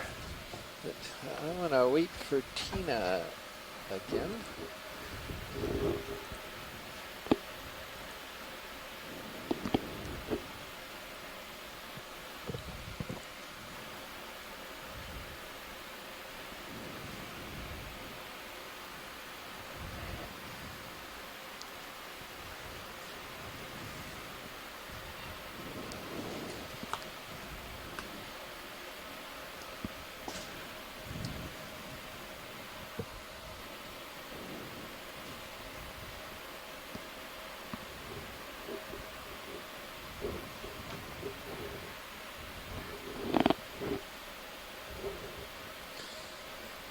You may be wrong too, my first guess, because I'm not seeing sub-branching. Thought I had an idea of what this was. Let's see, I'm still waiting for Tina to comment on this. I think maybe she's trying to look for some of the same things I'm looking for. Big tentacles on the stem. Look at that toward the base. These are, it's a hexacoral. You're actually seeing individual tentacles of interesting. Large polyps.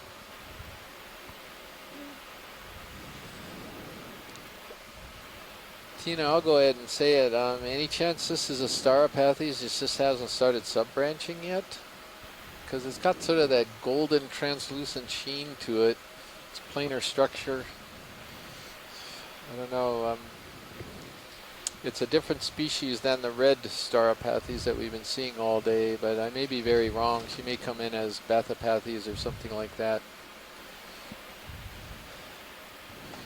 Anyway, I think we're good for science. Pilot, thank you very much. Drop that. Video come wide.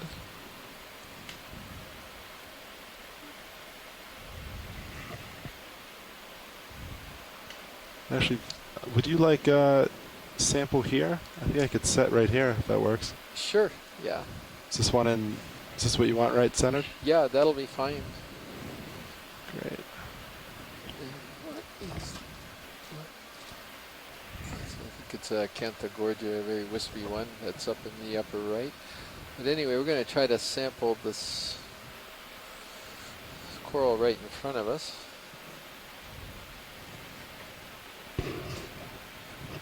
So I'm assuming from your comments, Tina, that you prefer if we just stick to Antipitherian right now. If that's what I'm going to go ahead and do in our C-scribe annotations.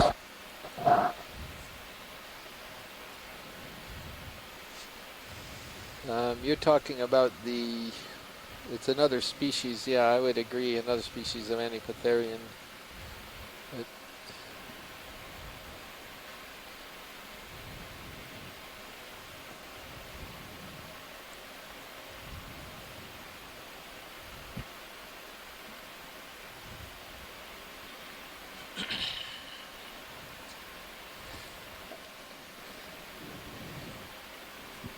Tina, how much interest is there in this yellow black coral? If you're having some trouble identifying it, is this something, if they're going to settle down and collect this coralliid, is this something that we might want to consider as a second biologic? And I'll just throw that out to the group That's a little trickier. as well while they're getting ready. I thought, Take all a right, piece of the let's corallium. try.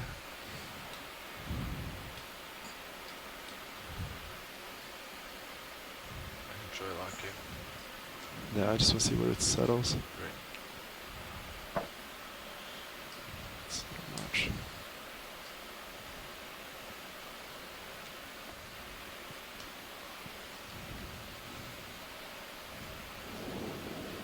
Let's see if that settles. Oh, I see. Copilot, are you happy with your positioning? I'm happy. I see the other black coral that Tina was talking about, the one on the right. We'll have to take a look at that one too. And then we'll just back up to Sure. put it in. Get hydraulics going and open up Sure. the, Video, do you want to do a quick zoom?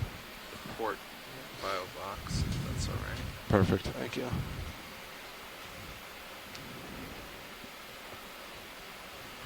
So, Washlades, what do you think about the bottom branch aiming down? Chris? On this? Oh, sorry, I'm excuse me. Yeah, that's fine. The bottom yeah, branch? that would be fine. Sure. Great. All right, video come wide. Yeah, it's a nice, nice size piece, about 10 centimeters, a little longer. Yeah. That'd be good.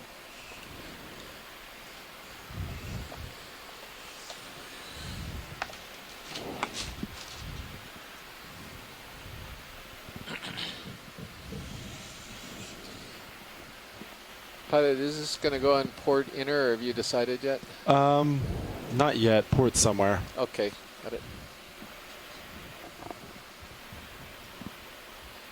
All right, hydraulics up. Corrallium. Arms coming live. You got mini Zeus up? Sure. Okay.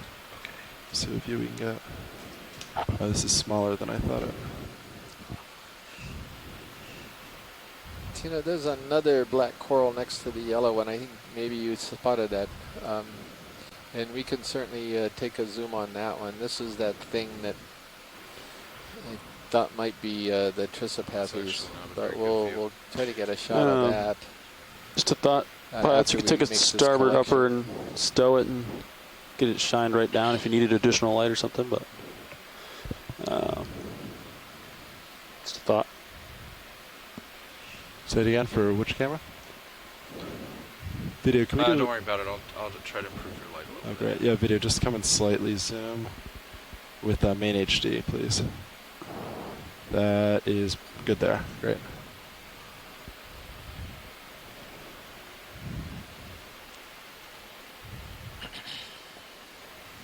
So for those of you who just tuned in, this is Chris Mott, the department on board the Okeanos Explorer in the Johnston Atoll region in the Central Pacific. I'm here with my colleague Chris Kelly from the University of Hawaii, and we're currently in the middle of collecting a deep sea coral, precious coral called Hemicorallium. There, but our ROV pilots are currently operating the hydraulic arm in order to capture or to collect a sample of this coral, deep sea coral species, so that we can study. This one's pretty common in this area. So right try now to grab the whole there's thing. some planning, negotiation, and arm. Well, actually, this is pilot. Yes. Okay, so this bottom branch is actually a lot smaller than I thought, and I can't quite get the jaw behind it. Would it be all right if I go clip the top? Yeah, I think it's fine. You can get a nice, decent piece of this too. I think it'd be appreciated. Copy. Yeah.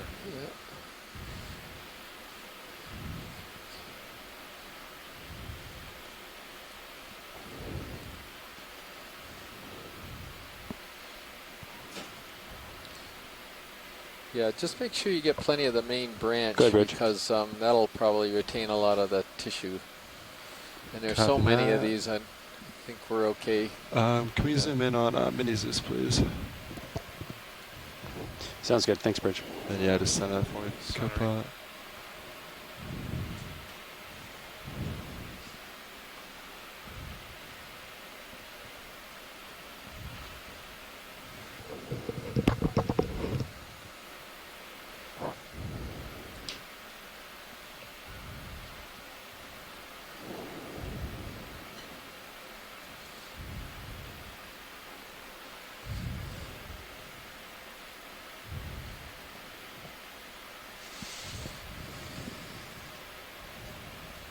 So pilot, it's going to break no matter what way you approach it. I wouldn't worry too much about it. You're going to get a little bit of breakage. All right, copy that.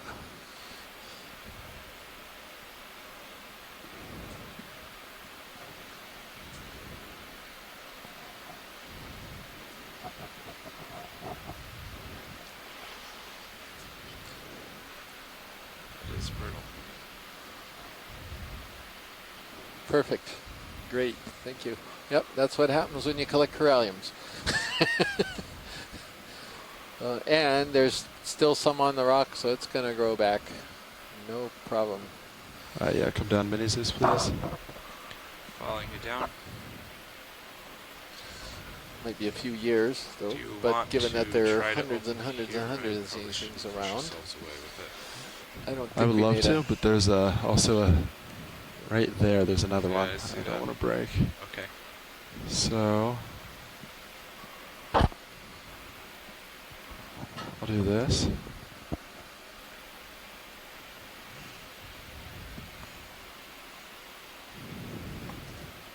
We'll drive back.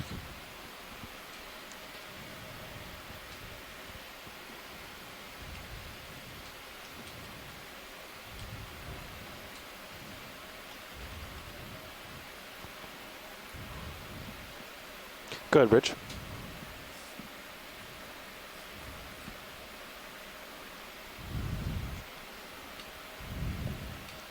Sounds good. Going to start with 10. When you'd like me to open. Copy that.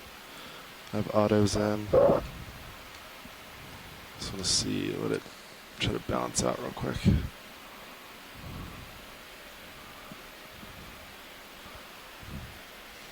All right, let's try that. Keep an eye on drift. And yeah, please open port.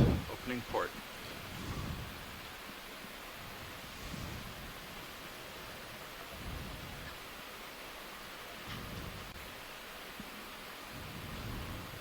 happen.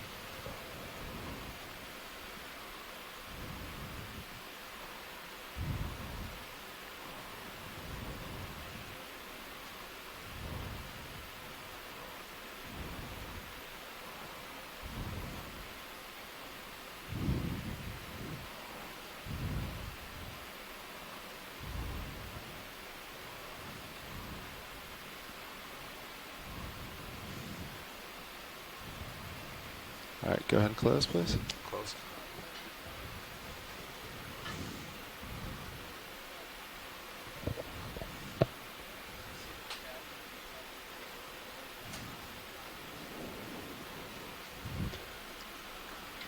Step, Sean.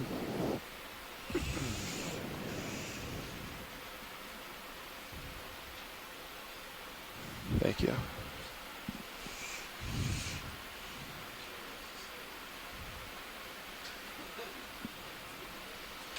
Gonna give your cameras back. Thank you, co-pilot. All right, graphs down. I'm gonna take my screen back. Absolutely. Nice work. Thanks for your help. You did great. All right, coming out of autos. Hydraulics coming down. Yeah, well, actually, that went in port inner. And watch, I think you're muted. I can't quite. Sorry, I am. Okay. I was muted. I was speaking to Nicola for a few minutes as we got the record straight on that. Yeah, thank you very much. Port inner. All right. Yeah, you want to put a move in? Yeah, how do you feel, co-pilot? You can probably get that starboard upper swing arm. You want it all the way out? No, I'll pull it back. Actually, good point. Thank you. Oh, I see. Okay. Yeah, I was trying to improve your lighting a little Yeah, bit. no, I think that worked well. Thank you.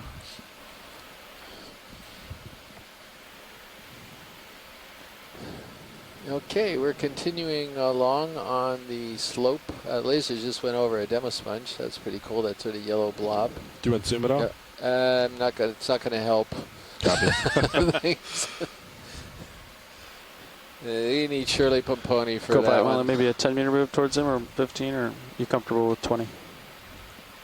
Or like to get we over the are top, on the but then slope look up of again. Johnston Atoll. Okay, we'll wait for him to scout. It's just. We are at a depth of that's what we're looking at. 493 meters. So I'm probably Say 15 out. Pilot, Edge of to the an left, obstruct- Sorry, left. big goniasterid on coral. Okay, 15. We got 15, some yeah. predation action going on.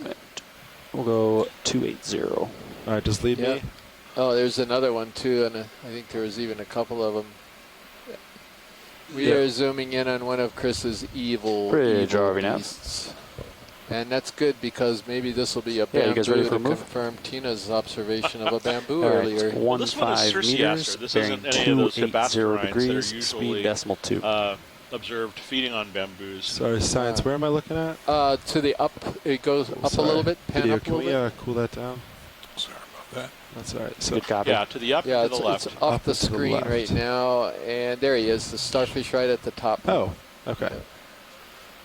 Did you say you saw another one, Chris? Yeah, I thought so. It's off to the right, but let's get this one. You mean here. that's... Oh, okay. Well, let's take a look. So this does look like a bamboo coral. Ah, interesting. Tina said it was a bamboo, and I just wasn't. I Oh, have we to had correct lasers the on it annotation on first. that other one we saw. Doggone it. Lasers. All right, video, come on now. Ah, yes. And look at what your beast has done to that colony. Wow. Jeez. Slow and sure wins the race. So this is another example of Circeaster pullus. It's look, these are something that I described several years ago, and at the time I think I actually captured them on a denuded skeleton, but I didn't know what they were doing. And now we see that Video, I'm going if to we try to were rotate and see if we can see rotate anything. around and see the stomach, it would probably be extended out onto the skeleton, feeding on whatever tissue is initiated. left. Thank you, These Rich. are corallivores. That is to say, they feed on coral. Yeah, you can see the tube feet very nicely in profile, attached to the surface of the bamboo coral skeleton. And on feeding ones, there's usually a stomach extended. They feed externally, and they just sort of slurp that goodness all up. The disc is somewhat inflated, probably because there's water in there, or possibly because the stomach is Co-pilot, can you gauge how close my port is to that? Why don't I stow it? Yeah, maybe just real quick. I just can't quite this is the genus of sea star, which Scott France reported to me years ago as having fed on a paragorgia, and they observed it 1 year, and it was still there almost a year later, feeding on the same coral. Awesome, thank you. So the time it took for it to digest this bamboo coral could have indeed been quite a long while.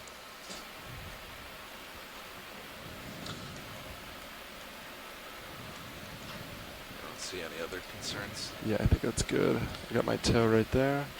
Yep, that's it. All right, That's video, wonderful. come on in.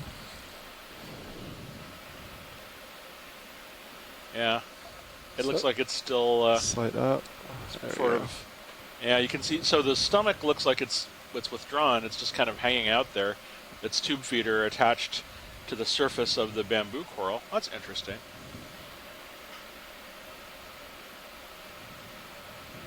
You can see that there are spines that line the edges of the tube foot furrows.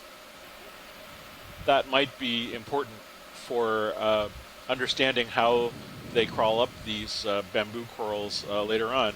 It might be feeding on maybe the hydroids, the other things that grow on them, or maybe it's just sort of sitting there. Yeah, sorry, video bouncing. Following its delightful feast. That's wonderful. All right, happy with that science? Yeah, we're good with that. All right, great. Delighted, in fact. Fantastic. Glad to help. All right, video, come on out.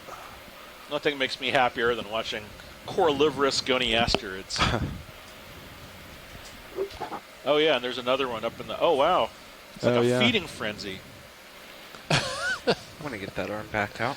Sure. Yeah, there's two of them right there. I think I even saw another one on when we approached. I saw a little tiny one.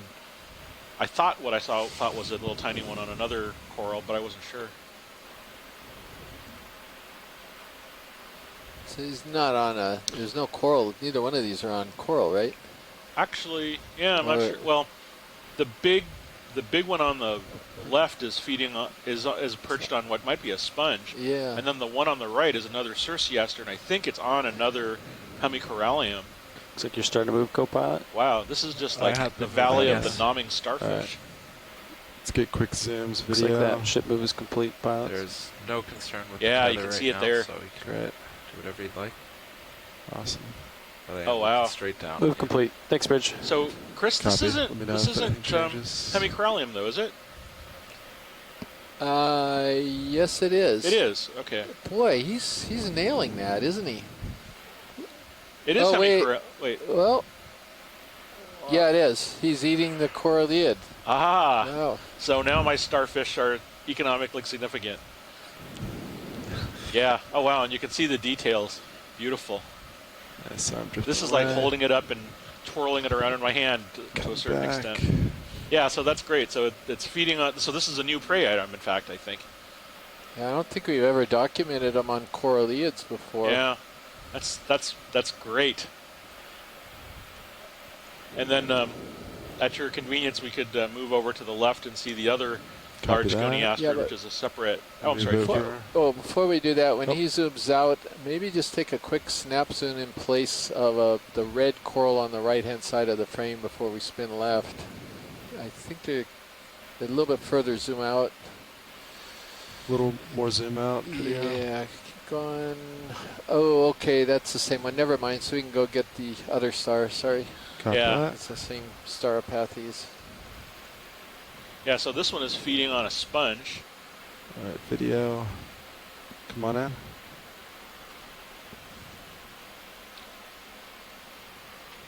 Oh, wow. Oh, wow. Okay, so this is even a different, this is Ceramaster or Peltaster. Yeah, okay. Still So happy, one of Copilot? the great things Still about happy. this is Great. you can see the characteristics on the surface, and it's on the surface of this sponge, and with the sort of hunched over posture, I would say that this is almost certainly feeding and enjoying itself, because you can see all of the papilla are extended, and so that's usually a sign that they're happy. You can also see there are structures called tabula, which is Latin for table, and that's what all of these little columns are on the surface. So so the gills protrude through those sort of big columns. Oh. What? What? Okay. Oh, come on! Hi there. Hello. Dumb fish. Give me a break. Photobombed by a fish. So what are we doing? What am I going to call this guy? The sea star that is. The fish? I have plenty of names for the fish. Oh, sorry. Peltaster? Peltaster. Let's call it Peltaster. Okay. All right, zoom back in on Sea Star. Oh, and then, let's make sure we get lasers just so that I know how big it is. 'Cause Copy. I think it's quite large. Video, do you want to come out for lasers? Thank you. Just enough. I'll tag them both real quick. A little more. Come out. Just a tad more video. Wow, that's big. Yeah. Almost 10 centimeters across.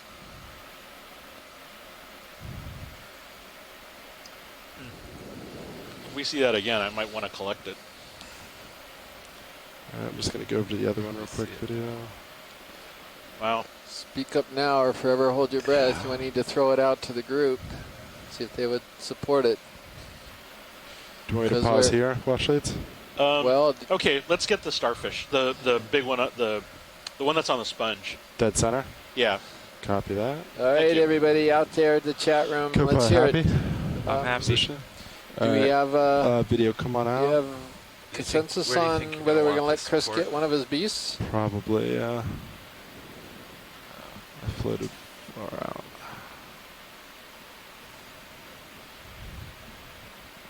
We got some of yours in there too, Chris. So the sponge it's eating. Oh, there's a. Watch leads, any tips on collecting starfish? I think it's just going to be as straightforward as it seems. Just they're fairly. The bodies are calcium carbonate, so they're fairly tough. Yeah. I think the trick is going to be trying to grab it without it dislodging from the sponge. Yeah, copy that. But whatever you can manage, of course. I trust your capable dexterity. Copy that. Let's try to snuggle in here. Yeah, Peltaster. It's not the best spot, but Once you kind of pick a spot, I can work on lighting. yeah, copy that.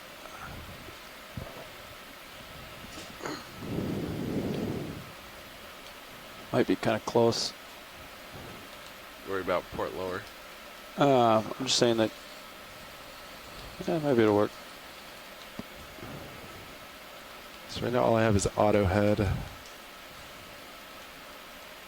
you thinking of doing it floating? No, I have my toe down. Oh, okay. Sorry. But I don't have joy lock in. I wonder if that'll hold. Let's try some. Yeah, Washy, just give me 1 sec to set up. It's Yeah, no worries. Tight spot.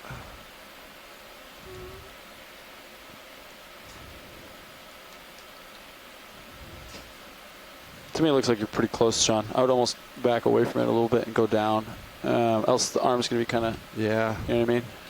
Oh, good call. Kind of get lower and back, yeah. And then that way you're going to reach up to grab it. Else you're going to be, it's like trying to reach something too close if you have too big of an arm. But Elbow's going to hit it, yeah, but see how it goes. Be a fun one.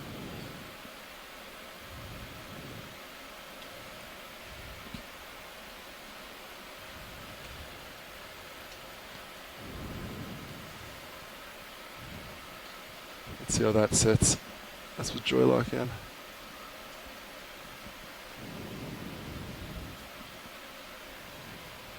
If we're not moving, could you center up so I can just see it, make sure I don't drift? It's a nice view.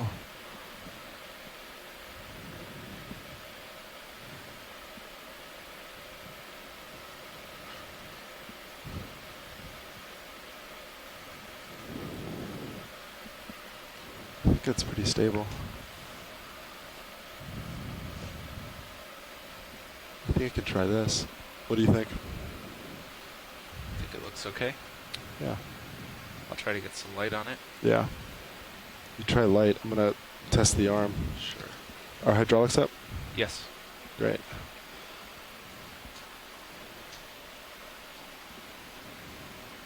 And then, yeah, nav, you could keep an eye, make sure I don't drift. Yeah, definitely. While I focus, that'd be awesome. Arms coming live.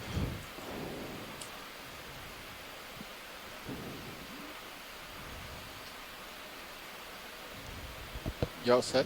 Okay. Sorry, I think my arms are interfering with your light. That's the only light I can hit it with, so you're going to have to deal with that shadow. Copy. I can bring up Mini Zeus if you'd like. Yeah, if you could. Be nice of you. Yeah, come up for me.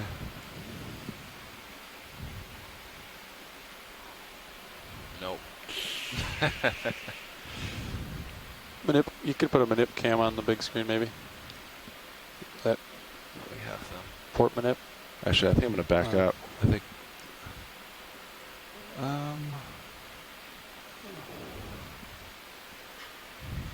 The other option is wrist right. You know what I mean? Yeah. I could give it a shot, but then your wrist joint kind of will be where you're in way of your camera. But yeah, see that? That's You got the yeah. You have to go by the manip cams then, I bet. But either way.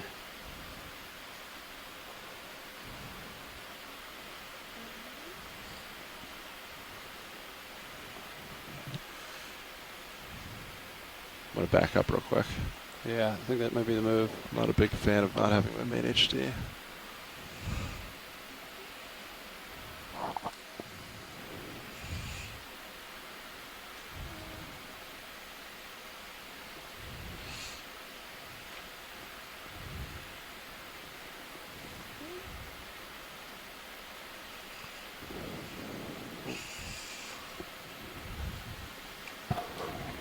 Yeah, as I said that, I started to drift, so it's good.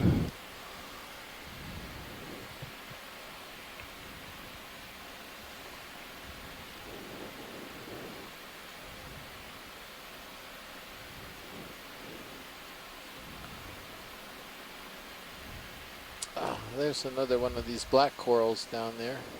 See to the lower left corner? No. I don't know. Rats. I can get your joy lock button if it helps you. You don't care, do you? You just care about that pentagonal thing that's in front of your face right now. That's what it is. I'm looking at other animals. I'm being broad-minded about it. See, he's like he's holding his breath. Looks like a pretty good Like, spot for your left toe there, exhale, though, man. doesn't it? Take it easy. Yeah. Breathe in. That's where it was before, but let it out. just kind of Breathe slid in. off. Let out. I'm very tolerant. Starfish eat everything. They're trying to get it. Of course, you didn't give them exactly an easy task. Right, let's here. try that. Nothing Joy lock's like in, toes on. overhang. Uh-oh. Fire alarm or something. That's a drill, I'm sure. It's not the Okeanos. This is the drill. This is the fire. Fire in the absolute all personnel. All right, let's try that. I think it's going to be the ticket.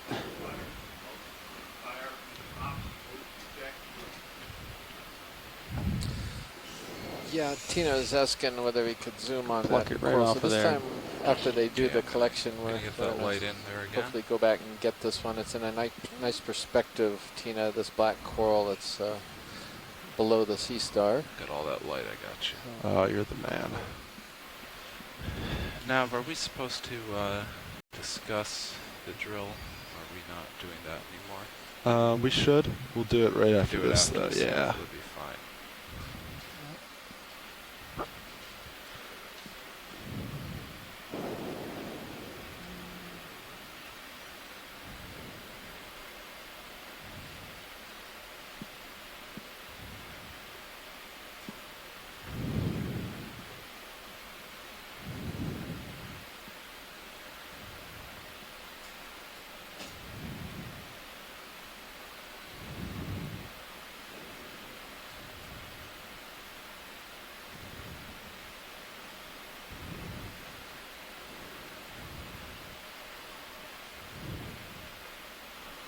He goes.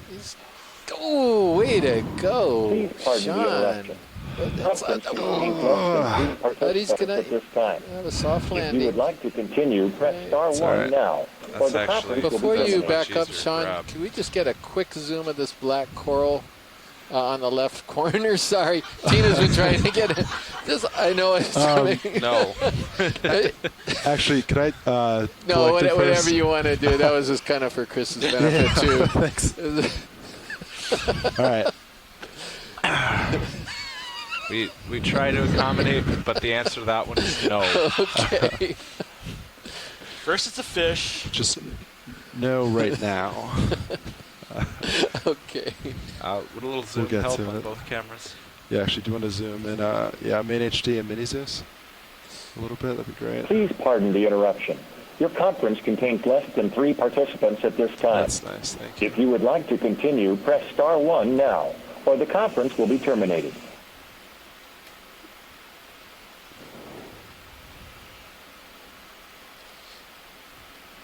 Chris, do you recognize the sponge it was feeding on? Yeah, I think it's Postolastra, genus Postolastra. Okay. You have activated the participant help menu. Press I star have, 0 for technical 4 pounder ready assistance. for you. Star 1 to reinitiate this help menu. Star 3 for private roll call. Star 6 for self-mute unmute. To move to a subconference, press the subconference room to number open? followed by pound. To return to the main push it. conference, press 0 pound. Or Let's press test any it. key to If it return to moves the me, conference. we'll come up real I'm quick. going to test it.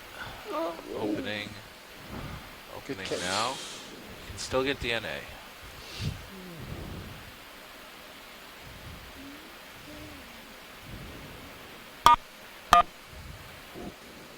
Sneak it in You there. have activated the That's about all I can do participant here. help menu. Yeah, we Press can. star 0 for technical assistance. Star 1 to reinitiate this help menu. Star 3 for private roll call. Star 6 for self-mute unmute. To move to a subconference, press the subconference number followed by pound. To return to the main conference, press 0 pound. Or press any key to return to the conference.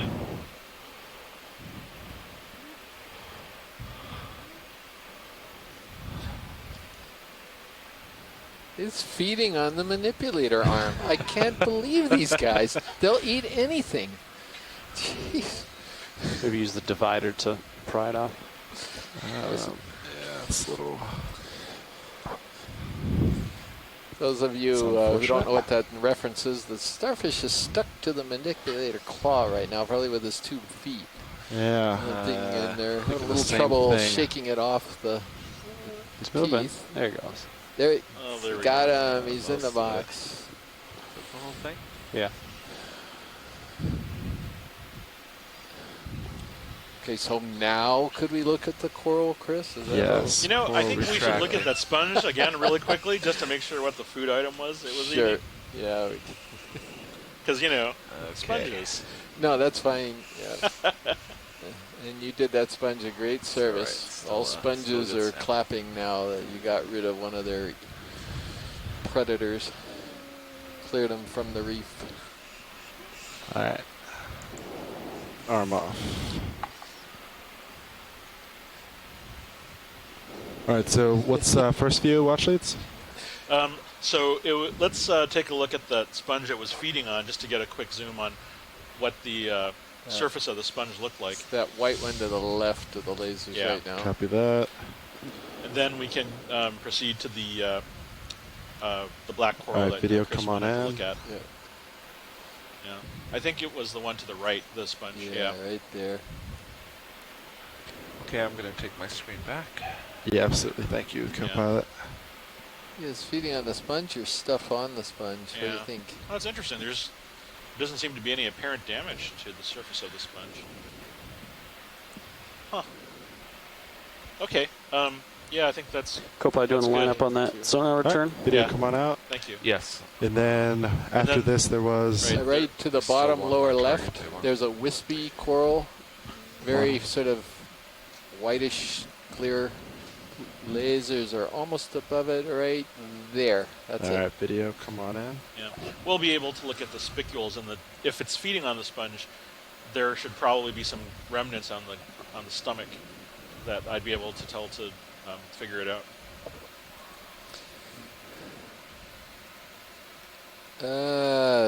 Boy, I don't know if this, I guess this is a black coral. Sort of an odd perspective. I think it is. Can we get a little tighter zoom, or is that all you got, Bob, over there? That's max. Yeah. Now the Okeanos fires up, send your drill. All right, yeah, it's sure it's Antipitherian, some kind. We're waiting to see if we can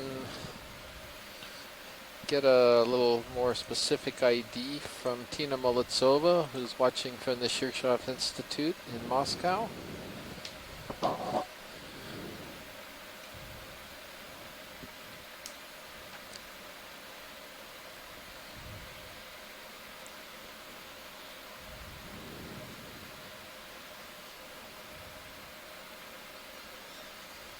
Gonna be a tough one. It's a little bit of a tough angle for her, but I think we're good for science. Thank you. All right, video come wide. So if we were to come off the bottom, first of all, what's the... Yes, in the event of a fire. Bailout 130. And what if we lose DP or steering or propulsion? We have 8/10 of current. It'll push us from our stern to forward, so it'll push us ahead. So essentially, low wind. Really, it'll push us ahead? So we'd want to winch up. Yeah, I'll show you. Quick. Like that. Okay, that's maybe not what I thought it was. Thank you very much, Tina. That makes Go sense. ahead So and wind note is that in our low. It's on our annotations. bow. So that force would push us backwards, but current's much question larger mark on force. it. It'll push us the us ship ahead. forward. Wait. Okay. So I guess your Okay, net haven't punched force it would yet. be Clear at this depth. would basically under no propulsion probably be pushed. I'm gonna wait. You know, almost directly off the cliff in this situation. Okay. She- So I have a positive She's half got that turn, so I delay, need so to she's come looking around, at it a little more closely. A little bit of a to port, and bit later you would than we were. You're already under me, so you would just back up, turn to port, and then we should be good. So I thought about it. If you turn to port, Who's it puts you? a turn in D2 though. Yes. So in an emergency, would you rather put a turn in your 6/8 to not have a turn in your lift line? Catch my drift? I don't think we really care. We just want to get towing. Yeah, at that big point, block of carbonates come I mean, off. we'd want to of do it the- right, but Wow. in the event of Probably an broken emergency, off just from that wall. if we get Chris, would you formation, say, haul where the up, it's probably crevices priority. sort of Yeah. fractured But off I of mean, it. we would want to So what happens right try now, to do it correct. how we would come off right now, Pilot permission to zoom real quick. So Yeah, you're so saying what are we keep zooming D2 on? where it's pointed, I turn, and then we You know, just my tow. finger is Yeah. hovering Yeah, that'd be to fine. put And then this annotation in. I'm waiting. I would say turn to starboard so that way the lift line has none. But Sorry, Yeah, Washes, what are we looking at? That'd be fine. I was talking Oh, about no, I'm front sorry. row. We were just talking to. Sorry, no problem. Oh, sorry, video. Did you want to? There was a scorpion fish on Sounds there. good now. Oh, Thank you. sorry. I was. I We, got we could probably skip the fish. Oh, okay. That's the I see same that. one. Yep. Okay. Thank you. All right, great. So, if we could just take a quick zoom on the surface You can of the take it. rock, there's like these little finger-like projections on the surface. What's up?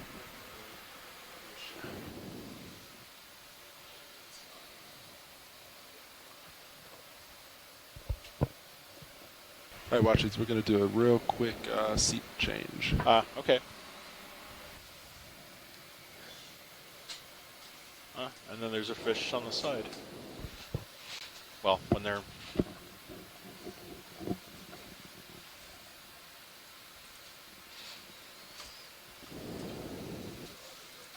Chris? What's that? I'm sorry. Oh, no, that's fine. There's a fish down there, too, if you... Where is he? Yeah, it's another one of these. Well, I think it's Be advised, a little overhung, pilot. Copy. So yes, Sean, do you want to line up on sonar return a little bit to your port? It's about Okay. 280. We just did a. Yeah. And that would be worth looking at. Pilot, We have can we a get different this fish? fish, that's kind of, we can go for that Sanaloa. yeah, he's kind of bouncing he down the just- slope. That silvery fish. You can go for a video. I'll try to.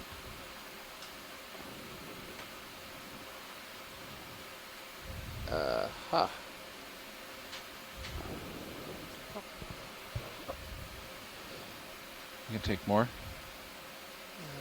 What's it doing? He's got his Feeding? fins tucked in. This is Stethopristis, probably Stethopristis eels. There he goes. Flared those fins. That's what I was trying to look for there. So this is the first one of these that we've I'm gonna seen try to today. get closer. Apologize for the focus. And yeah, while we're in this area, when you're done with the fish, if we could move over to the right and look at all these finger-like projections that are on the wall. We can do that as well. Yeah, just like... Is that enough on that fish, or should we try to? Yes, do it's better? good enough on the fish. Yeah. Thank you. Great. Thank you, Dave. And a little bit of a change out of chairs here, or switch of chairs at least. Oh yeah, I see what you're talking about. Those. The very small ones we're looking at? Yeah, they're just all of these. Yes, They're I like see hairs that. coming out of the rock. I'm going to get closer. We're pretty far off the wall here. It's kind of what my chin looks like when I wake up in the morning. So. That's just lovely, Chris.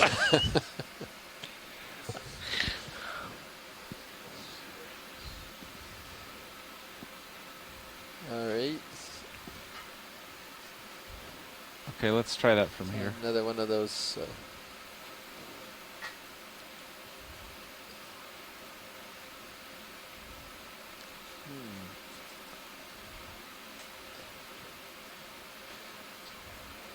Huh.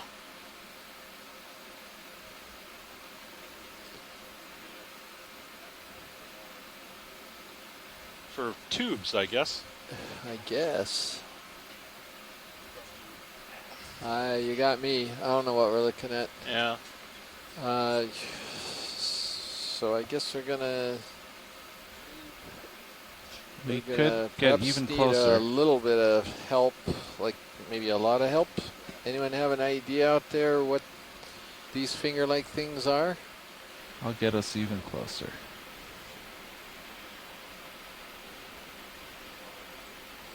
Are they tubes? Did you see a little opening in the ends Yeah, I of think them? your or- brow I haven't still seen. looks I fine. don't think I saw anything Thank you. emerge from them, but.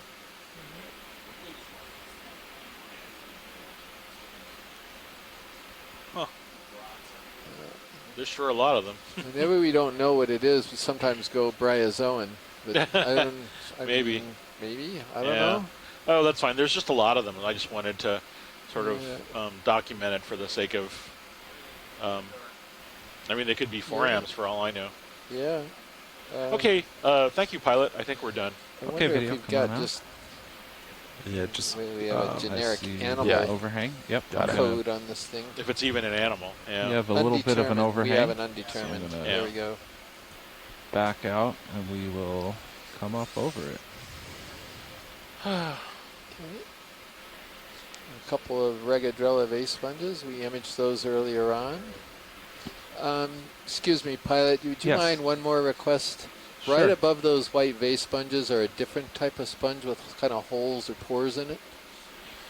So it's the laser. It's to the left of lasers. Okay. And you swing a little bit left and slightly down. Angling slightly more down. And a little more left. Keep going, a little more left, and those kind of moundy things right to the left of the laser now. Sure. Thank you. There's sort of three of them. There's a larger one further to the left. I'm pretty sure we haven't documented these. How's my brow look?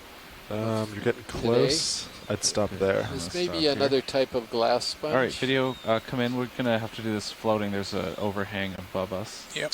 This is what we're looking for? Yes, it is. So the one on the left would be fine. The bigger leafy kind of lettucey thing, it's halfway off screen right Tilt now. up. Chris, that one. Yeah, there's that a little crab down there too. Yeah, move back slightly, pilot. Oh yeah, we can get that too. Okay. There we go. Just there you go. Wow, what are all these Not things? that guy. That one. There you So- go. Point this up if you want it. Yeah, So permission. this is go for it. this particular a sponge reference. is a glass sponge. It's in the genus Faria, and I think it's Faria oca, or at least near oca. That's what we sometimes say. And there was one of them that had a whole lot of zoanthids growing in amongst it, but there's some clean colonies here too. But man, Chris, look at all these little polyps on the wall. Yes, so colonial you're fine now. anemones still Yeah, existing? space. Zoanthids? I don't know what these things Yeah. are. It's carpeting them. Man, Yeah. it's like there's just all sorts of these uniform colonial animals. The tubes on the other rock. I'm not even sure if they're You need an anemones, auto distance hydroids. from wall option. Wow, Yeah. looks like Science is good with the sponge whenever you're ready. Okay. yeah. There's a crab just in the crevice below. Yeah, there's yeah, a we crab. could try to get him. That would be great.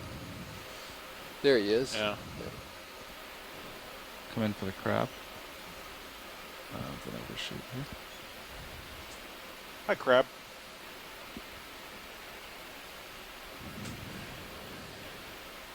Do you recognize it, Chris?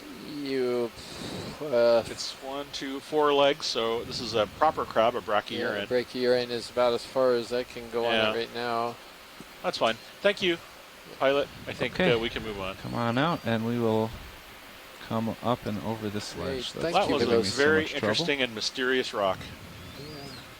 It's the name of my next adventure. Yeah, another A very sea big star. and mysterious rock. Oh, Yeah.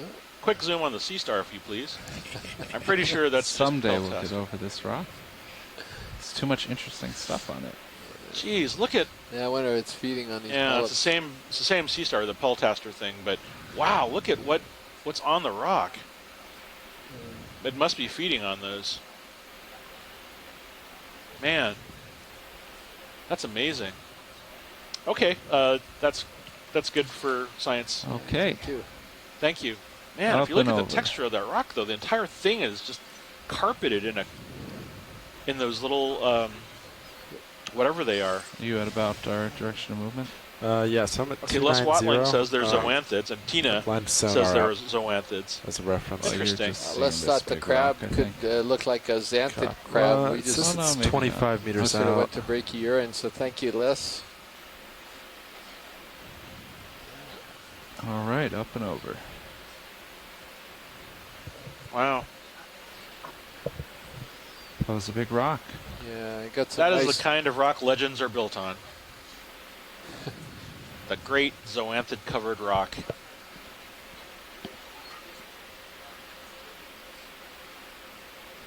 we got, again, some bigger outcrops here that are just covered with corallium and other things. It's just magnificent, this area. Just look at all of the coralliums. There's a little epigonid fish swimming by, too.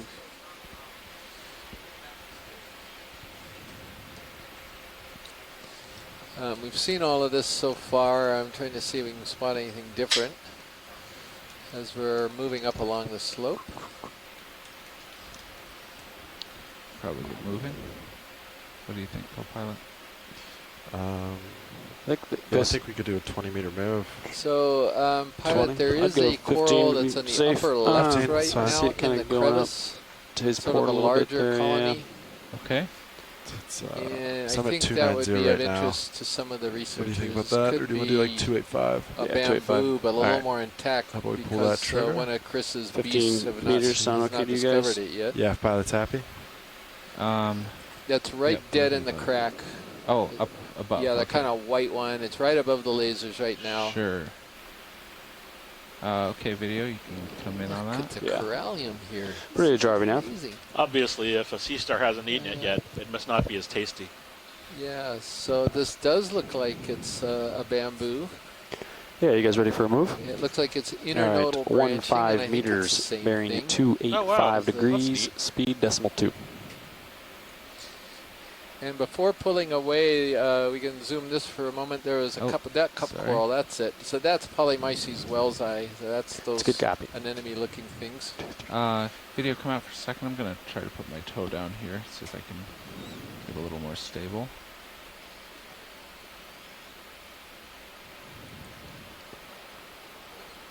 Okay, yeah, you can come back in. Although that cup coral might be behind the rock now. Let's see. Have we gotten any further on that bamboo? Let's see.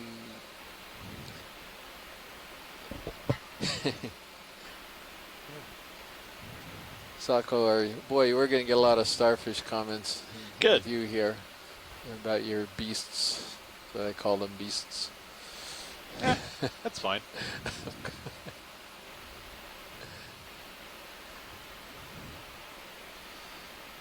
Move initiated. Thank you, Rich.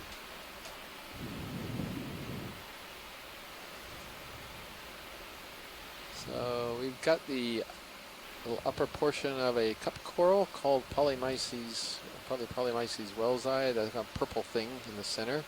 To the right, we've got a few branches of this bamboo coral. We're not sure of what the D is, but Les Watling has chimed in now. And he says it's either D1 or D2 clade branching at the internode. So Check me to range in your that's sort of sonar the state pilot of the taxonomy right now for the I'm not really using it right now, bamboo but that'd be family. fine. Is that they've got them in these groupings that are called clades. And so they've sort of got different type of Try to get as close alphanumeric as we codes can for on the the different bamboo. clades. So Les is able to go to a D1 or D2 Are you full zoom? clade. Yes. Thank you, Les. Watling's at the University of Hawaii Sorry. at Manoa in the marine biology program. Foremost experts on these bamboo corals and chrysogorgids and some other things. Tina is suggesting a collection on this. I don't know if that would be hard or not. If we collect this, this is going to be the last biologic. We could throw it out there. Tina actually did already throw it out there. First of all, let's find out what Dave thinks about it. Is this something that's even possible, Dave? Let's zoom all the way out and take a look. Ooh, it's kind of tucked in there, isn't it? It is. You know, maybe if we see another one, it's a little better. We've already seen a couple, so I'm sure we'll see another one. Yeah. Let me see that could take a while to try to work that one out of the Do we want to crevasse. stop ship for thinking about sample? I don't know, Sean, do you think this is doable? Pretty driving that out. crack. I think. Can we hold I think I would current have position, to please? perch on this, and I'd be too close. Which part do we want to go for? Yeah, Dave, let's go ahead and skip it. Okay. And, we'll just keep That our one. eyes out. But we'll skip it. Yeah, thank you. That's watch your don't go port. That's a toughie. Easy. Just a little lateral. Yeah. Easy. Now we have a fish coming into view. You could stow those a little bit. What is this Pilot, fish? would you like them stowed? I wonder if can we yes, do a you could quick do that. zoom on that fish coming down slope? Sure. The one, this one? Yeah, this one here. It's It's Holardia yeah. again. That's great, thank you. All right. What is it, following me? Move complete. Thanks, Rich. All right. That one's stowed. Okay, we got Holardia is a another spike fish. rock. Sorry, I used out the, of only the 070? scientific name. Go ahead. Thanks, Rich. Making a heading change, pilots. All right. Copy that. Actually, do you want to back out now that you left, or would you like Hey, it Chris. kept in? I Just think the edges of the it's port okay lower. now. So All I right, see, copy. that's fine. Do you It's see gonna the be a white Yeah, we'll just keep sort an eye on it. of spreckling on the surface? They're made to flex. It's all right. Yeah, I see it. Just I'm not sure if it's an animal or not. What are we looking at? We were just Is Venus just moving by speculating itself on right the now? nature of Or you got the it? white speckled stuff on the surface of the rock. So we've got another crab in that hole, Dave, if you see it, that kind of black thing. Maybe we can get the white speckling and the crab in the same shot. I don't see it. It's directly to the left of the laser right now. I think it's a crab, and my eyes go might for that be. hole. Come on in. The next hole over. I'm probably wrong. It's probably just a hole. I think it is, but we can get his white speckling. It was just a hole, wasn't a crab. Sorry. More of these. Wow. Oh, a tiny brittle star, though. More of these finely branched things. Yeah. But over to the right, there's all of that kind of white mat-like stuff. Doesn't look like. Is it sediment? It could have been trapped sediment. That's true. Yeah. Because there's so much, such a high density of small organisms. Yeah. Thank you, pilot. Yeah, that's fine. Do it. Okay. Come on out, video. A lot of shimmering here. Oh yeah, a lot of shimmering. You can zoom out. And we will go up and over again. Up and over. Taking quite a bit of lat to fight this current. Picked up. Yeah, it looks like look the at particles the are current pretty coming quick. over this rock. 50% lateral to hold.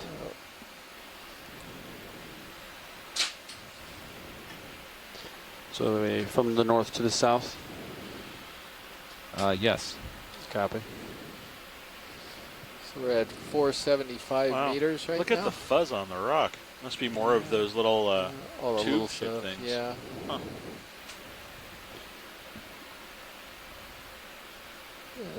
Pilot, when we get over there, maybe a snap zoom on the yellow colonies. I think it's Anelopsamia, but just to confirm. Okay. If we're Let's headed see in if that we can do direction. that. We are, but it is well below us right now, but we'll give it a shot. It's fine. Even a snap zoom just to make sure it isn't a gold coral. That was the main. Ah, all right. Is it a crab? Pretty sure it is not, but what the hey? Wow, there's a big crab down there too. Let's try to get a snap zoom on that yellow coral from here. Yep, that's Anelopsamia, the hard coral, scleractinian. How's that tether look on that rock? It's above it. You're fine. Great. Check another move, pilot. It's maybe a 10. Did someone mention a jelly on a Not rock? quite yet. Go, pilot. Fine with me. I think 10 or 15. Yeah, actually, it looks like we're clear for a little Should while be now. fine, yeah. 285 degrees. I think that sounds great. I'll do 15 meters to start.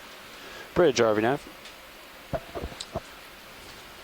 Yeah, we'd like a move, same as last. 15 meters, bearing 285 degrees, speed decimal 2. Anything else on this? No, I think that should do it. Thank you, pilot. Yeah. All right. And was there a There's a- crab we were looking for? There was a large crab in the Down lower right. hand corner below the. Some fish. Was that fish? Or? Yeah, I think it's another Sirdomia, but he's Sounds great. You Thanks. see his Behind that claws white- sticking Oh. out there. Yeah. That is big. Yeah, we could take a peek at that. Is that another black Staropathes. Staropathes? Yeah, Okay. I think so. Unless it's a rock pen. Oh, it's a rock pen. Aha! Excuse I knew me. it was something. Tether's still Yeah. good? Yeah. No, you're So good. Okay, come in crab for the at first, crab. and then we have a rock pen to the left. Yep, that's Sirdomia smithi. Oh, looks like it's missing a claw. Poor fellow. What are you looking at?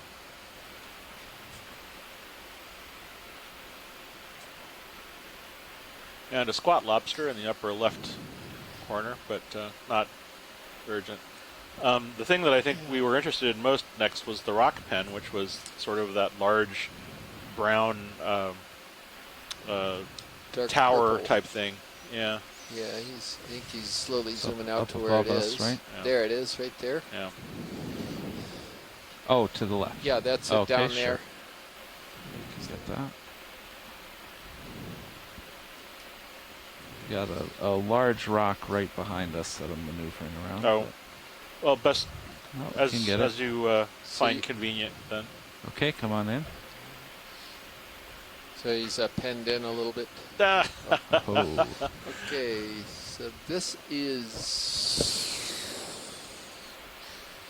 I always get, I think it's Anthoptylum is the genus. That sounds right. Sorry, you might feel a little tired. So sea pens are colonial animals. What you're seeing is actually essentially one individual. The ship is finishing there are its heading several change. mouths feeding. Okay. All So of the tentacles that you're seeing are kind of that makes sense. surround. There are 8 tentacles on each feeding polyp. There's a mouth at the center, and they all kind of lead back to this central stalk. This is also an octocoral, similar to many of the gorgonians we've been seeing. It has this interesting anchor, which is... Thank you, Bridge. This is abandoned ship trio. Please muster to your abandoned ship stations. Yes, so there's also an anchor for this sea pen to attach to this rock, which is unusual because other sea pens are typically anchored in sediment. And so they have this big kind of swollen holdfast like structure, which is usually buried, but in this case it's actually used for attachment to a hard substrate. Do we lose lasers at some So Sako Matsumoto They could be is hitting the asking it's a rock the pen. drawer. It is a rock pen. They're hitting the drawer right now. Oh, yes, they are. I think it more closely resembles the genus Calibelemnon rather than Anthoptylum, but frankly, I don't have a good... Are we moving or are we still rotating? I think we're moving now. Really We're know just starting to move here. Great. These Cnidarians very well. Whatever's... We're going to put a big question mark for this. A good observation. Anyway. That's our first Peninsulacean. There's a group of animals amongst the octocorals that are known as the sea pens because they resemble an old-style feathery pen. This is one of those types of animals. We'll probably see more of them. Now? 15 meters. We could do more than that. We could do at least a tether. Okay, we'll let it finish out and see where it puts you. It calms down a little bit up here.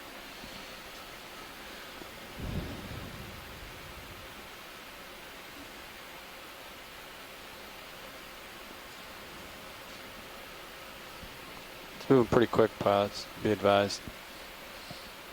That's it. The ship is moving like 0.3. I called for 0.2. Okay. Just be ready for that. Copy. That's fine.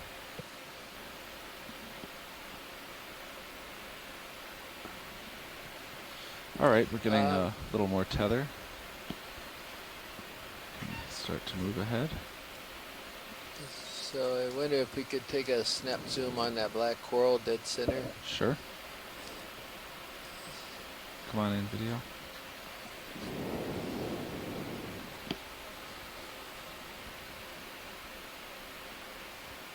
That is some current. There's a dead cup coral near its base, but yeah, this is a beautiful, pretty sure it's going to be bathypathes. So some of you out there might notice that right to the rear of this black coral, there's a very interesting ornate structure that almost looks like a goblet or a cup with lots of big wings emanating around the edge. That is actually the skeletal structure of a lot of these corals, that single cup corals that we've been calling polymyces. Move complete. Thank you, Bridge. This is a proper type of coral, a scleractinian, which is the same group which occurs in shallow water in shallow reefs. Down in the deep, they're often single cups, and they have a very different type of structure, and there's actually quite a diversity of them at great depths. You guys still happy at this heading, Good 285? for science. Yep. Thank you. Okay, you can I think come it's out. pretty good for now. Okay. Really fighting current. Do you guys want another move, or are you guys okay here? Or? The ship stopped? It just stopped, yeah. So I have pilot. I have you about 65 on my camera. We could do another move. There's I can just peek a up real gentle quick. slope ahead of us. I can see it. Yeah, I don't see anything.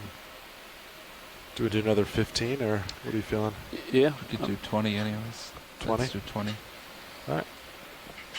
20 meters nav.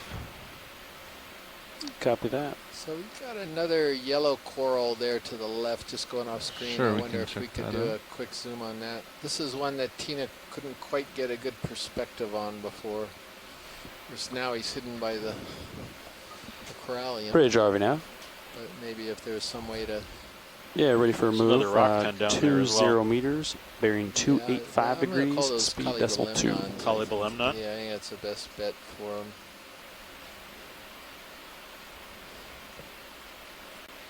Good video. Come in on this yellow Good copy. coral.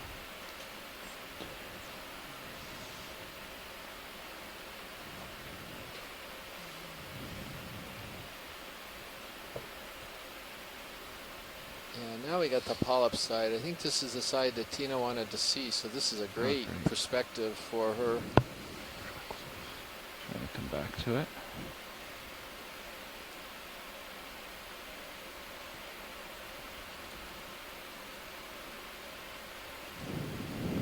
Some beautiful corals.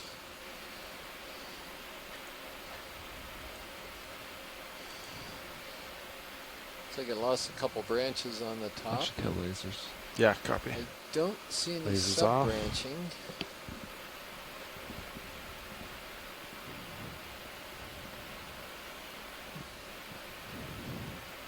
So I guess it's a Bathopathes, I would assume. I don't know what Tina's going to come up with in a moment, so she gets a chance to look at it.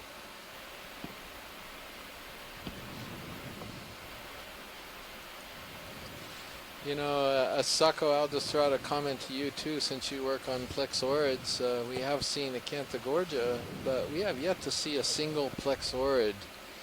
And this is a reasonable depth that we would expect some at, so just kind of noting that they're missing from this community.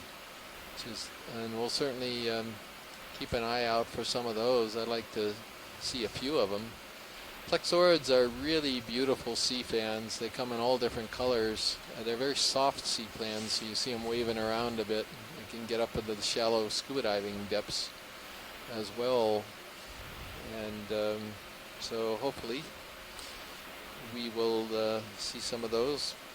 Tina is she's comfortable with Bathopathes as the ID for that, so thank you. Said we can leave it as that for now. Great. Come on out, video. And did you do that second move?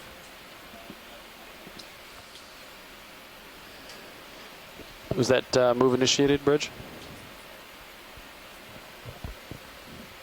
Good copy. Thanks, Bridge. Move initiated, pilots. All right.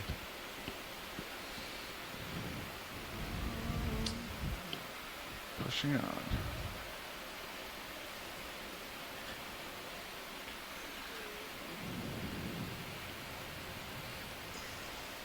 So we have not collected any rocks today. We have found not very much. I'm sorry, Chris. Oh yeah, you got a star. Starfish I got alert. something for you. Oh, this might even be something else. Haha. At least it's not eating a coral this time. The day is young. Well, look at it. It might even be on that Antipatherian. What is that? It could be.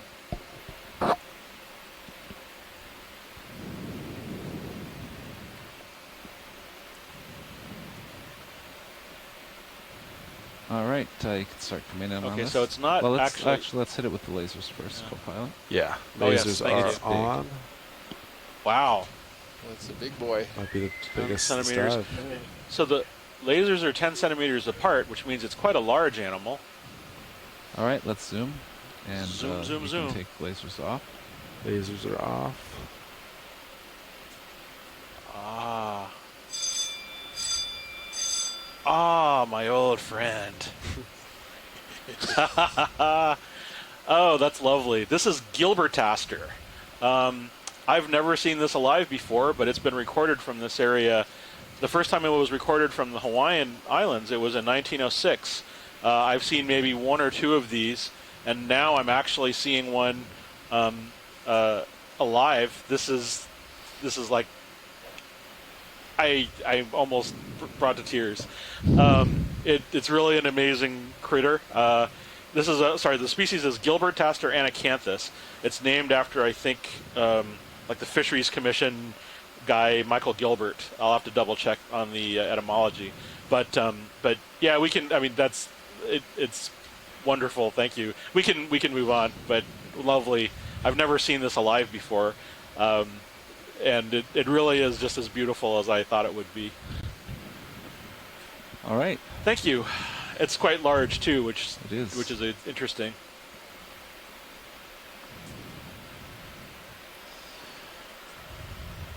Move complete. Thank you, Rich. I think I had one of these as a question mark. Move is complete, somewhere. pilots. Got it. Find Copy it in the that. gallery. Get your lasers back on.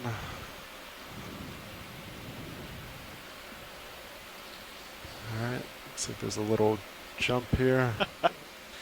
Oh my. I don't see any overhangs though, so I think It's you're good. steep though. Yeah. That was the only picture we ever had of it. It was in the Hurl gallery beforehand.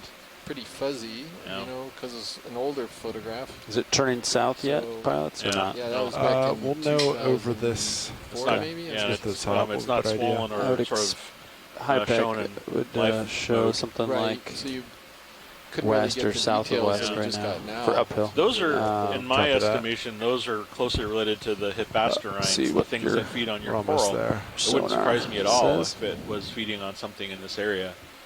But then, of course, all sea stars do seem to feed on Try to corals, so make it some at least vertical progress goniastrids here. in that group seem to feed on coral.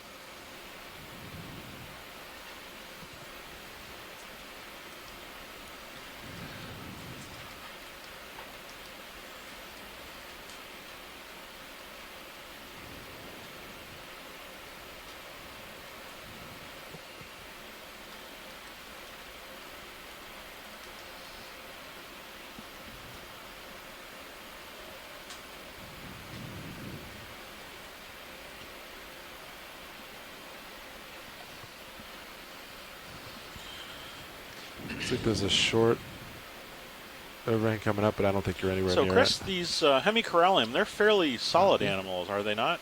That's correct. So we got one of some the things layers. that most people don't realize Yeah, I is think that that's what I was corals, seeing even right there. shallow water corals I mean, with hard sediment skeletons, layers. can actually be influenced by the current flow.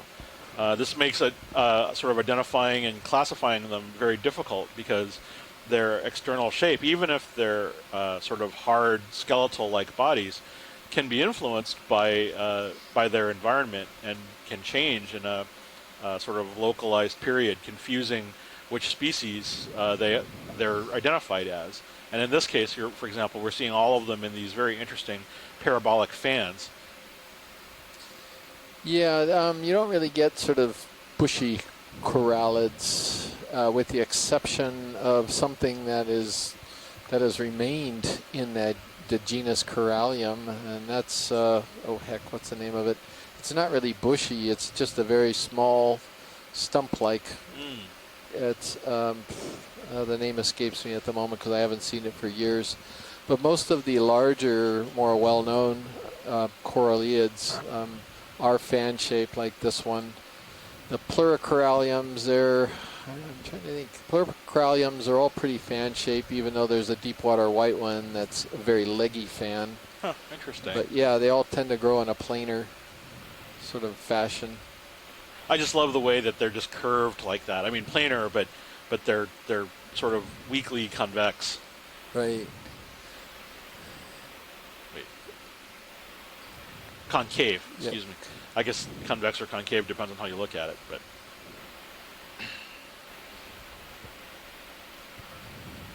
You clearly see that the current is sweeping across, you know, from right to left, and presumably if it's tidally driven, then left to right on it as well.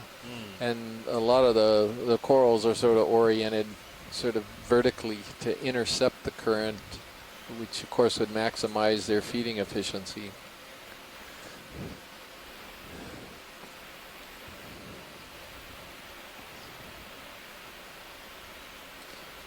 I'm just seeing, wait, I missed the umbellapathy. Sorry, Tina. We will have a look on it. Tina Molodtsova, who's participating via the event log from Shirshov Institute in Moscow, spotted an umbellapathes. That's another type of black coral, and we missed it. We're starting to run out of tether, pilot.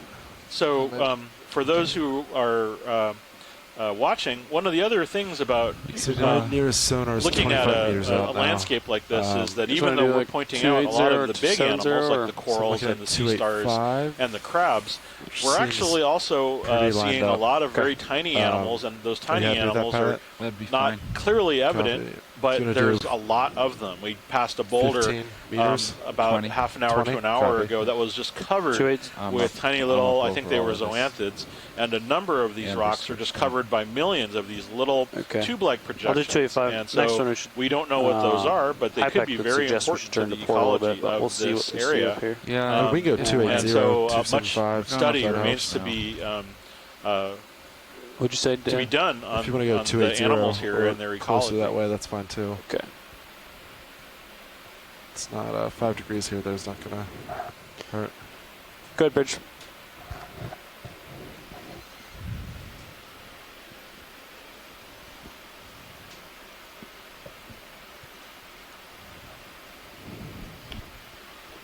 All right. Okay, looks like yeah, we got good. some time here. Sounds good.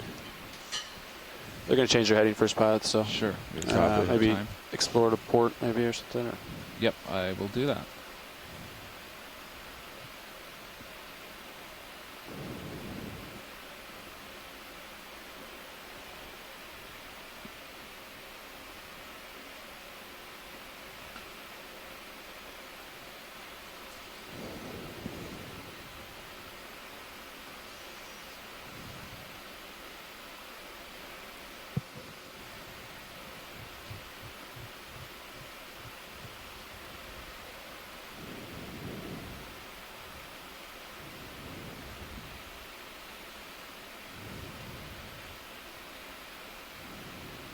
Is that about it? For tether? You could go a little more if you want. It's not tight at Yeah, all right little now. blue fish down here. Let's come in on this. Let's zoom on the fish.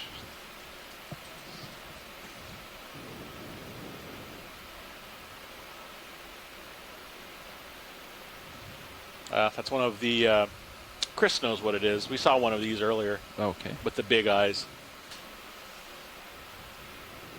Interesting split tail, too.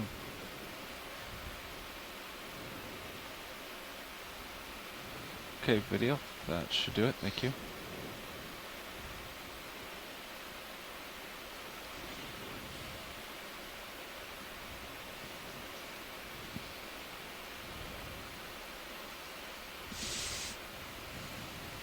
There's another one.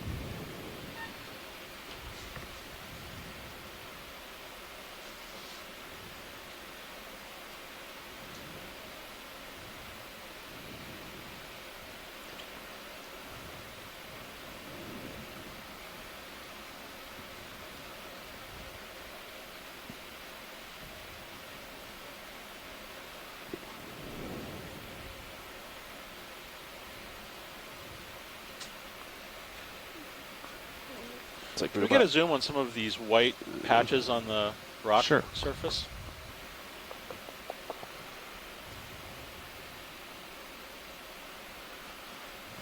Yeah, pilot, as you did come over, you do have a little more tether Yeah, I see now that. too, if you need it. Yep.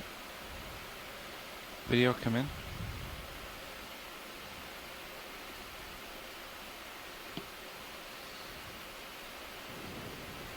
Okay, they're the broken bases of old corals.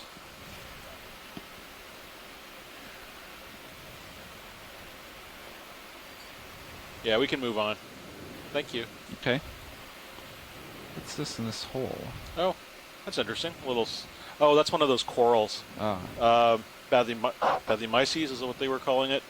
There's a cup that's inside. We saw one earlier without the animal in it. It was sort of like a goblet with lots of ridges Right. around the edge. And so that's a proper coral, similar to the type we see in the type we see in shallow tropical habitats, except that it's a cup instead of a big colony. Yeah, like one of these on top. It's the same type. Zoom, please, video. I think this is a shrimp. Big striped shrimp. Oh, interesting little shrimp. More of these mysterious tubules.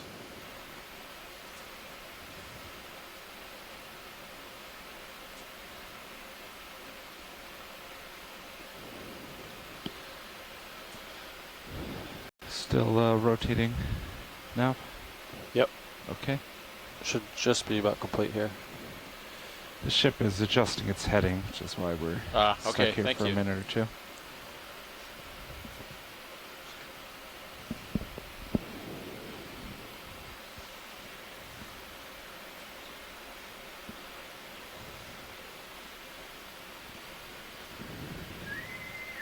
Attention all hands, the ship's door will be opening for the next 10 minutes. Again, that's the ship's door opening for the next 10 minutes.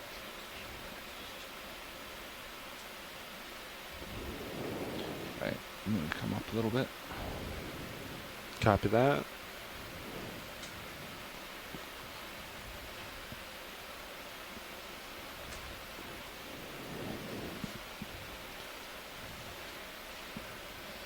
Bridge RV now.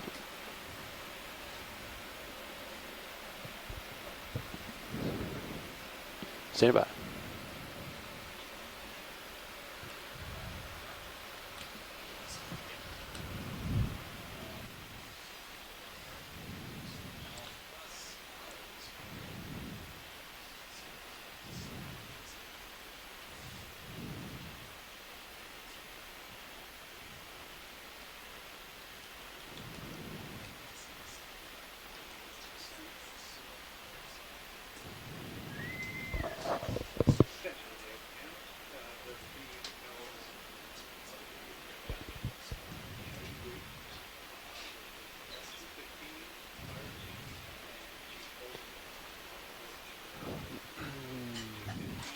Ship is. Geez, wait till it gets up, comes.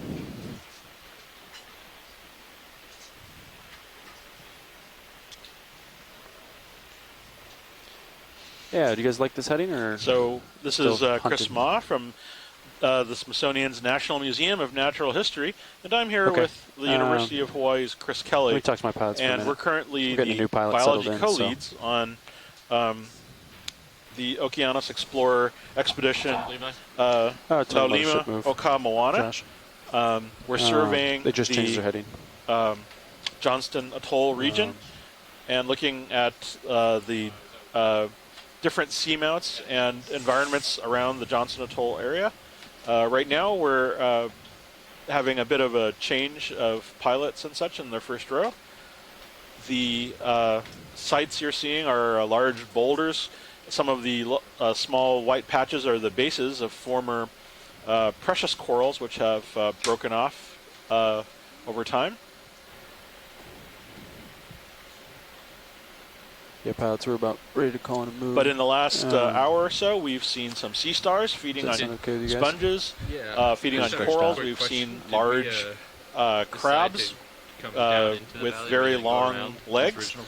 We've seen no, we kind of went all around kinds of unusual sponges and tiny little creatures living on the surfaces of these boulders. Oh, yeah, so this, some of which are original zoanthids, plan. and some of And which we are decided to do mysterious this. tubes we've never seen before, or at least that we don't recognize. Yep. And here's an So, orange yeah, you guys ready for a move? Maybe sea star 15 that's or 20 coming meters up towards you. in front of us. Yeah, Pilot, are we? Okay. Yeah, come on in video. Yeah. Can we focus on the? I'll do 280 at Sirius's heading. And so this looks like another sea star, another goniasterid called Plinth Aster. This is in the family Bridge, I got a move for you Goniasteridae. when This you're is ready. what we sort of informally All right, refer to as 15 meters, a cookie star. bearing That's the name 280 degrees, that speed people use in 0.2. lots of different contexts around the world, different species. But we can see the details so closely that we can see some of the diagnostic characters. Those little brown spots you're seeing around the radial areas of each arm are papula. That's how they breathe. They actually can absorb oxygen across little sort of finger-like projections that come off the top. And you can see the very almost, they're sort of little polygonal plates that make up the top surface of it. Oh, and we're seeing little snails off to on the lower side of the screen as well. or are they hermit crabs? No, they're snail shells. I don't know what's in them exactly. But one of the things that's always important when we're looking at these habitats is to look at all of the small things. There are many, many organisms which live in the habitats of a rock like this. Sometimes they're very small, sometimes they're very big, sometimes they're flat and encrusting, sometimes they're big and form large colonies. If and thrusters ramp so up, a you go rock down like to this 0.1 is if you want, habitat Bridge. for a multitude of organisms. Yeah, I can hear. Are we good on this start? Yeah, no, I'm sorry. We can go. I'm just... What's the pink behind the sponge? That's a closed-up anemone, Bob. Okay. Yeah. It was open, and then I disturbed it. And so we just had a change out of our first row of our pilots and engineers. If you'd like to introduce yourselves. Sure, this is Joshua Carlson in the pilot seat. To my left is Levi Unima. Is that right? Unima. Yes. Unima. I always pronounce your last name wrong. To my right is Andy Lister. And on shading is Bob Knott. And in the back row is Annie. And we're all part of the Global Foundation for Ocean Exploration, or GFOE. Great, thank you. And as we'd mentioned, this is Chris Ma from the National Museum of Natural History, Chris Kelly at the University of Hawaii, and over to our side is Nicola Rodriguez, who is helping us log species and is doing a tremendous job. Oh, what's this? On the lower left. Oh, look at this. Yeah, we've got a... Come on in video? Yes, please. Nobody's... It's a Sympagurus. I think it's a type of hermit crab. What's on the... It's an anemone. Oh, it is an anemone. Yeah, so this looks like it could be even Sympagurus dolphini or something close to that. Now, is this... This is one of those hermit crabs where the anemone has actually replaced the shell, right? Yeah, that's right. There's no shell under there. It's there's a bond between the crab and the anemone, I guess. I don't know how to describe it. But yeah, that's why they're. I think the genus name kind of implies this relationship, the Sympagurus. Wow, look at the claws on that thing. I'm trying to figure out. Well, I'm just going to tag we're good. it as. Thanks, pilot. Okay, copy that.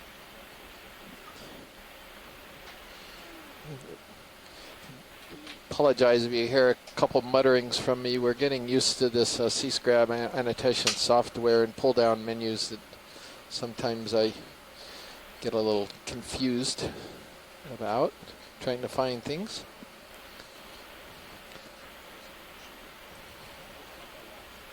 Wow, that guy is a real trooper. Gal. That crab.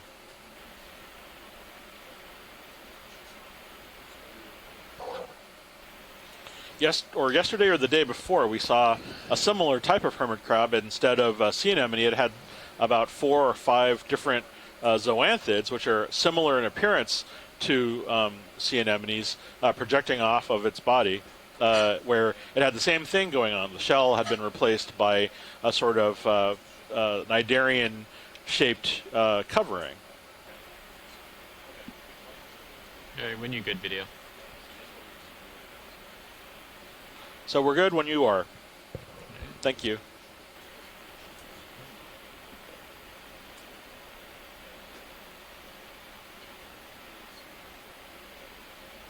Yeah, actually, that's a dead ringer for the photo in the Okeanos Animal Guide of Sympagurus dolphini. Slower. Oh, that's pretty far away. Okay, that particular Yeah, anemone look on at- his back was look at closed Sirius. up. That's why it wasn't initially obvious what it Okay, you're was. seeing And the- this So one's- that species get a of good hermit depth crab on that. we've got identified in the Hurl identification guide as... this is the Okeanos. Oh, the identification. Okeanos Yeah. identification. It's also in the Hurl animal identification Coming guide. up at So you, Andy. Sympagurus dolphini. dolphini, yep. Coming up with you.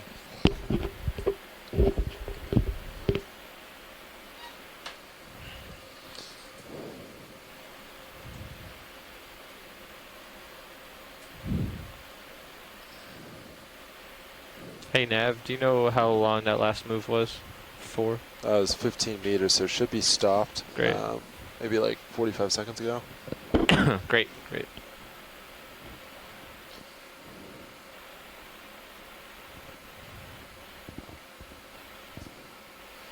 Pretty nice steep terrain. These presumably are large blocks of carbonate that have broken free from the wall, the terrace. And what's that orange thing up on the top there? I think it's a fish, perhaps. Maybe a scorpionid or another one of these Satarkis, but we could take a look. Yeah. Pilot, do you want me to adjust your mini Zeus or anything, or are you happy where it is? Pilot? It's fine where it is. It could be an octopus, actually. Come on in, video. I think you've got an octopus. Ha-ha! Good eyes, Chris. An octopus, an octopus, an octopus puss. Oh, we got a big fish out there. Not doing anything, though. Swam off. Pilots beware, we're doing a heading change 10 degrees to port. We have our first octopus.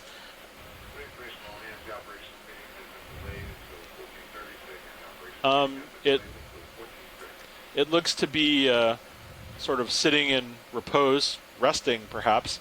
Its tentacles are withdrawn.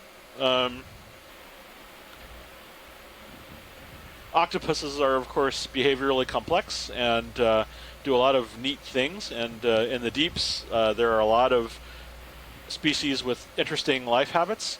Some of the very deep ones can take years to brood their juveniles. These are often, in shallow waters, octopuses are known to be very efficient learners, and there's commonly stories about octopuses escaping from aquaria in which they're placed for display. I myself have had stories told to me about how they've undone the locks on tops of their aquarium and made their way into places where the crabs are next door. It's a pretty funny Geico ad out, but I'm not doing a plug for a company. Mike Vecchione, my colleague from the Smithsonian, reminds me that this is an octopod, not the genus octopus. And I stand corrected. There are several genera of octopods.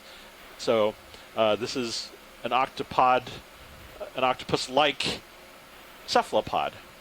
So, Mike, do you have any idea which genus this could be?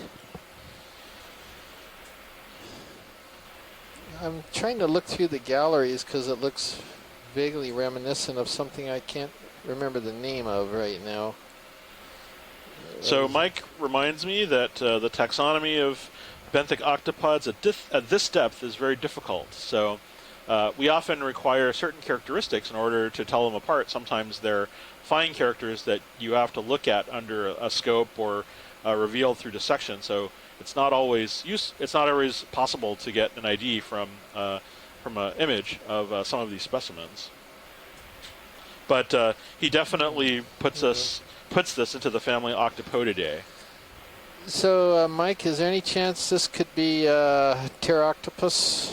Because I'm just looking at some of the old He Hurl just photos. says could be Pterodactylus. Oh, he said that? Yeah. Okay, because we have something in the Hurl gallery, Pterodactylus hoylii. It's taken me a long time to find the image of it in that gallery. And it's, as I recall, is the eyes, the yellow eyes, were one of the distinctive features on that. But yeah. But you can see that there are some very nice distinct suckers that the arms are using to attach to the wall. Very agile looking beast. Okay, I think we've harassed this fellow long enough. We can move on. Okay, when you're good, video. Thank you.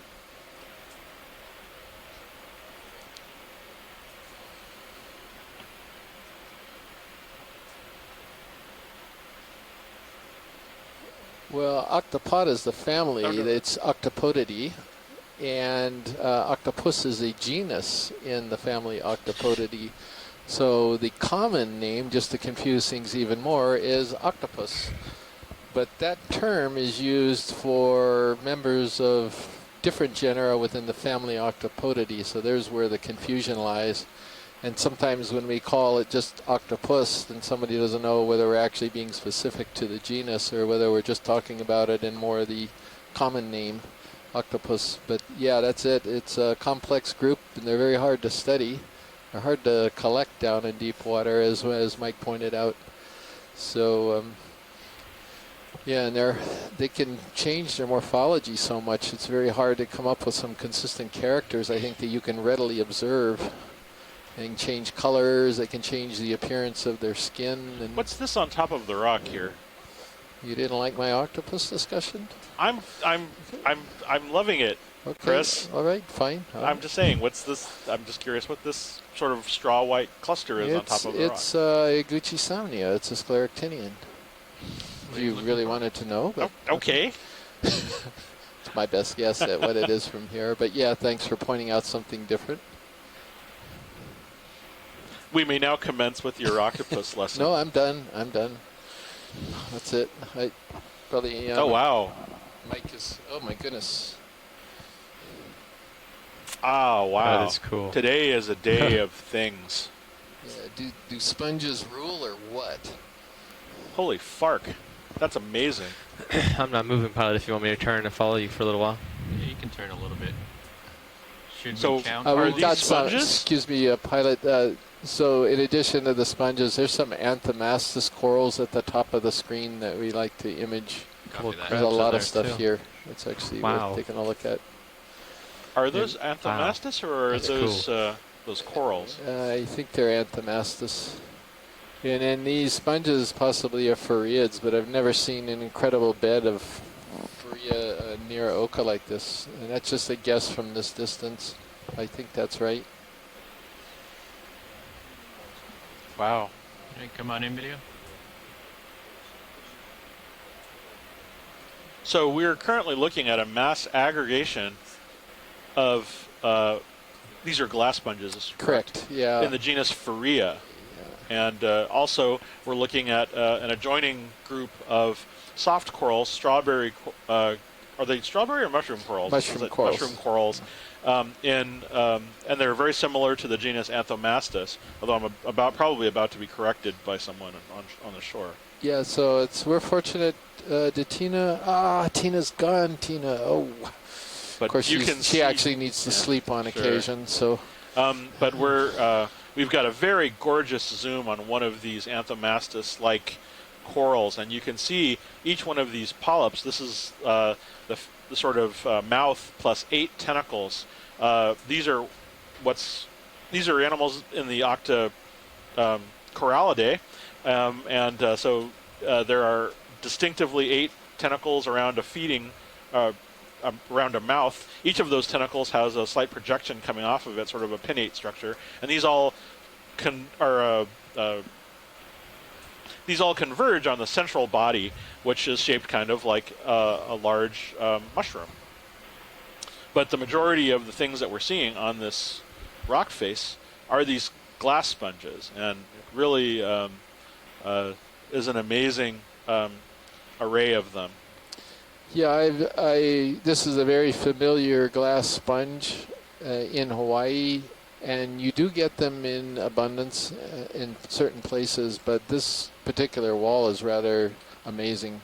Not sure I've ever seen so many in one place. There's hundreds, if not thousands of them. This is a really beautiful glass sponge. It's very, very thin, paper thin, really. It's only got a couple of, the actual framework is only several spicules wide, if you will, which gives it a very translucent appearance. And so what's a spicule? Spicule is a microscopic part of a glass sponge made of silica, and it gives the structural support. It's a hard element.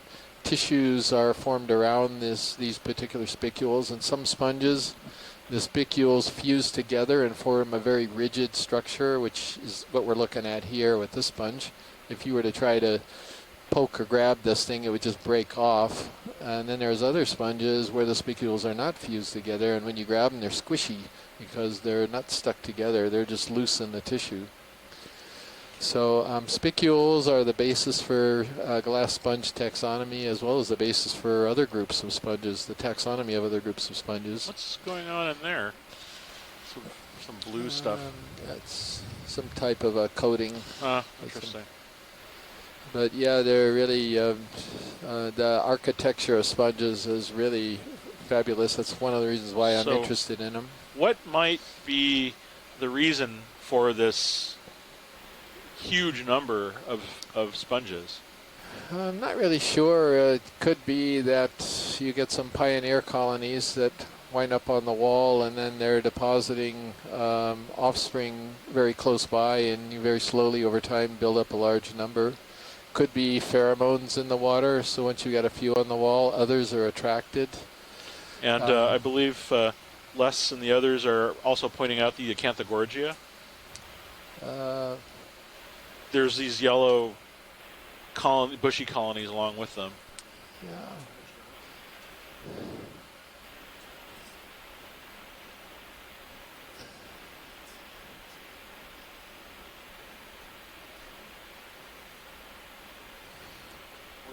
Yeah, I see the Acanthogorgia, okay.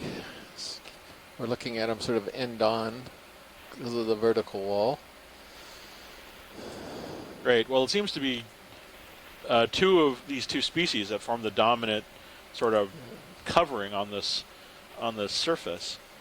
The sponges and these sort of yellow bushy gorgonians, and now we're pilots. We're doing another heading change onto report. the surface of the edge of this rock, where the Acanthogorgia seem to have assumed dominance, numerical dominance anyway. Could video just request another sort of wide shot of that wall? Is there any way that we can go back just a foot or two to get that? Yeah, and then let's get this Acanthogorgia wall after that, because, boy, how about that? Two side-by-side beds of completely different organisms, one on one face and one on the other. That's something you don't see every day. Right. And so to people listening, this is the kind of thing that deep-sea biologists such as that's Chris good. and Thank Chris, we try and look at why you have these massive sort of, and sometimes abrupt changes in the number and abundance of species in a particular area. Why do you see this exact same species covering this entire wall, or perhaps in conjunction with the other species, the other corals, and then suddenly shift on the other side of this rock to that other coral species. So one sponge, one coral, and then these actually form perhaps a setting for all these other animals, such as these crabs and these fishes. Wait. We got to talk about the fish. You're talking right through the fish. Okay. That's a barracks. Fisher crab. My goodness. It's a barracks. So that's an Alfonsino. I just wanted to point that out because there are probably some fishophiles here. I think Brian Green's still on the event log. So this is a commercially important fish down in the South Pacific area. Yes. So, and that's a good point, because a lot of times when you have big aggregations of sponges and corals like this, these can actually be important for the fisheries, because sometimes fish lay their eggs in these areas, or sometimes they just hunt. There are studies from the Atlantic that show that some fishes are actually commercially important fishes are actually larger in association with deep sea coral forests like Lophelia, and perhaps this area is poorly studied, but perhaps there is the same kind of significance. And there's a starfish right at the center there, and so this area is an ecosystem for a whole bunch of different kinds of animals. Was that just a rock the whole way down? I'll the bet. Dark? Oh, okay. Yeah, come on 10 cents. This is Henricia. In the fish. It's right next to a different species of scorpionid as well. That's a true scorpion fish. Yeah. So this is the sea star Henricia. These are sponge predators. I don't have a species right off the top of my head, because Henricia is one of those starfish that taxonomists consider terrifying, because they all look like this, and they look like this consistently or nearly so throughout the world, and it takes a very fine-tooth comb to tell them apart. And so even though they're ecologically important, and this one's feeding on a sponge, presumably, there's still a lot we need to learn about telling them apart and figuring out how they've evolved into different areas and diversified into different places in the world. Anyway, let's pull back and see if we can't get more of a survey of what's going on this wall. Come on out, video. Thank you.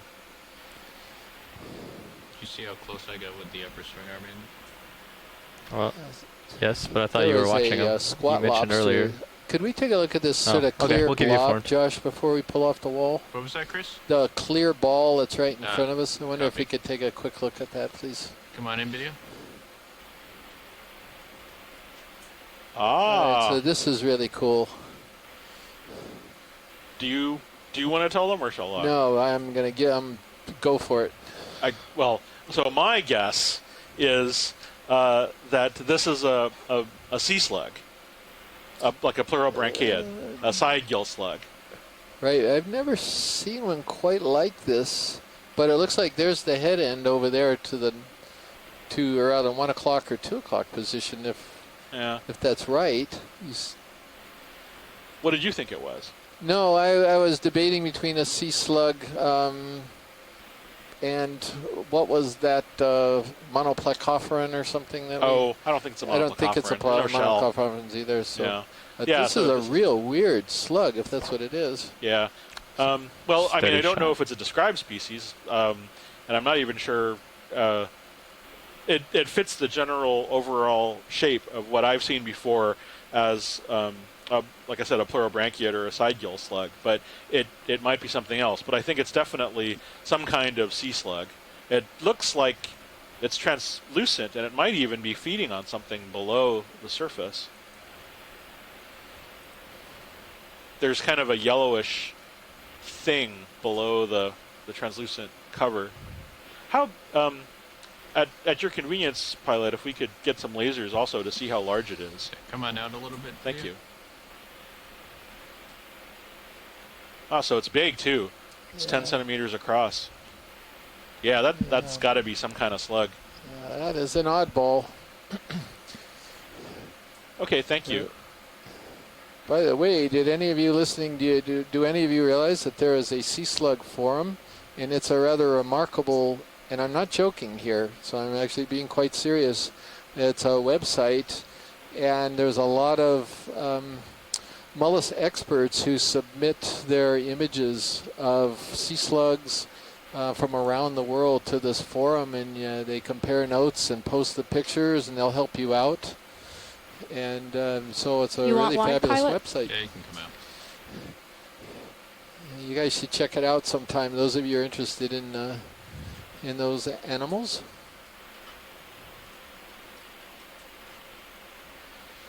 I think the Acanthogorgia bed was a little off to the left, but it doesn't really matter. There's a lot of, maybe just to look down over that face because there's so many of them down there. Yeah, there they are.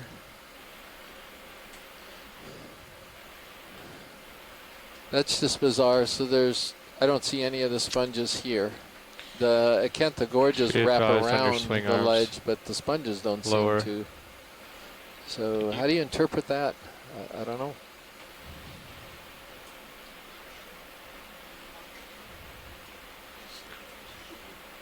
It makes me wonder if maybe is there a current flow that's on that side of the rock that isn't on this side of the rock? I have no idea. Huh. Current seems to be coming from my port. From your port? Yeah, across the rock, like this. So would the sponge be kind of in the lee? The sponges might be tucked in a little ways. Maybe they can't take a really strong current, being fairly delicate. That seems like a plausible notion. That the Acanthogorgiids, maybe, I mean, speculating purely off of just what we've seen. I mean, this could even be some kind of succession. Excuse me a moment. Pilot, could we look at this colony to the upper right, larger colony? And there was possibly some interest in collecting one of these, I believe, by one of the scientists. If it turns out it's the same thing, I think it's a bamboo coral. But maybe we can get a little closer. It might be a good position to grab one if it is. And it is a bamboo coral. I don't know, we could throw that out to the group. I'm not sure if it's the same one we saw earlier. Les, do you care to comment? Yeah, do we have any samples? Caught up there at home? Yeah, both port full. There's also something on the branches. Both port bio are full. Both port bio are full. Copy.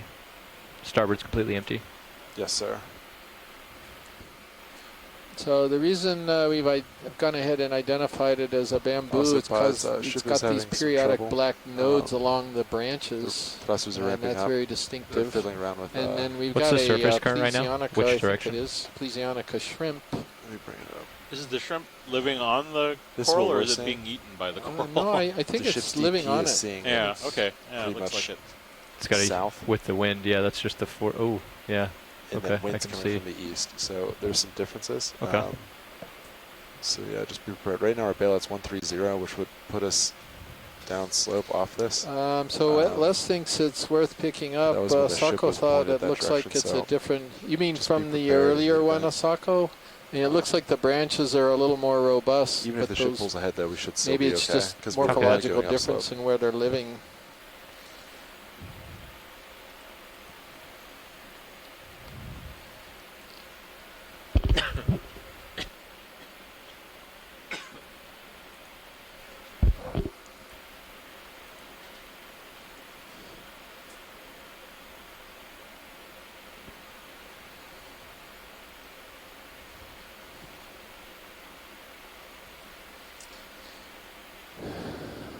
What do you think, Les? Do you think this really is something different, or you know, we're not getting a whole lot here? I guess 10 you meters know. closer at all. Yeah, Les? Do you think this is the same thing that we were seeing earlier that had much thinner branches? I think Sako's focusing on the fact that this looks like these branches are a lot thicker. It's let me turn a little bit. The fact that this Would bamboo doesn't have those red mouths and a lot of polyps on it, to me it looks similar to that earlier one. 240, I believe. You know, Josh, let's go ahead and grab this thing because I think it'll be an easy collection, and that'll give us our 3 biologics. If you could get the shrimp too, that would be ideal, but it's going to take off, I think. Starboard's free. I'll just leave ship still. Okay. For now. That's fine. That'd be good. That way we're not straining the thrusters right anymore. Starboard's free. You're spun up. Thank you. We're at a depth of 431 meters. Our O2 has risen a bit. Now we're just over 2 milligrams per milliliter, so we're starting to head back up as we get into shallower water. Our temperature is right around 8 degrees Celsius. Again, these are for the folks that aren't on the event log and seeing the updates from the CTD on the ROV. Is there a particular part of this you want, Chris? Well, I was going to suggest, I don't know if it's worth trying to go for that shrimp. I know the right side is easier for you to grab, and I think the shrimp's going to jump off. I mean, either side is fine. It's up to you. How about, let's go for the right side, because it's a nice little branch coming off of that side that would be easy to grab. You want your monitor switched? And we go on starboard inboard on this, do you think? Yeah, most likely. Okay, thank you. So you want the right side? Yeah. Okay. Yeah, there's the shrimp already taken off. There's no way he was going to let you get him.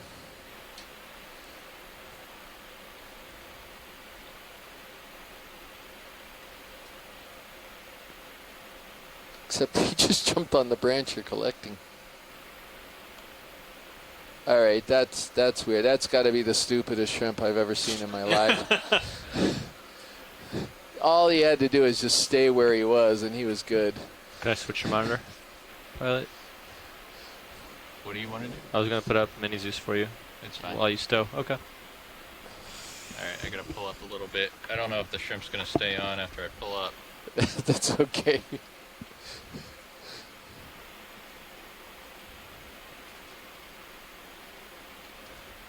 He's still holding on. No, he's still holding on. It's going to go into starboard inside. Oh, he bailed. Okay, that's it. All right, you're ready. Pilot ship's moving. Not that stupid, I guess. Extending drawers. He just wanted a little thrill ride.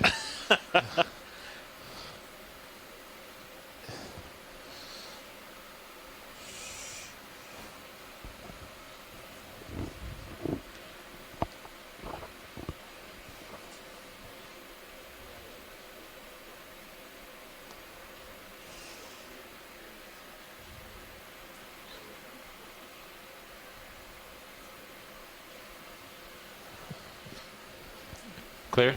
Clear. Yep, he's got him.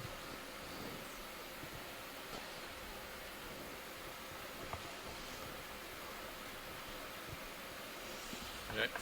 Yeah, thank you very much, Josh. Secured. Appreciate it. Sure. So that's going to complete our collections for Hydraulic the secure. day. Yeah, with those. So what's our heading? Which direction are we gonna go? For the next move. Yeah. So I'd like to start to curve you, hook you towards south. So if we go maybe 245 or 250 for the next move. 2-4. Or whatever. So I want to keep you this side of the ridge. So even heading of Sirius currently. 245, if you'd be happy with that. Yeah. Great. Ship is doing heading change right now though. Okay. So.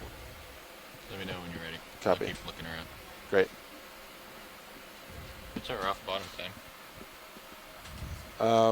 We're shallow, so it'll be 15 till. So we still have 15 till 2:30 or 4:30 local. So you still have an hour and 45. Could be two different 40 types of black coral side by side. The redder one and the whiter one on to the left of it. Huh. You come on in video? Oh yeah, weird. Yeah, I wonder if we could take a peek. No. The one on the left is not a black coral. I'm guessing this is the... Was that a sponge in front of it? Yeah, I think it is. I think this is a Stauropathes in a little bit different branch. You know, what's also weird is the one in the one behind it also has a sponge in front of it. Yeah, it might be a Bathopathes. This is a really nice shot. I think Tina would go with Stauropathes on this one, but let's see if she's... Oh, she's checked out. She's checked out. That's right, so... I'll have to...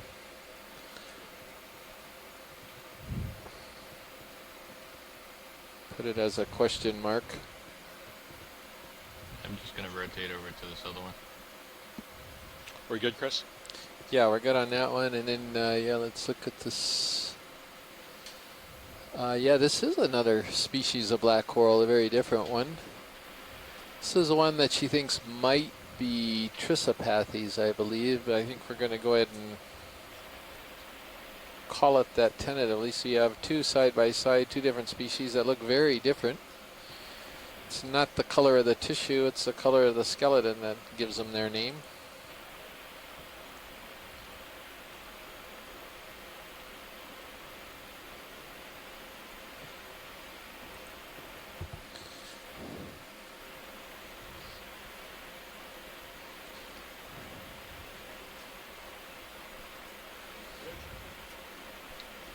All right, pilot. So would you be happy with the 20-meter move at 245? Oh, look at this guy.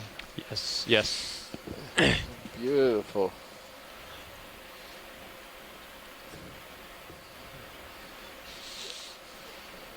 So I think this is some type of, I guess, chirostylid, I suppose. It's a squat lobster.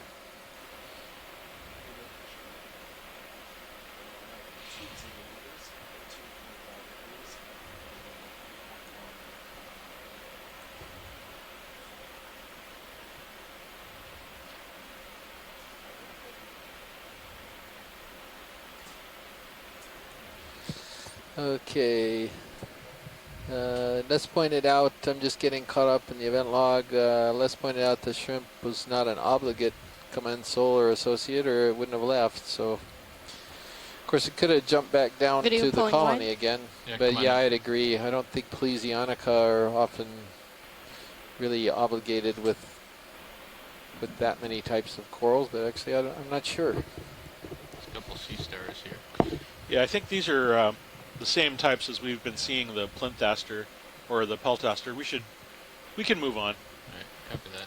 There's a couple more. There's big bamboo down there, off to the right, down on the ledge. I think it could be the same thing that we just collected. Let's do a Well, there's snap. quite a few of those cookie stars. Let's come on in video. Let's come on in video. By the way, these bamboo corals are also considered precious corals, particularly at this depth. And so it's actually, we managed to collect two essentially groups of precious corals today. Oh, wow. Pretty nice. Lots of sponges on the bottom. Yeah, a lot of cookie stars. Yeah. Yeah, that's what it is. Another bamboo coral. What's that And thing it's got on a sea cucumber right at the base. Look at that. Oh, yeah. So sea cucumbers are echinoderms. They're related to sea stars and sea urchins, although they might not look it. They're basically sort of fleshy tubes that are worm-shaped. They like to crawl around on the bottom of the seafloor, and they like to pick up organic food in addition to a lot of sediment, which they digest. They'll digest the food and then poop out the sediment afterwards, kind of like an earthworm.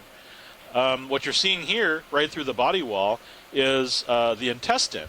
And in the intestine, you can actually sort of locate, you can see the that sort of golden stuff in the middle. That's the sediment that the animal is digesting as it processes it for eventual defecation. So that large loop right at the end is probably where that sea cucumber is about to unleash its clean sediment glory onto the bottom of the seafloor. And that little sort of curled spiral might be a recent deposition, return deposit to the sediment on the seafloor as well.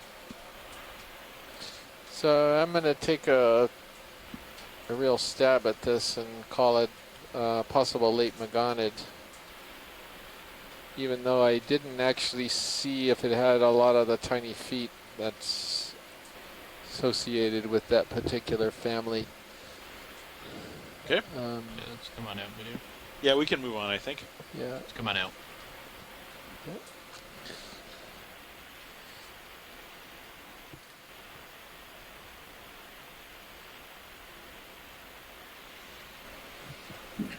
Excuse me, pilot. You see this coral that's coming into the center from the left? Please pardon the white one. interruption. Could Your we conference zoom? It's right contains less center than now 3 by the participants lasers. at this time. I think this is If you would something like different. to continue, hopefully. press star 1 now. Unless or this the is that conference will be terminated. Trisopathes. but Come on in, video. Just a quick snap zoom. No, it's not. Okay, I'm glad I actually asked you to zoom in on this one. So this is a primnoid. And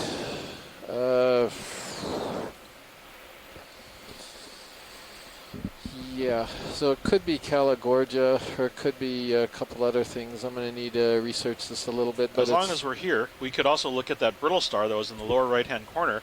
Has a bright red disk.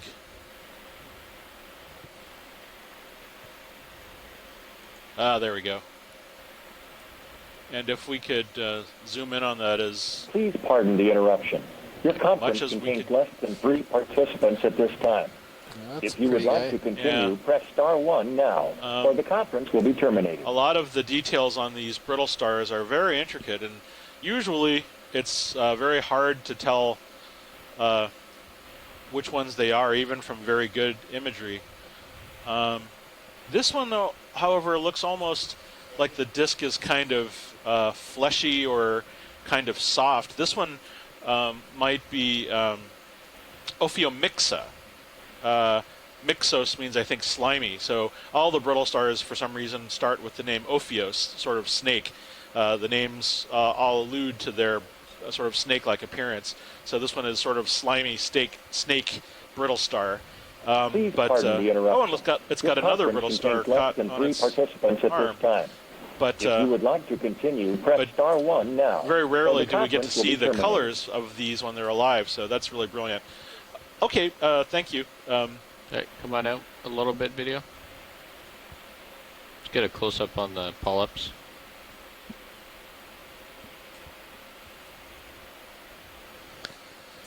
So these corals are a little bit hard to determine beyond the family.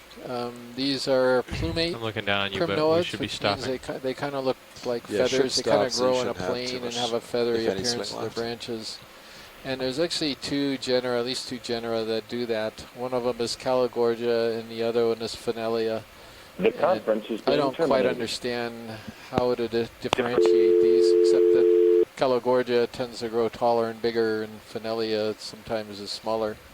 But I'm going to just go with one of those two genera, and that's the best we can do. So I'm fine with this, pilot. Thank you. Come on out, video.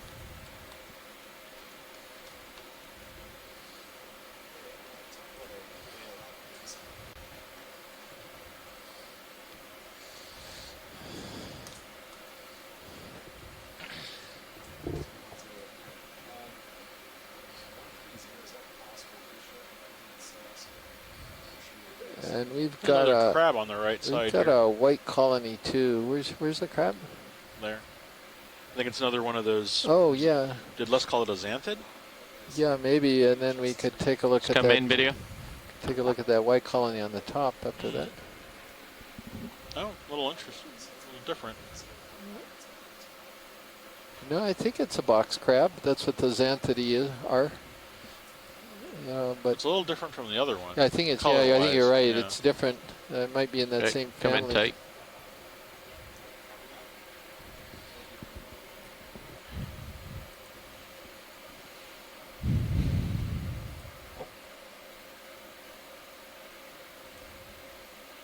And Chris, did you say there was a colony that you wanted to look at as well? Yeah, it's up on the top of the rock once you get to that. Come on out, video. There's a white colony that may be something different that we have an image so far today. That one right there, behind the red one. It's also possible it was, well, it's not plumage, so it lower wasn't the swing same arm, thing. starboard side, when that you we come in imaged for this. earlier. Hey, come on in, video. Are we doing the front one or the back one? Back one. Okay, I think we're good. This is just a white corallium. There's, you can see a little bit of the pink on the stalks there. This one kind of shows some nice closed polyps as well as open side by side.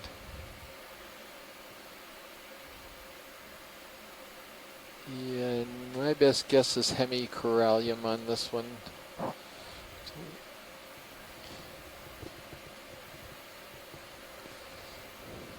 Anemone at the base of it. Sponge as well. Look at all the other smaller stuff in there. All right, thank you very much. Yes, appreciate it. Come on out. Can we get a beauty shot just right here and kill the lasers? Lasers, co-pilot. Coming off. Lasers off.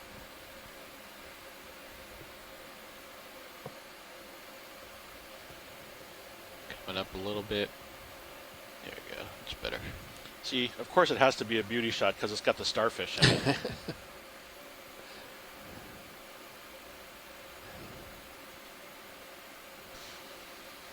Thank you very much, pilot.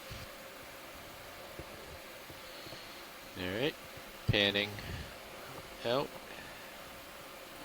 and up.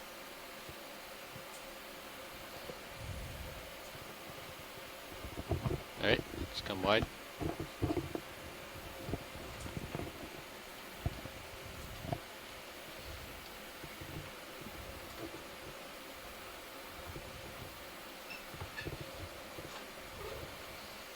So we're still cruising right around the rim of this landslide escarpment. There's, wow, are those Paragorgia down there? I think they are.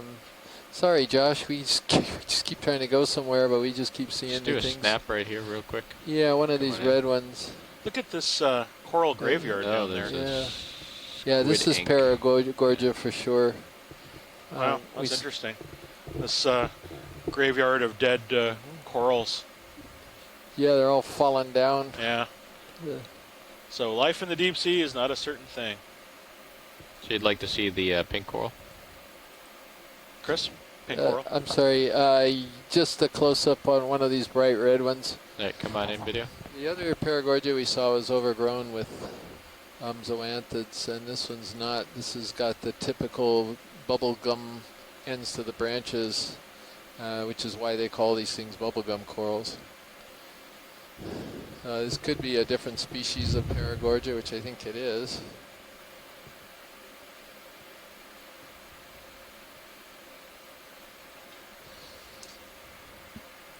Really beautiful corals. The brilliant red. They used to be in the same family as the precious coralliids, so they were separated out. Paragorgia does not create a very hard, durable skeleton, therefore it's of no use for the jewelry industry. But it's fairly common at these depths. Yeah, that's great. Thank you, Josh. As I understand, Chris, Paragorgia gets quite large too, right? Yeah, there's some huge ones down in Niwa, in New Zealand, in Wellington. Like bigger than a human, huge? Yeah, I think so. They've got a broken up one that was trawled up many years ago that was just massive. Wow. You can only speculate how big it was because it lost a lot of its branches.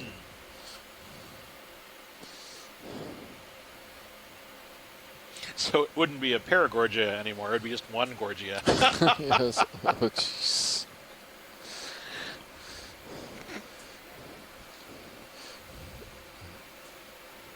Again, we're not encouraging him, not at all.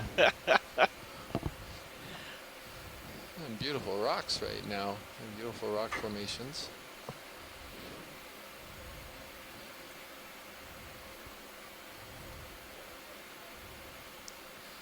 A lot of dead coral debris down in sort of this flat area on top of things that have slid downhill. Died, broken off, slid downhill.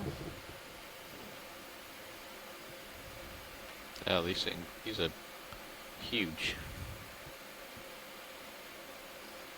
Get lasers back on, Copilot. Lasers coming on. Lasers on.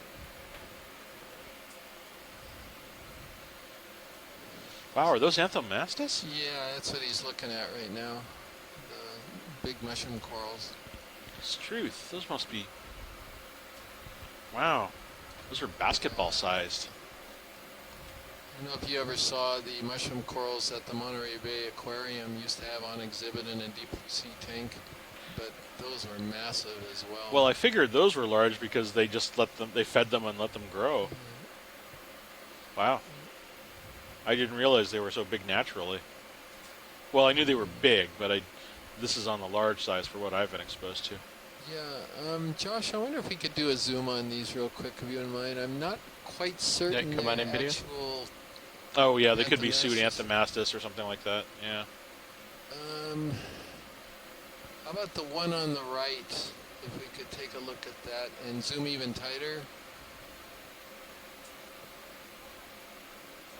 Yeah, so this looks like it actually has sub-branching underneath all of those polyps, which would put it in the genus Bellinella rather than Anthomastus. Bellinella? Yeah, oh, that's a new one. So I'm going to actually look at the guide and check on that, but typically Bellinella's got a gazillion polyps on it like this one does. Oh, wow, and okay. various branches and...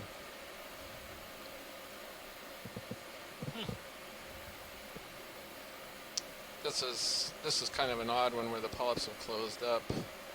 Oh, wow. They can form mats, but they can also have branches on there. Okay, I consider myself educated. Yeah, so I'm going to... Huh, that's stunning. Yeah, that was actually... Thank you, Josh, for that. We just assumed they were regular Anthomastus.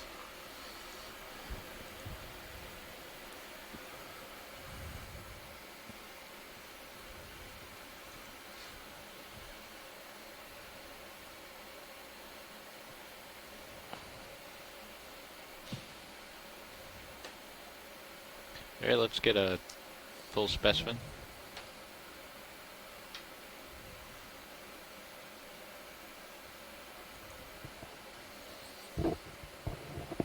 So, Chris, have they ever done a feeding study on these things? I mean, are they actually predatory, or do they just kind of pick out organic particles from the water? No idea, actually. I'm assume that whatever swims into their tentacles, they're going to try to grab. Just sort of. I guess I've just never seen one actually feeding, and it seems like something like that would have a current is pretty big, definitely picking up path for catching anything that goes by it. So. Almost directly south, though, huh? Yep. On surface, we're still showing that east current, Nav. Yeah. Here, I can pull it up real quick. Okay. So we got like southeast. We're going to follow you over there, pilot. Nope. Okay. Southeast. Okay. Yeah. So, pilot, is the ship turning south by any chance? They keep following this ridge, or maybe the nav actually would be better at answering that. Sorry, Washington, say it again. Yes. Sorry, I didn't push my button. Is the ship gonna be moving south, or is it still moving west, or what's the direction? The last move was we're rotating south now. We're kind of doing a hook towards the south direction, so going port. Got it. Thank you very much. Welcome. We can start another ship move if co-pilot's all set. I'm all set, but would you like me to turn slightly to starboard first, or I'd like you to really face the direction that we're going to be heading. So I think 245 I think it still might be, looks pretty good. Well, on sonar and in my camera, it looks like it might be further to starboard. Let me turn over there and look at sonar real quick. Okay.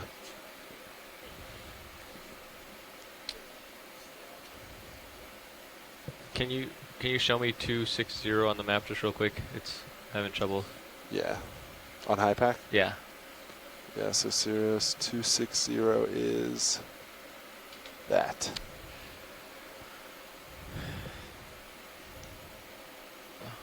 Okay, why don't we go with 250? 250? Yeah. All right, we can do a small hop and adjust. Yeah. Do you want to do 20 meters? Sure. Great, I'll call it in.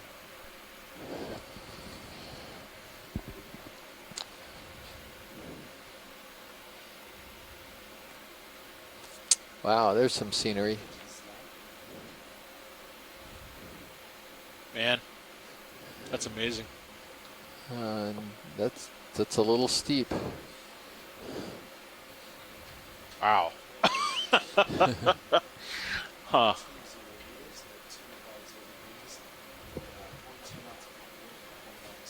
Seems to be a good habitat for those funny little cup corals, though. They're all over the place.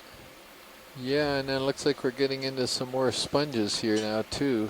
Oh wow, here's another. This looks like the abyss. Yeah, it's like they're always on this sort of like this offside of the rock. The Farias were like that on the other rock too. And again, one of these. Oh, see the crack in the rock that's straight up ahead? So you see it's actually starting to fracture some more. Yeah. Some big cracks, so eventually that whole Nav? big piece on top is going to probably it? fall off and slide down I the ask them slope. to do 0.2 if they can. Okay. But sometimes they So can we only do can't put a 0.1. camera on Sure. that. That would be cool. I give the Cool to option. watch. Sounds good. Yeah, so we've got another bed of these. Yeah, please beware. There were a few Fareid overhangs. sponges, last very shift. near Nothing Oka, major, but they exist. and more big, Looks huge like there might be blocks one of carbonate. there. Crevasses, really dramatic substrate here.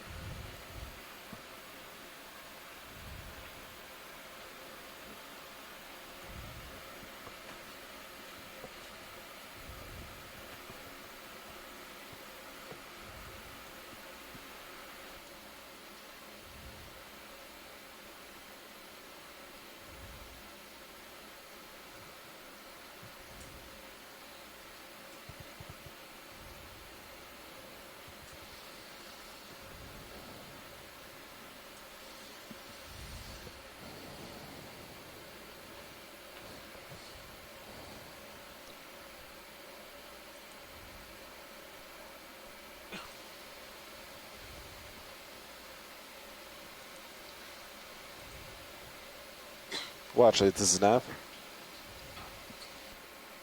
Roger, go ahead, Nav. Hey, yeah, just a heads up. We are about at the decided waypoint 2, so you can see on high pack. Also, just a heads up. Great, thank you very much. Waypoint 2.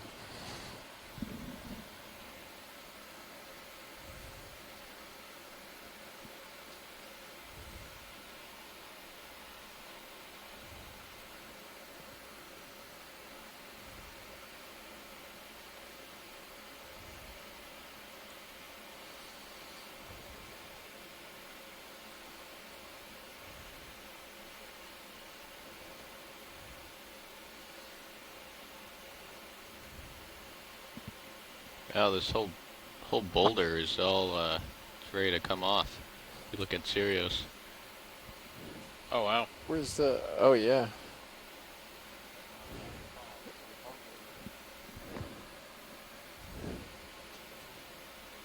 Look at that crack right there in the main HT. Man. And what is all over the surface of that? I can't really tell. I wonder if we could just do a quick snap zoom on the whatever's growing all over it. I have an idea, but it would be good to... Come on in video. Confirm it. They look dead for whatever they are. Yeah, they are all dead, aren't they? I guess. So what is it? Is it corallium? Or Yeah, how many it's corallium are there? No, I think it's a scleractinian. Yeah, Oh, wow. it is. Oh, maybe the one we were seeing earlier? No, I think it's a different one. Oh, interesting. Because the calyces are arranged a little differently. Yeah, there might be a live one that's sort of up on the other boulder to the left as you were zoomed out. I'm not positive. But yeah, this is a different scleractinian. So we may see this as we continue to progress. And those look like those ophiuroid baskets or whatever you will call that mesh stuff. The what? You know, that kind of spider webby kind of stuff in between. I don't know who makes it or how it's made. There's some galatheids on the bottom. There's one there.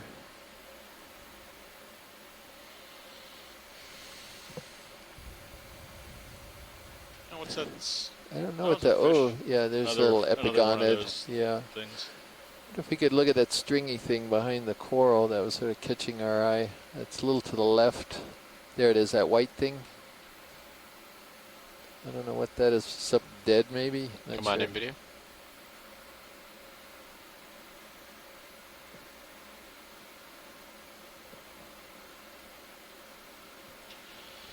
I don't know, is it still indifferent or just branch? Probably just branches, I guess. Okay. Hard to say. Yeah, thank you. All right, come on out.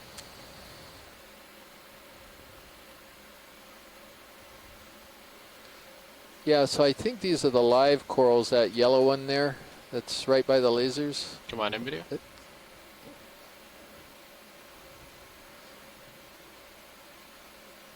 All right, I think this is just a very old dead Anelopsamia, and I think that's what the other ones were too. There's a little Plesionica shrimp. Okay, great, thank you. Thank you, Josh, I appreciate it. All right, come on up. It wasn't really new. No. You never know till you look. Yeah.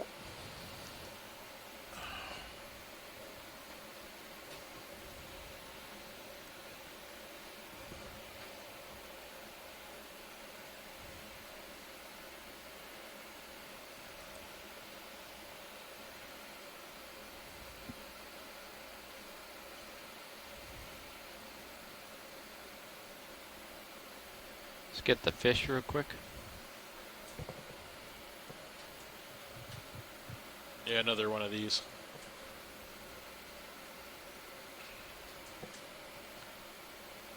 There, we can let it go.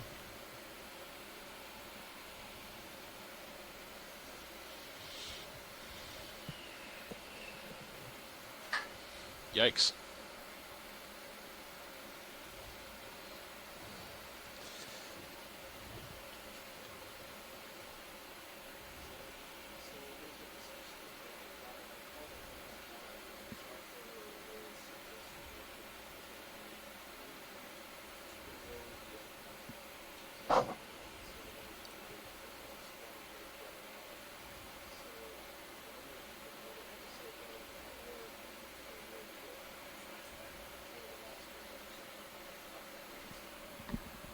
I can see top was serious.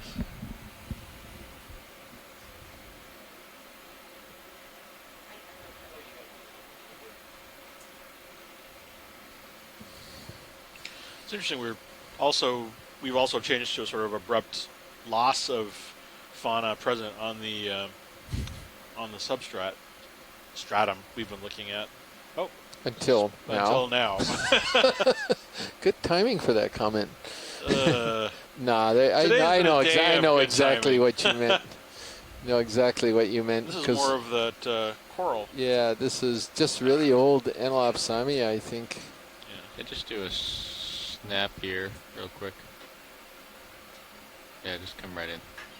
That's a crab. Oh, look at that. Another one of those crabs. Hey, what did you say it was called? Cyrdomia. Cyrdomia? Yeah, Cyrdomia. Could you adjust the heading to 240 so we can look at it real quick? Sure. Pilot, I'd like to come to 240. Yeah, go for it.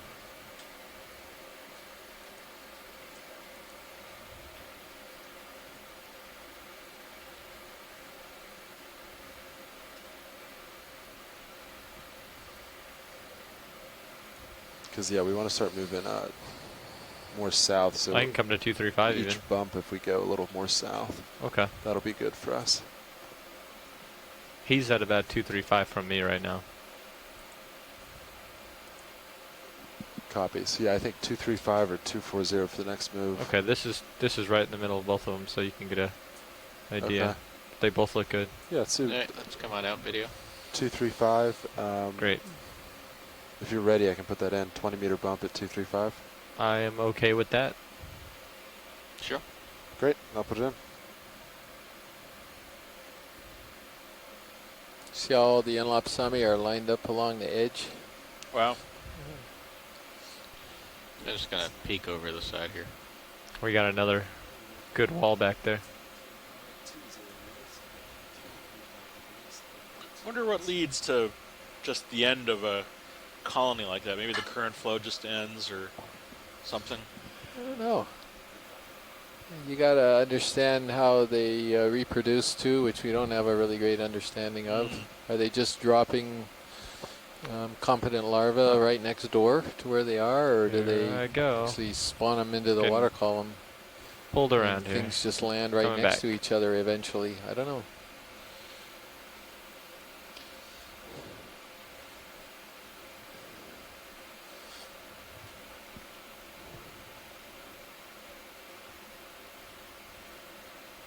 Yeah, a lot of these Enelopsamia. You usually see corallium above the Enelopsamia bed, and now we got a little bit of a reverse where you have the corallids were below the Enelopsamia, which is pretty strange. Oh yeah, that's true. We haven't seen a hemicorallium in a while, have we? No, we transitioned out of the main bed. And actually 400 meters is typically primo for this coralliids. At least the Makapu coral beds is around 350 to 450 meters, and there's thousands of these corallium on those in Hawaii, that is, on the Makapu coral beds.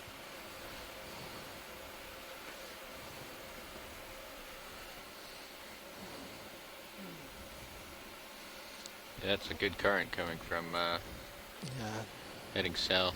So the ROV has always got to be a little more cautious around this kind of terrain for obvious reasons. This Yeah, really copy that. There was a stuff. moment, maybe for about 10-15 minutes last shift, where they would maintain Not like to mention the 50% possibility opposite. that putting the ROV in the wrong place below one of those rocks So I don't know if could be very bad. Might just be a bad spot, or if it'll continue. So you're facing into the heading in motion, or to our bearing? Yes. Okay.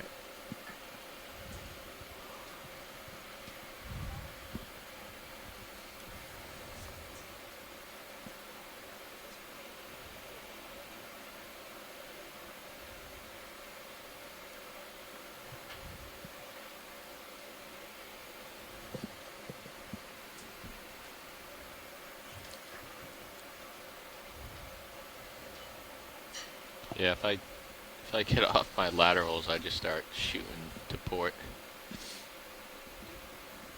We've got a big black coral there on the top of the ledge, right at the top of the wow. screen now. That's a really nice That is a Bathypathes. huge one. That's really pretty.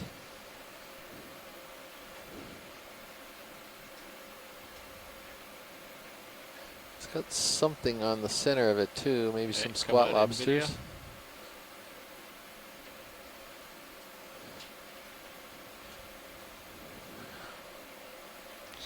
Okay. Getting pushed off the wall. Gotta come a little closer.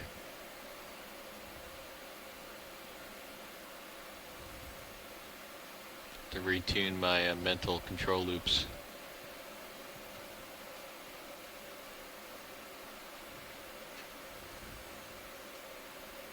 So these squat lobsters on there, I think, are Europtychus. Again, Chirostylids. It's in that family.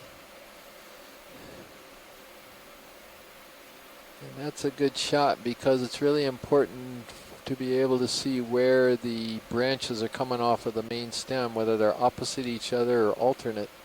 They're so dense here, it's hard to see. I think they were slightly alternate, but I'm not positive. They could be opposite though.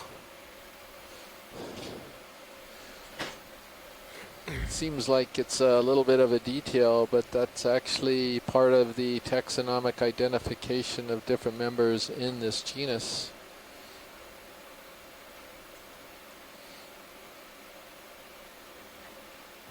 I don't know, Pilot, what do you think? Are those opposite or alternate? I thought they were opposite, but now I'm starting to think they're alternate. Yeah, that's going to be a tough one there. I think it's right. I think that they're mostly alternate. They're Gives you an idea of the current. right, geez. It's just whipping by. There Careful with your swing arms again. I'm just setting my toe down. Okay. I'm just keeping an eye on that lower starboard one. Alright, come in tight, video. Alternate. Alternate, yep. Thank you, that's perfect. In fact, that really shows it, that view. That's great. So if I remember correctly, that rules out one species, Bathypathes converta, which has opposite, but I'm not positive.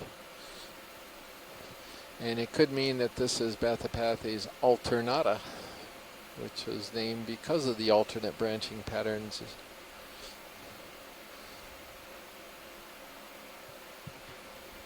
When did the ship stop, Nav? Maybe a minute ago. Okay, so I Yeah, should be less coming to an common end of my that that's swing. a beauty Yeah, too I bad would Tina come had on to as go we to have bed, a- and I agree. Yeah, I would say that's She would it. have loved Okay. to have seen this one. Don't think you'll move any further. But I'm Great. sure she'll see the 'Cause imagery it looks tomorrow. like that cliff face is right ahead. Oh, wow. Yeah, copy. Yeah, Yeah, you should so we're be looking at good. something Great. that's probably over a meter long, a meter and a half.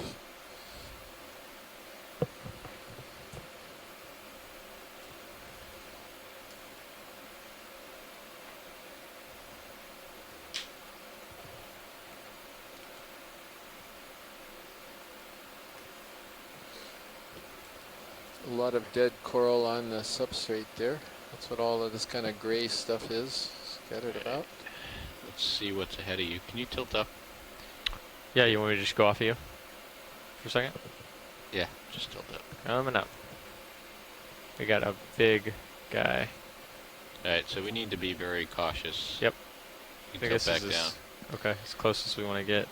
Yeah, I think we're right on. We're about the comfort 15 zone. to 17 meters from it. Yeah.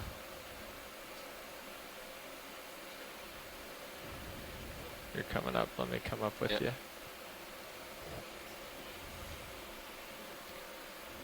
So if I I can't keep up with the current, I need to turn the port and stretch out.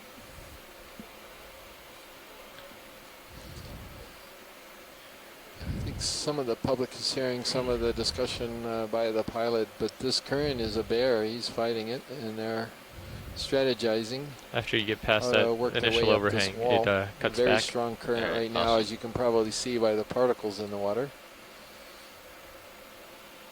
Yeah, I'm using about 50 to 70% of my power, my thrust power to just hold position. Jeez. Wow. And it's coming down and to the southeast. I'll make a little note about that. Let's see.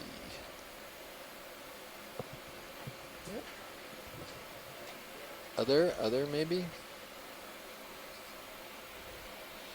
This, yeah.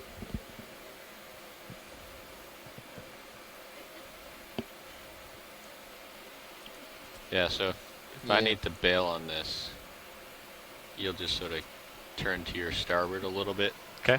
And I'll turn the port and just go Yeah, up until. that's just a blue water, so you shouldn't have to worry about running into anything.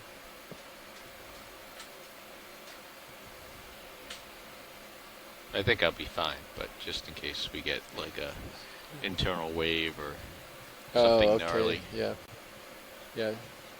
How's the that's a good point. Yeah. power looking? Nicola was just saying that 14.5. low tide is coming up pretty soon. That's not what we're looking at. So We're looking at that's just probably 23. why we're seeing an increase in the current. 23,000 Oh, K. interesting. I hadn't even thought of that. At these depths, a lot of the current, or the dominant current. It's a surface current right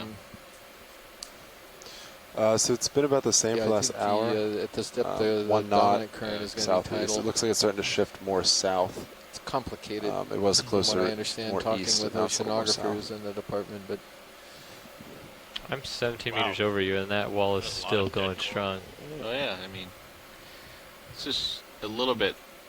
It's different, but it's a little bit like what the canyons on the East Coast are like. Just working up a cliff all day. Well, that's pretty cool. Yeah, it'll be different when we get out there in 2018 for you guys.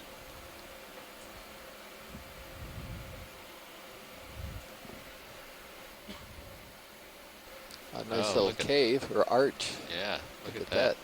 You want to follow you around for a view? Come on, Josh, go for it. You can go through that. If I get stuck in there, though, you're buying a new ROV for us, Chris. All right, maybe let's pass on this. We'll just take a look at it. Just try to light it up for Sirius. As a navigator, I advise against that.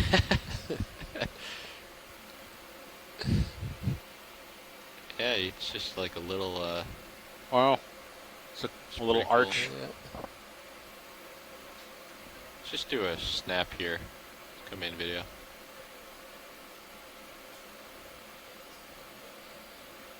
The fish seem to like it. Yeah. It's like a little. Got a little bit of crusting.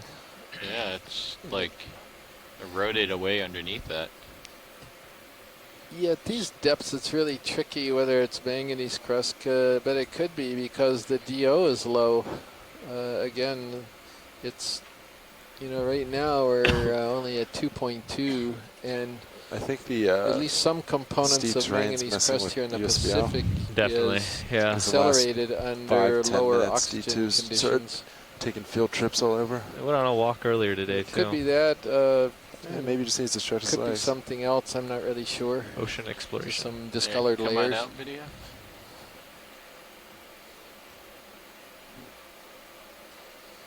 Wow, that's a lot of current. Hey, come back in real quick. Just snap in. Watch your lower swing arm, port side. Yeah, we're good. Okay. Alright, come on out. Alright, I'm gonna start climbing a little bit. Copy.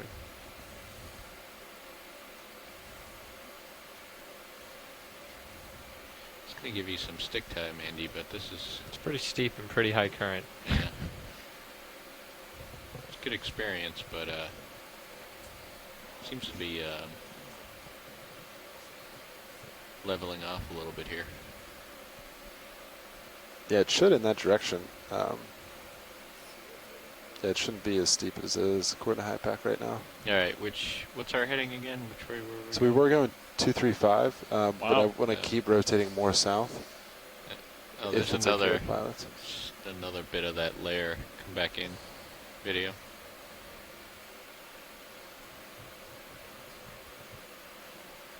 Just come in tight.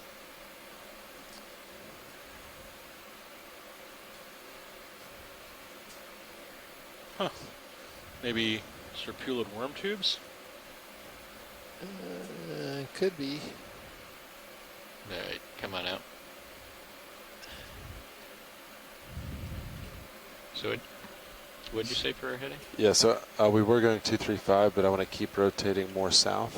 Okay. So if we could go back that way. I'll turn towards that direction, too.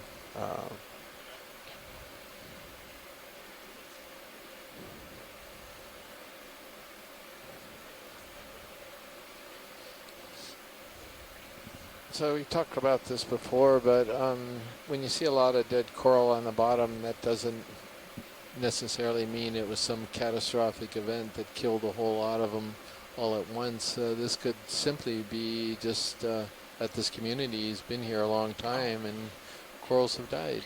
It's got a Lyrocte? Yeah, it looks like I'm a not seeing anything Lyroctes. past That's under a 240.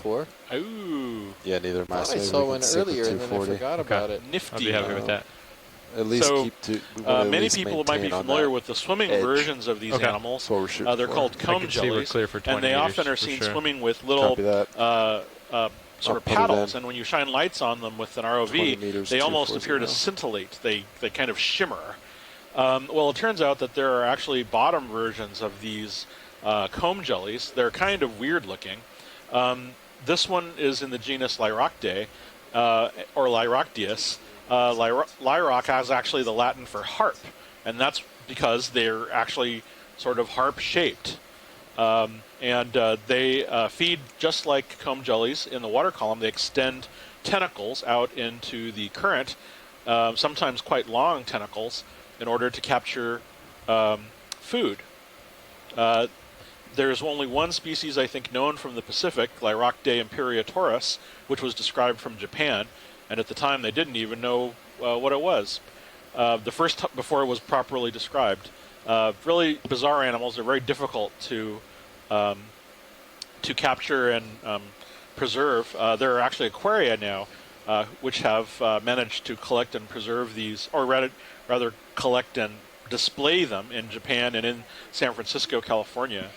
But remarkable animals, and it's always cool to see them. We can move on. Thank you, pilot. Okay, come on up, video. So, Chris. Yes, sir.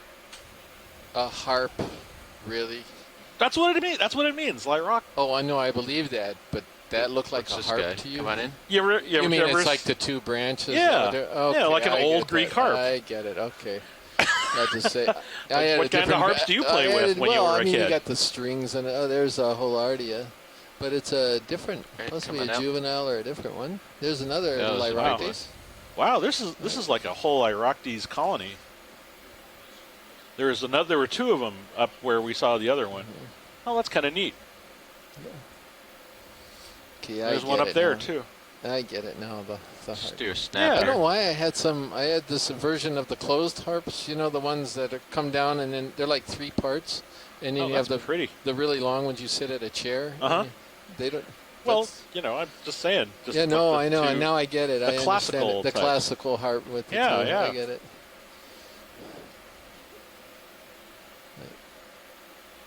So whoever named these animals was reasonable, right? I guess think so. Okay. It was named by. In fact, actually. Do you know? No, who well, named actually, it? well, no, but no, because the thing that occurs to me is, Imperatorus. These are actually named for the Emperor of Japan. I mean, Lyrocte is the name given for the genus, but Right. Imperatorus is because the material that was collected was actually collected by the Emperor of Japan, and that's where the species name is from. There are probably more species than that one, Fish however. right here. Come on in. Yeah, you get it. Come in a little faster. Oh, a little eel. On the fish, just because they move really quick.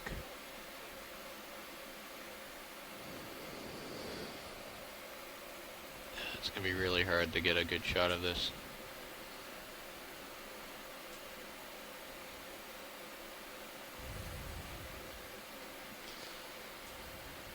I think I know what group this is. I think it's in the snake Yeah, eel it's coming family. out. At least that's what I'm gonna say. And Bruce Mundy isn't around to Let's come wide. dispute my Is that a ID. fish in there? Come Brian back in. Green might. He's still in the event log. He might have something to say about it. Yeah, it looks like a scorpionid, and there was something else next to it. There is a larger Or fish is that behind the you eel coming up on your there? port side right now. Well, the eel was blue, I think, and then Come the on out. scorpionid in there. Oh, there's a nice urchin. Looks like Cenopadina. Where is it? He just swam Oh, under, there's it's like green. underneath Oh, your skid over over to here. the right, just as so you he were may or pulling may out. not pop up over there. There he is. Where? I don't see him. Oh well. He just swam out of the top of the view. Looking for the fish. Okay. Oh, he's out there. Wait, he must have gotten away. No, he's right there in the center. I see him. Yep. We can get him. Okay. I don't know what it is. If it's even any interest. There it is. Hiding I have now. spacing on the name of the snake eel family. It's Yeah, pilots, if you want to go towards that wall, kind of let's after see, the Brian, I fish should have been sneak looking left, here in the, see what's on that side. That'll keep us on track. the event log. Oh, Brian's talking about the benthic ctenophores he collected at Curie Atoll on a 100-meter rebreather dive. That he actually grabbed some of these while technical diving. That's great. Thank you, Brian. So this eel is. I'm trying to pick up that other one now that I can think see back there. 20 meters away. Looks like that's where it'll really start swinging south. Let's just do a snap, snap right here video. Alright, it's nothing. Let it go. Come on out.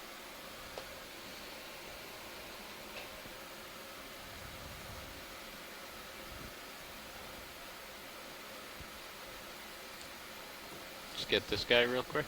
Come on in.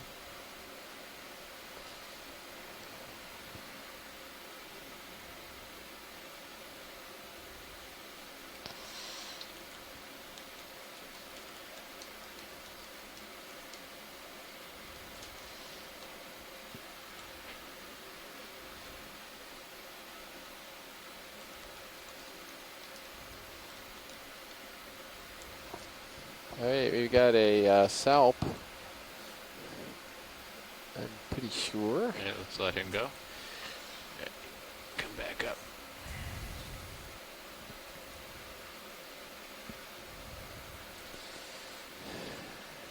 Alright, so at 240, I can see pretty much dead on the Look at these little grooves that are carved out by sand streaming down if we could slope. go towards the cliff, I think and then sand try to go, these are sand south. tunnels that were carved out by sand. Do we want to bring me closer to the cliff first? Rolling down or slope go along the these little side channels. here? I think the way D2's going. Sidling there? Or this is facing? what I've heard is the interpretation for these tunnels. Because it's really steep. It is. So I don't want to put you too close to it. It's a good So naturally occurring. Naturally occurring, correct. Wow. I have no clue how tall that feature is. you can go up and look. Okay. Yeah. Oh, you mean you? Okay. Yeah. I was going to use my camera. Well, I'm just going to say it's taken me, this current's coming right down on me. Yeah. And it's taken a lot just to... I'm going to keep you in view if you don't mind. Just to come up the way I am right now. Copy that. So would you like to try to get on top of a feature? Yeah, I think we need to start coming up because I'm like right on the edge of... Yeah, let's do that then. Yep. I'm right on the edge of being able to hold this. Copy. So do you want to go... Can you stow my upper swing arms, co-pilot? Yes.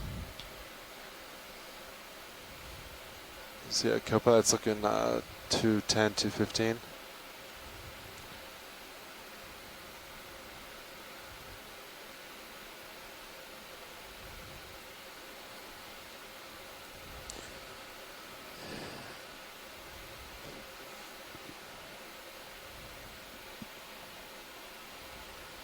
I see that Sonia Raleigh has joined us from the University of Hawaii. Hi, Sonia.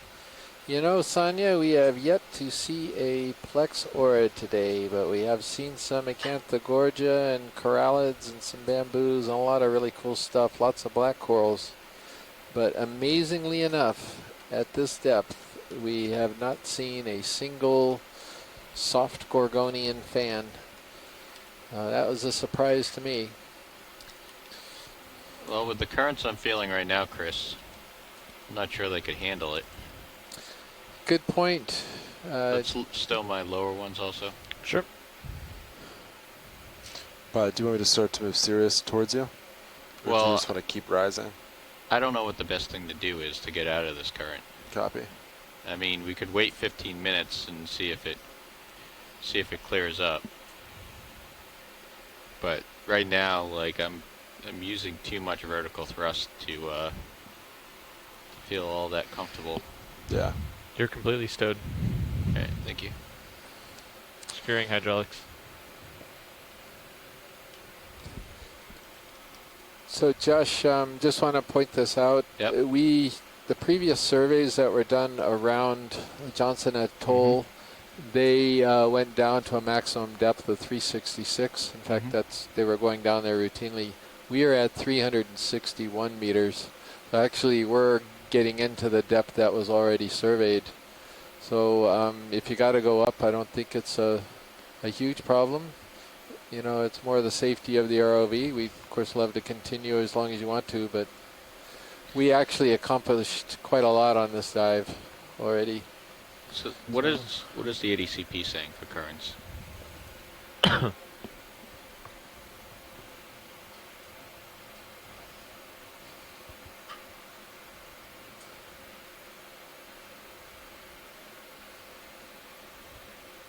That's our surface current. Oh, I don't care about the surface current right now. The current at depth. Oh, yeah, right here. Yeah. So is it there a stops depth at about that's 225. 225.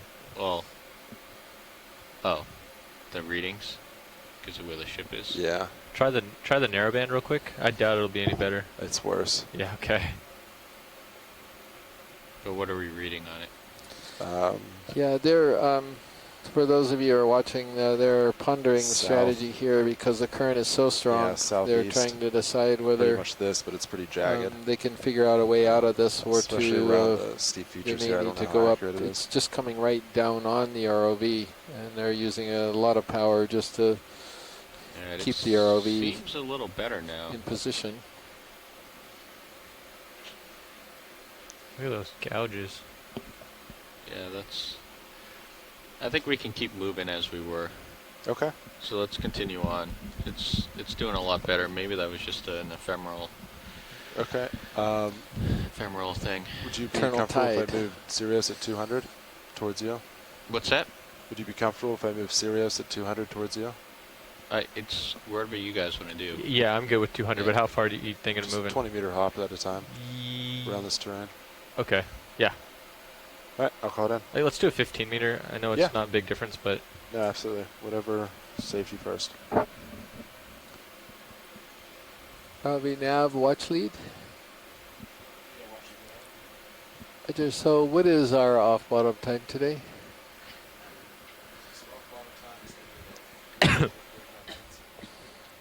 Roger that, 45 minutes. Great, thank you. So the current eased off a little bit, so they're going to go ahead and try to continue. We've got about 45 more minutes for the dive. We've already passed waypoint 2 on an alternate route from the dive plan that we sent out last night, because it was determined that the primary site was a little bit too close to the reef. And this alternate site I have no problem with. Great. Oh, yeah. Yeah, we've had I've had a great day. I think we've seen a lot.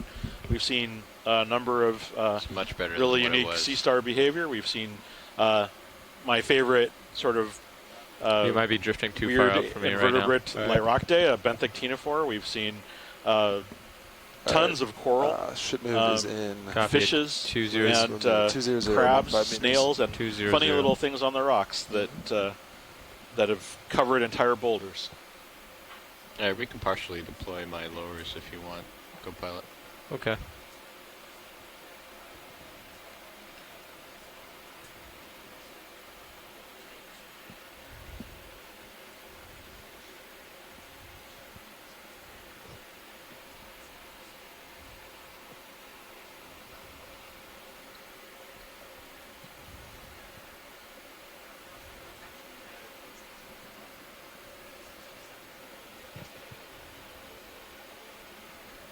That's good, yeah.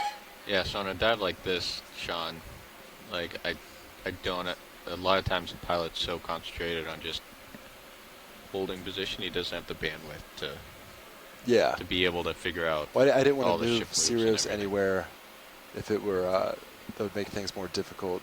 No, we're good. Piloting. We're good at this point. Copy. That was a transient thing that happened. Like the currents have just calmed way down.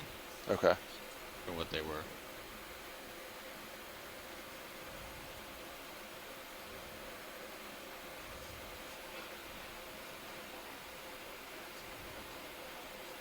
How far are we into that ship move right now?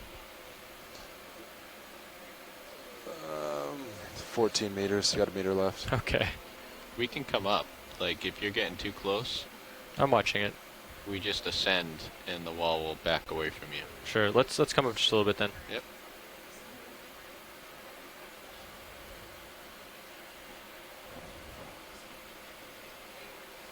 Yeah, let's take him off the wall a little bit more, Sean. On our next move, we'll definitely Copy. fix this.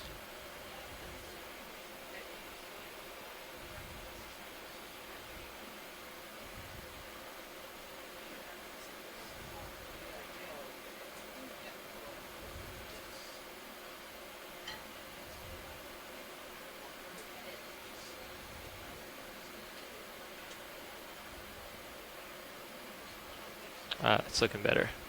Yep. So that's, unless it's a sheer cliff, a lot of times you can just start hauling up and that wall will back off on you. Yeah, the original distance we were a little bit higher. Yep. And it was a lot clearer, but this is looking good now. Can I turn? Keep you and the wall? You want to sort of face the wall. Okay. While we move? While we move, because then you have a sense of how close it is. Okay, so just a little bit of an update. Kelly Elliott, the expedition manager, was just in here. We're talking about the plans for tomorrow.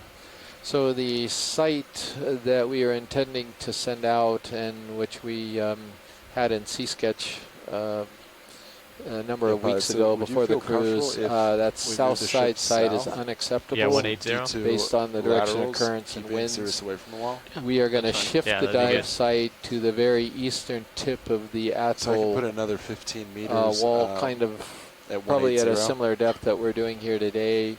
And more or less can I turn there real quick sort of just to toward look? this end of the island as well. You might even want to go. We haven't decided that yet. There's going to be a bit of discussion after specimens and ROV come up. So we're not going to have a dive planning call. And so hopefully I'm not disappointing anyone on this because we're going to have let's to do 170. take a look and figure this out. But we're going to have a similar type of dive at these depths.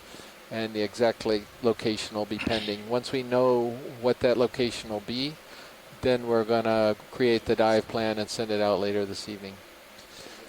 So that's where we're at.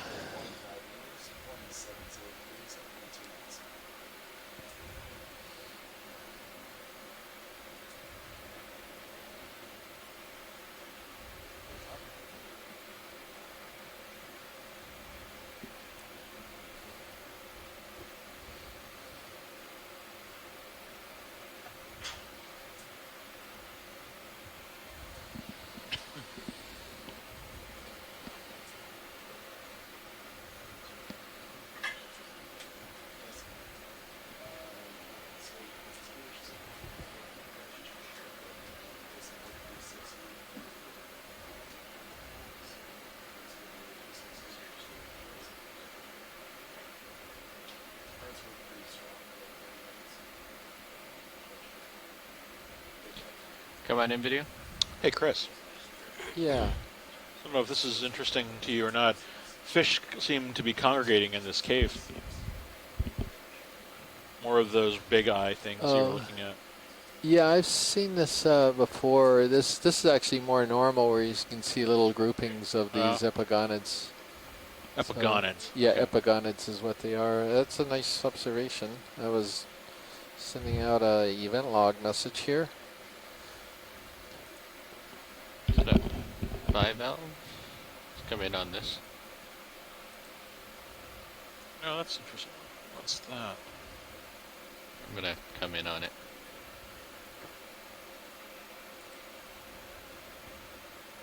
Huh.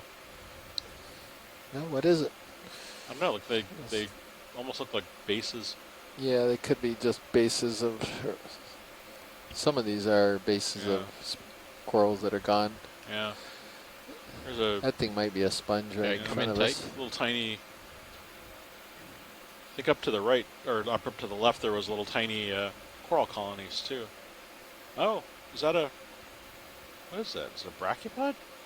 I don't know. That could be. That's a good guess. Oh, those are some a pectinid, maybe. Kind of looks like one, I guess. Some type of a mollusk, maybe? Having a hard time focusing on it. Yeah, sorry. I'm sorry. Let me try to get my toe down here. Come out and out video. I'm going to give myself seasickness. You're not the only one. Yeah.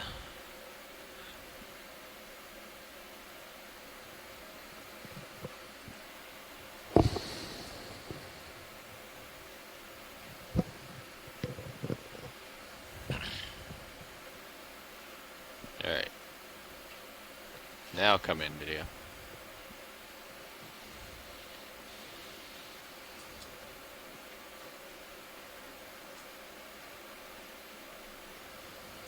Oh, yeah. That's a brachiopod.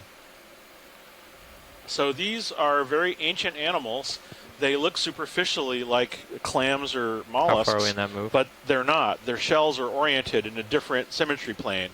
These have really distinct sort of filter feeding structures called lophophores. Yeah, they're kind of spiral structures in the middle. Yeah, these animals are sort of living fossils. They were very abundant in the Paleozoic in the waters of the world years before the dinosaurs were back him off the anything. wall. Yeah. And so if you turn and face the they're wall, still around today, but they occur in fairly turn and face the wall, cold, deep water places, fairly unusual locales. There are not very many living species, and they're sometimes fairly hard to find. But what looks like there's 1, 2, 3, 4, 5. Wow, there's quite a few of them here. I don't know which one this is, like but 60?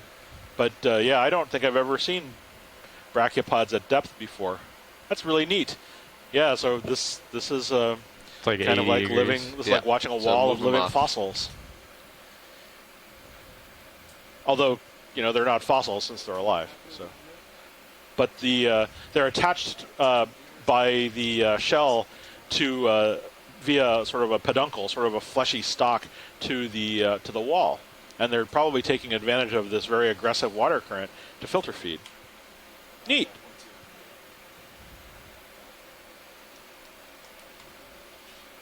Point one's fine.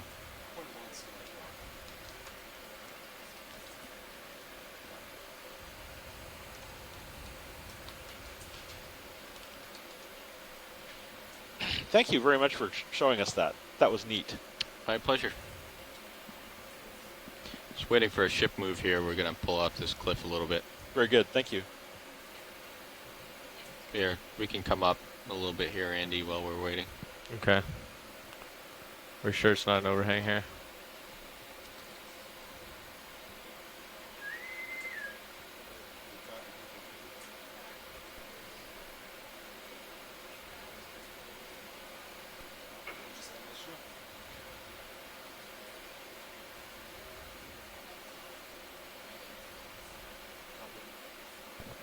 Hey, pilots, beware that move.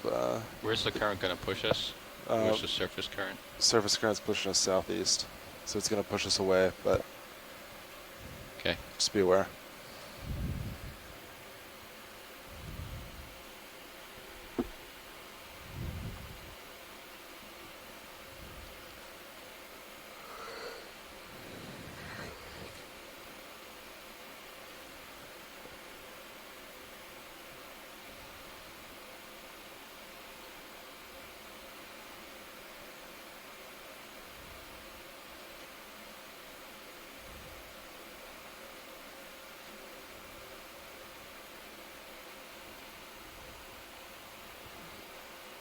Can tell it's sort of the end of the day.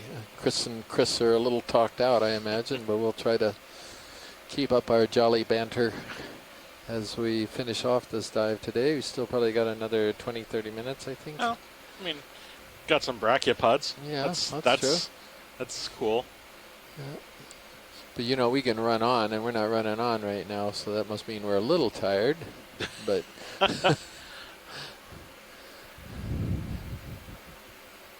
yeah, just that the excitement of that the corrallid community just Well, it's like a roller coaster ride here on Okeanos Explorer.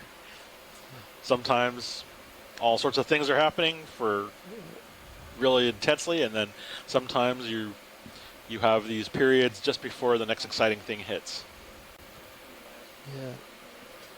But since we're not going to have a post-dive call, we'll just do a little bit of a wrap-up here as we're coming up this wall, since there's not a lot of animals, and I'll stop as soon as we see something. But I think those of us here view it as a very, very successful dive. We accomplished the goal of documenting the presence of precious corals in the Johnston Atoll Monument, which we clearly did. Got into an amazing community of precious red corals. We also got some bamboos, black corals. Sue, we got a really spectacular community, and not just the corals too. There were some fabulous sponges and fabulous beds of sponges, weird little stick-like animals. What else did we see, Chris? From the echinoderm perspective, today was a good day to be a starfish biologist.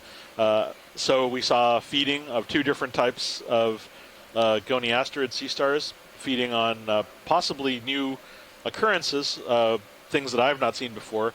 Goniasterid sea stars feeding on sponges, feeding on hemicorallium. And we saw a fairly rarely encountered sea star called Gilbertaster anacanthus, which I've only seen a few times. It's just heading. And we have also seen some fairly unusual sort of diversity in invertebrates. So I'm going to turn back now. So we saw just a moment ago, we saw towards south. Lyrocte, which is a benthictinophore, which is a fairly unusual animal to encounter, rock wall as well as some interesting brachiopods, which are a phylum of marine animals that date back to the Paleozoic, that we don't see very much anymore. On these clips, we saw some brittle stars position like this, sort of all over the place, living on corals, but also a big red one, sort of walking around. Saw several crabs.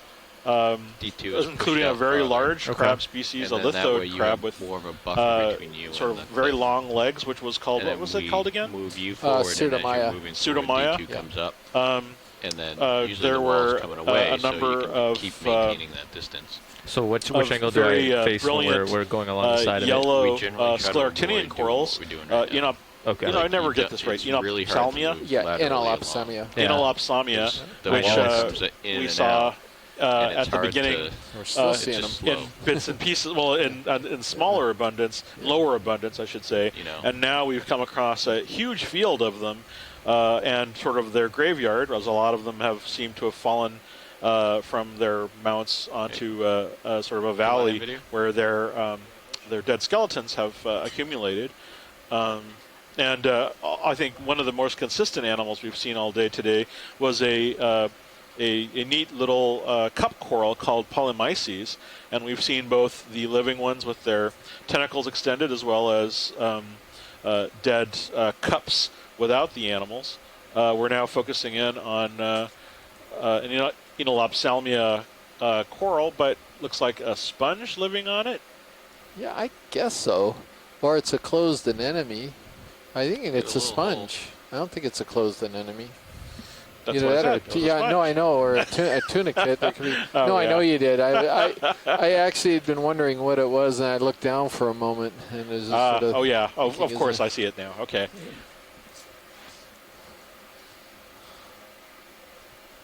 Oh, and let's not forget, even though I'm not much for fishes, we saw that really neat big stingray at the beginning of the dive, Plesio batys Davies eye, I think. Yeah, yep, and we saw more of those little blue fish with the big eye than you can shake a stick at. Yeah, we also saw, those are epigonids. Epigonids. Yeah, I saw we saw barracks, the Alfonsinos. We saw several of those in there. We saw a lot of scorpion-like fishes, the Cetarches, and as well as some scorpenids, and the true scorpion fishes in the family Scorpenidae. So yeah, we saw a lot of stuff today. Yeah, we saw several hermit crabs with, we saw one hermit crab at least with very interesting sea anemone. That's right, the dolphini, the Sympagurus dolphini. Sea anemone having replaced the shell. Yeah. So yeah, and with any luck, we'll have another dive like this tomorrow with a lot of animals. But it'd be really interesting to see if we come up with some different things. We were missing all the plexaurid corals today, so it would be really fascinating if we dove these same depths and wound up in a bed of those corals, which we certainly could. Ship's still rotating. If you know, if we're lucky tomorrow and pick a good spot. So this other spot, where is it relative to where we dove today? We don't have the other spot yet. That's why we're not. we're gonna have a little meeting after specimens are put to bed because we're so shallow right now. We've got to prep the specimens. Oh, here's a nice shot of the harp jellies. These benthic comb jellies. You can see the tentacles are extended, and those they have the filaments that emerge from these tentacles, and they're extended for quite a long distance. I bet if we tracked those feeding tentacles, we could easily get them to. I think some of the ones that I've seen before extend for over up to 2 feet long. Yeah, but it's at this depth. If we get out, start to set up at 215. There's some beautiful detail on the camera as we're watching it extend down to the bottom here. I wonder if it's actually anchored like that on purpose. But presumably those tentacles capture some whatever prey it is that these things eat. I'm actually not sure what they eat, but so one of the little interesting comment. You see all those little branchlets coming off of the teeny or the tentacles on this. Anyway, these are characteristic of lyroctinids in that group. There's some other of these benthic ctenophores that we've imaged the last couple of years that are in the genus is called Tijalfiella, and they do not have those little branchlets. So this type of imagery right here is really important for determining what family of benthic ctenophore we're looking at. And this is actually one of the better ways to image benthic ctenophores because they're what's that in the back there? Because they're so delicate, they very rarely, if ever, preserve well. Can we zoom in on that, or if we can, there's sort of that weird thing that looks like it's staring back at us. Is there any more zoom video? There's 2 red dots. That's max zoom. Yeah. Oh, it is max zoom. Okay. Huh. What do you suppose that is? Is that a worm, or is that a... Huh. Oh, well. No, interesting. There's a diversity of weird little animals that live in the nooks and crannies of places like this, and we're probably seeing a lot of little tube worms. Or maybe a lot better now. Yeah, I think they're tube worms of some kind. What's that plate-like structure that's right in the center of you? Is that a... I don't know. It's hard to say. It's not a xeno or anything, is it? Well, I know that in the shallow waters, there's actually a discoid foram that occurs. I don't know how deep they get, though.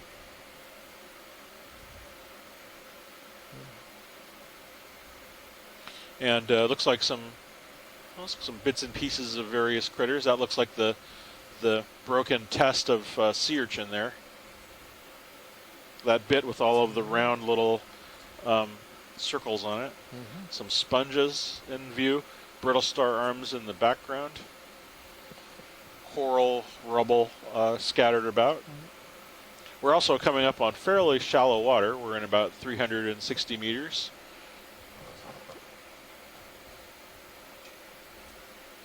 A little cup coral. Interesting things at a micro scale here. Yeah, some tube worms. Little spot lobster.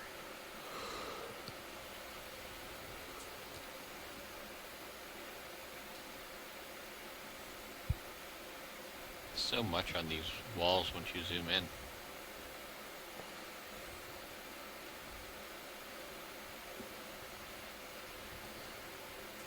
All right, let's come out video.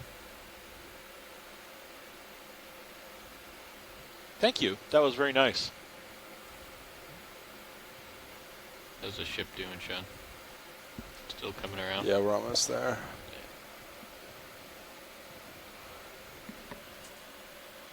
Yeah, maybe like 5 more degrees. They coming to starboard? So yes. I don't know if we wrapped up the actual collections we had made, but maybe we did. This is where my mind's at right now, but we got what did We collected one goniasterid. Goniasterid, we got the bamboo coral, and then what was the first coral that we got? Well, I've done these before, but Yeah. only Was when it we went the straight on. corallian? That's I've never it, done it when we corallian, went to the that's side. Jeez. Going to the side, you Good face right grief. into the wall, you figure out what that angle is, and then you go Right. off. My standard 90 excuse degrees is or I'm over 100 degrees 60. off of that. That's all there is. That's all I got A to lot say. of times you'll go off a little bit more than what you think, and then you just keep adjusting it. It's like as you're an moving. old car that kind of coughs And and you're kind of sputters and a little splitting the difference exhaust between comes where out every once in D2's a going while. and That's the wall sort of itself. what happens. Yeah, It's so not it's like you're up on not a this wall. smooth You purring might like machine anymore, say you're which here, if it ever you might go like was. this. Oh, we're too far. Go like this. But I mean, with the camera view.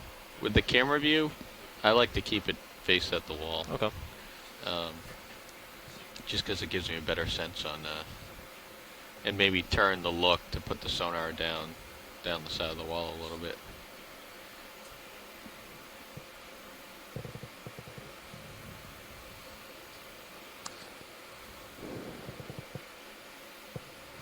Wow. Huh. Yeah, no kidding. There's a view of the deep sea. Yeah. How about that? Perhaps one of This is reminiscent of the movie Abyss. Huh? Yeah.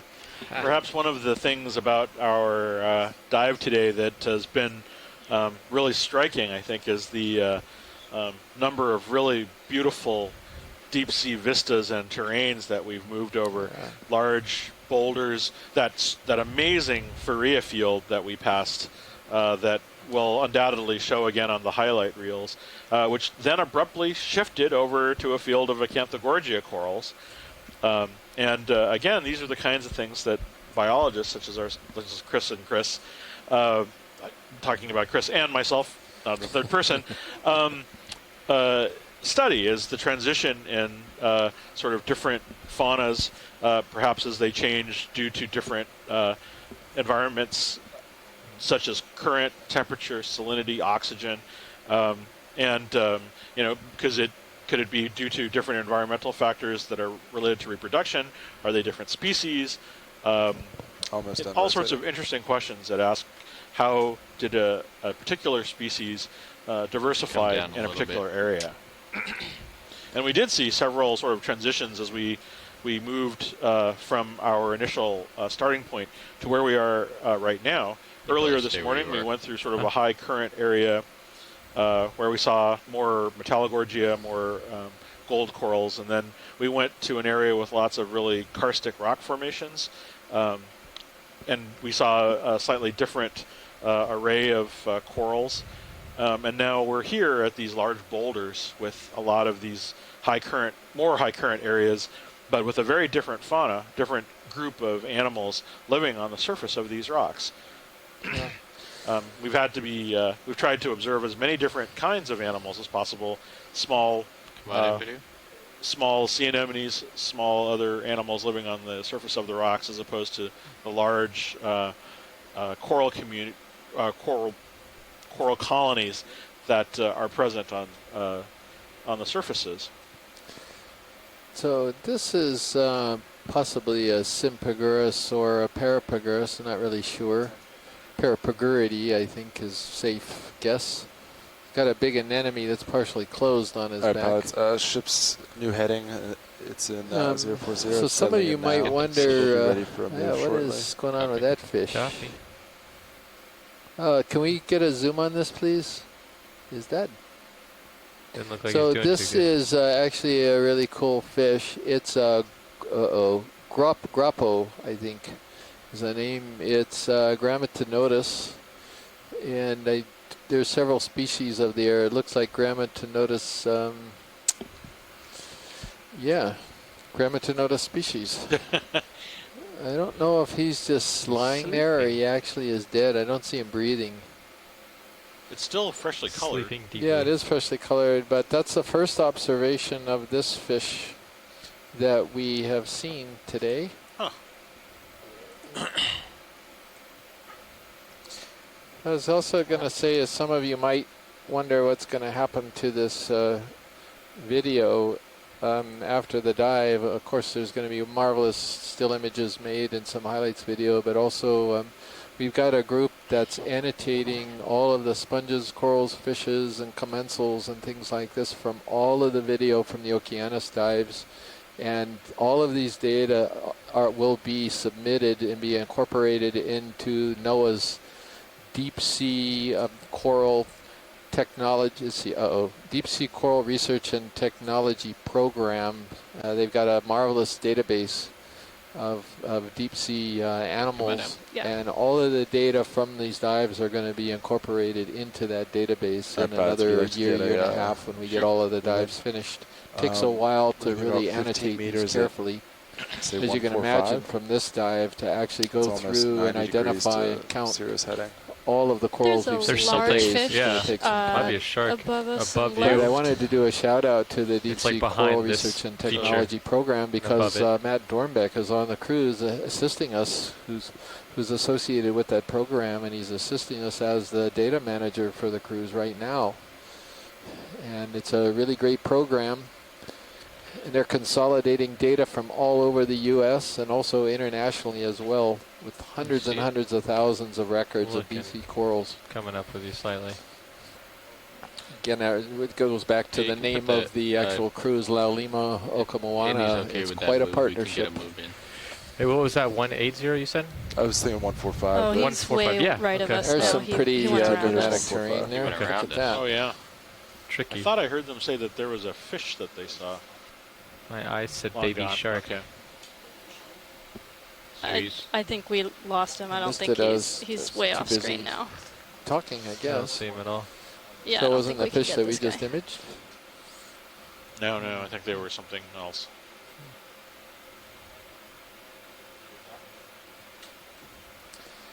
Wow. Gazing into the abyss. You're off my well, it's not the port side abyss there. really. It's more upper bathyal. You know, we are getting into the depths where we moves in again could at expect to 145, see some so, commercially valuable bottom fish. So maybe they saw one of the snappers going by. Interesting. If you do want to start to split the difference a little. It looks like there's an opening right there. What are you saying, Sean? Brian Green I was talking about also, Syria, sorry, or- Brian, I Yeah, was looking at the event log. let's see what this and one does. I and was we'll talking about figure the out, but fish. yeah, I He agree. also concurred this is a grammatonota species. And he also suggests maybe the lights put it into shock. Yeah, that's definitely a possibility, Brian.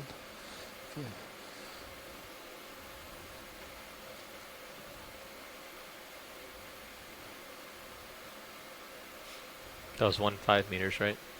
Correct. Okay.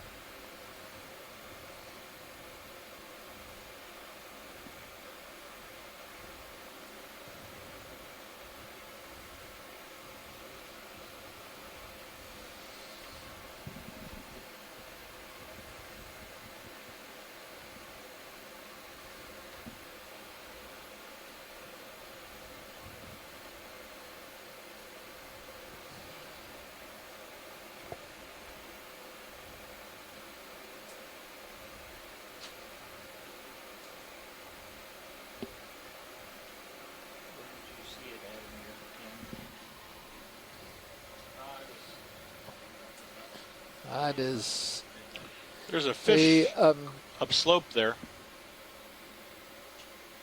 yeah, small and Don't see it. Was that another one of those epigonids? I'm not seeing it. yeah, it could either. be. Yeah. Can we?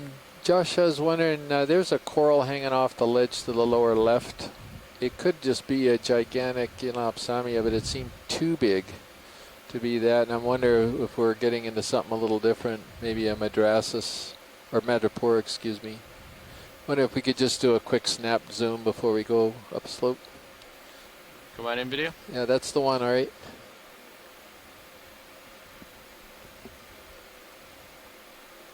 Let's go. Whatever you have. Wow.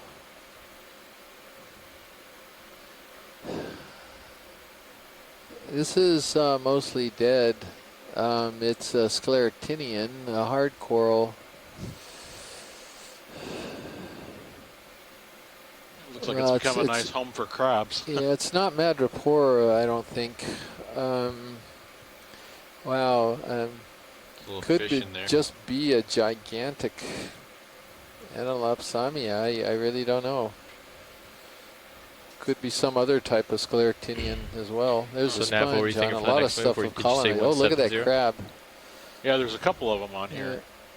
You mean current move or Next one that next you were, one? were thinking about. What are they feeding on?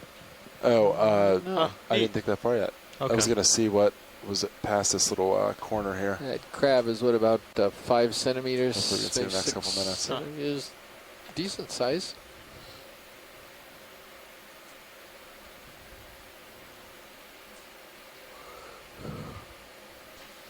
I might come out a bit. Yep. Yeah, thank you, pilot. Appreciate it.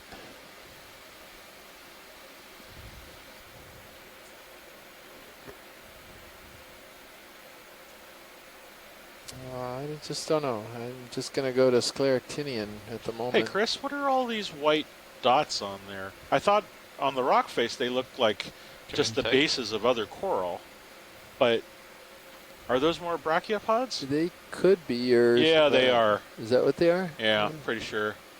Oh, you're right. There's one that's open. Maxim? Yeah. Right there. Yeah. Okay. Oh, that's interesting. They're using this coral as a substratum. And that live scleractinia right there is Anelopsami, I think. So maybe this is old. And there's a purple fish that was inside the branches. And there's a sea star. Yes. Just went to the bottom there. There Yes, he is. I saw. I'm not sure we're at the right angle to see it. Looks like Henricia though. Henricia or maybe a pedicellastrid of some kind. Oh yeah, pedicellastrid. Huh.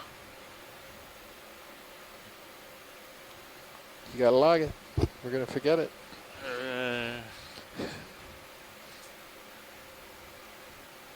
So pedicellastrid are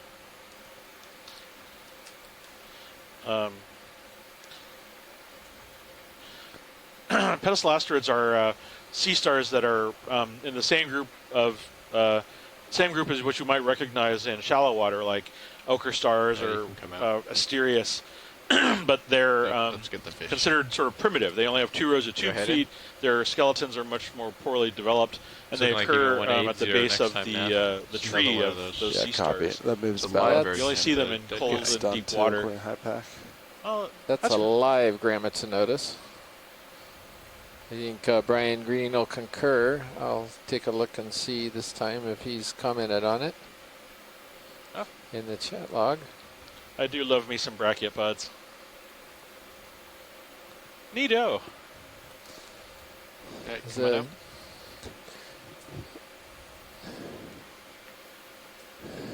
Sometimes these Grammatinotus can appear in very large schools of hundreds or thousands, or small groupings. We've seen 2.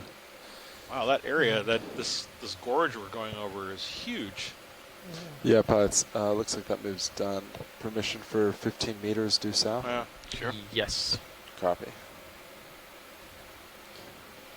What are those white pads in the upper right corner? We only have about 7 more minutes, though, right?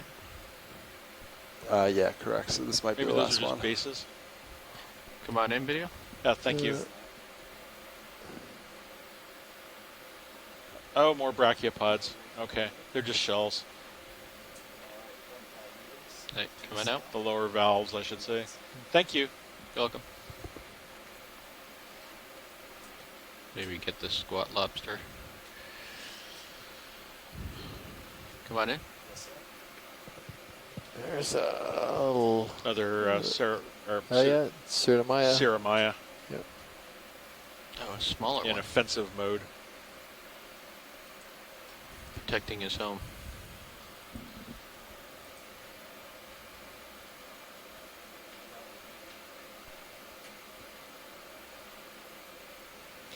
Chris, did you say this was like a sunken reef?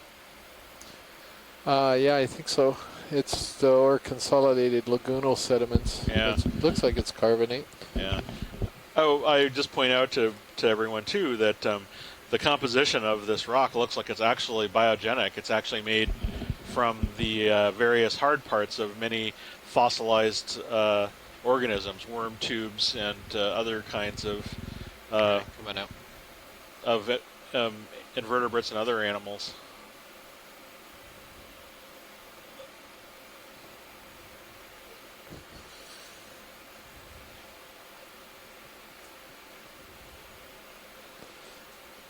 Want to peek around the corner. Don't have enough leash. Chip's moving that way.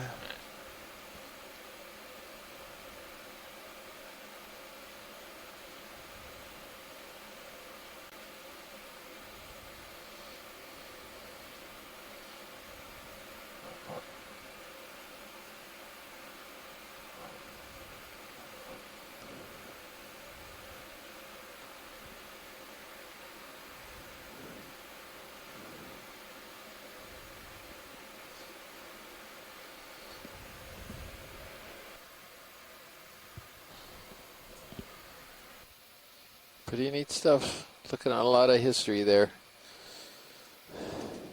Well, actually, this is Nav. Go ahead. Roger, Nav, go ahead. Just heads up, ship is moving south, but we do only have about 5 minutes left on the bottom. Roger that, 5 minutes. Yep. So yeah, we'll just cruise along this wall in the remaining time. Let's descend a little bit here. Thank you. Copy that. We got 5 minutes left in the dive. And it's an appropriate moment to look for all the way down. And look for one last sea star, right? Oh yeah, we'll see one. We might not be able to zoom on it, but I'll bet we'll see one. Watch, it'll be like a super new species.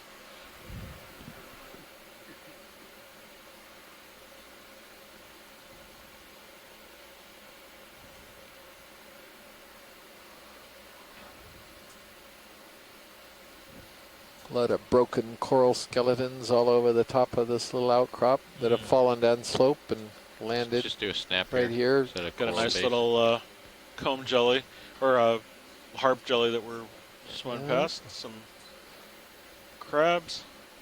Just do a snap on the jelly. Keep it tight. Oh wow! Oh, it's a pretty one. I love it when you do the zoom. You can see all the details just so intimately close. Now that one looks like a harp. Wow. Straight up, right? With the It's interesting. Got strings. I didn't notice that it had these feathery projections on the surface. I wonder, huh?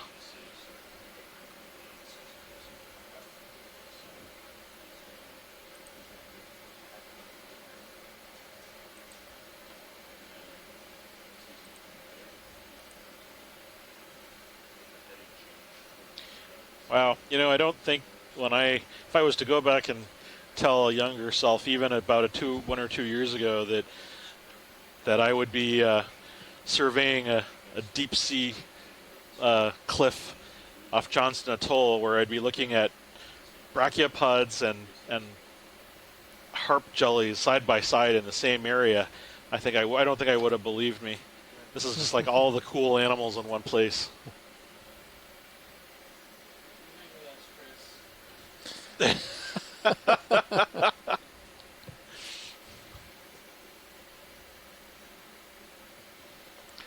Someone told me once that you can stare at something that is beautiful for an infinity, and I think I could stare at this Lairacte for quite a long time. Yeah, that's more detail. I've never seen that frilly stuff. We've seen these things, but we never had an image close enough to show what these little lines and sculpturing it's on both sides too. Huh. Yeah, that's really unique. Amazing image.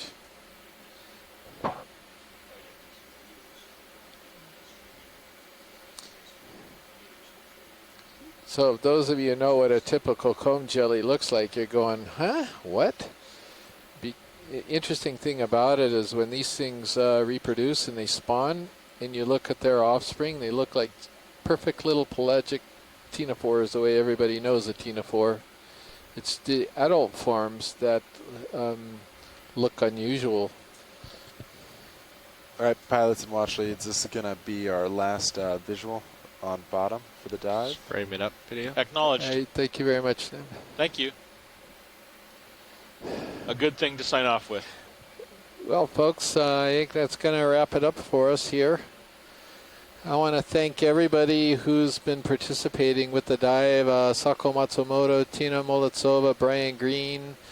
We had Les Watling, Sonia Raleigh's on now, Tara Luke, Nicole Morgan was on for a while, Mike Vecchione, and the rest of the crew here. Tim Shank also has been signed on for a fair portion of the day as well. So we really appreciate the help that you've been giving us here with identifications and comments and recommendations. So thank you so much.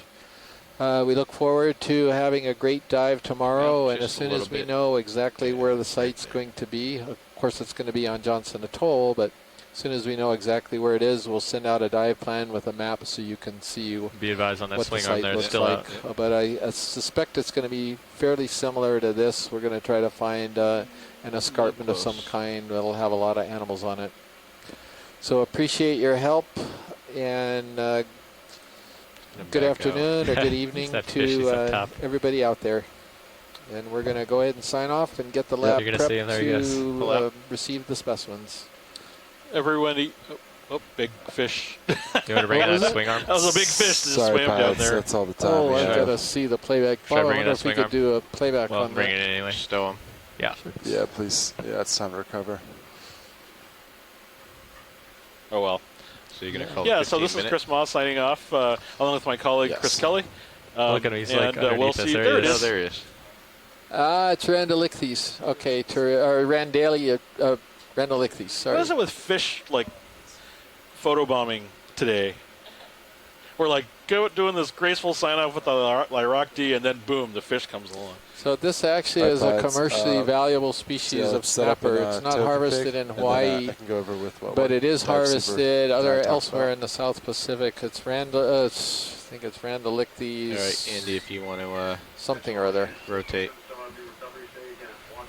Okay, you want me to rotate to port? Randalichthys. Yeah, rotate to take it's the turn actually out. named after John Randall, famous. You want me to come up first a little bit? Ichthyologist here in Hawaii. Rotating. Cool. Anyway, we appreciate everybody. Looking forward to seeing all of your screen grabs, and we'll see you all tomorrow. Oh, I might have Bye-bye, everyone. I'm coming up slightly. You're going to have to rotate as well, though. And probably come under me then. Wait. Okay. Let's come back to me. Coming back. Because you have to go a full turn. Yeah, so which way do I have to go? Port? Port as well. You double check me, though. I'm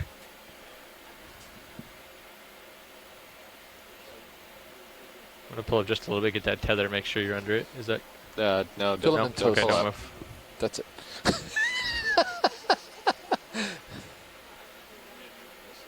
Yeah, sure.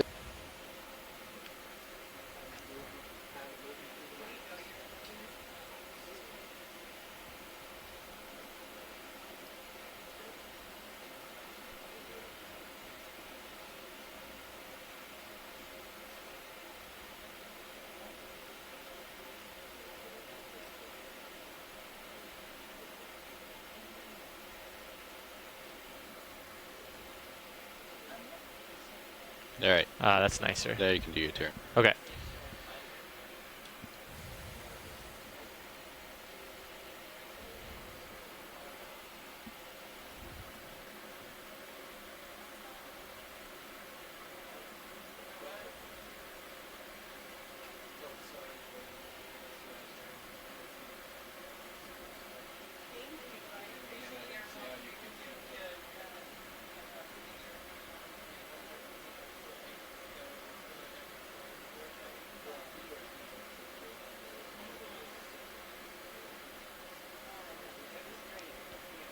Okay.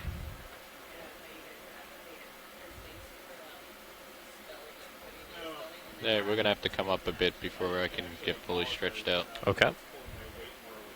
Just keep an eye on that tether.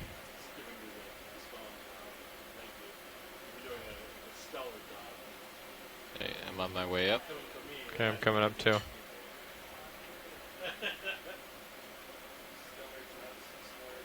You're coming up a little bit faster than I can. Right, slowing down.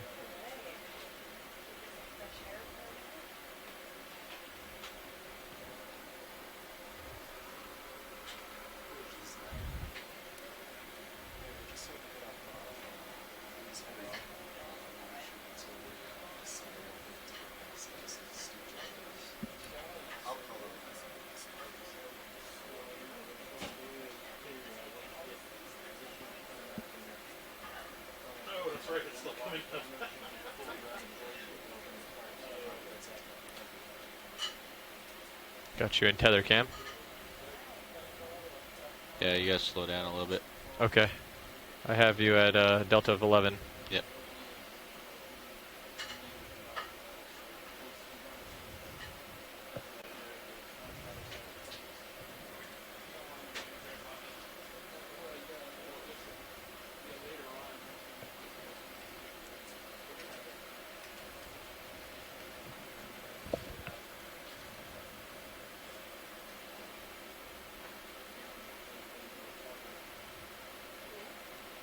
Ooh, this is gonna be a slow ascent. So they're gonna pull us away from the wall, correct? Yeah. So they're gonna go forward, away, and then they're gonna turn horizontal, go straight east, and then they're gonna keep going to manual, but keep going forward, and current's gonna push us probably diagonal southeast. Okay. That's the plan. But yeah, we're going into deeper water, and they're not moving yet. I'm out of sight of the wall. So if you want to get us moving. Copy that. I'll call up.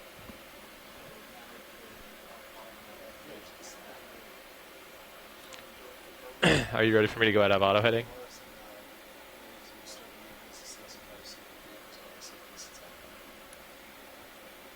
You can leave auto heading in for the time being. Okay. So we don't have any terrain ahead of us, ship-wise? Not any correct. deeper.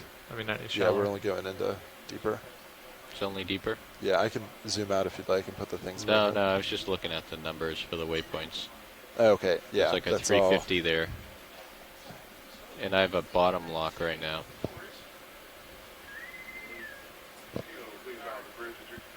It should. I can ask them to hold off. That might be a beam. That might be just one of the beams hitting the wall. I can't hear you, Sean. Okay. I can ask them to hold off. But it should only be, we're only going in deeper. Yeah, I think we're fine. Okay. Yeah, we're good. Yeah, they're not moving yet anyway. They're standing by.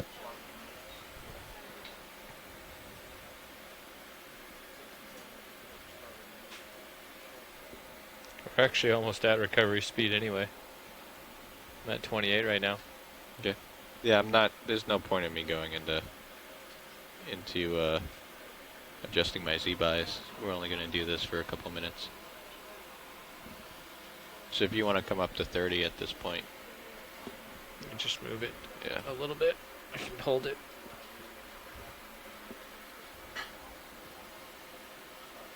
There you go. Right. We can probably lose auto heading at this point. Okay. I'm going a little too fast. You're pushing out. No, you're not. Yeah, a little bit you are. Okay. There we go. We got lock anyway. We got what anyway? Tether lock. Tether lock? You're pulling me, and I'm pulling you. That's like bottom lock? No. Yeah. It's a new term. We'll add it to the dictionary. Legitimate.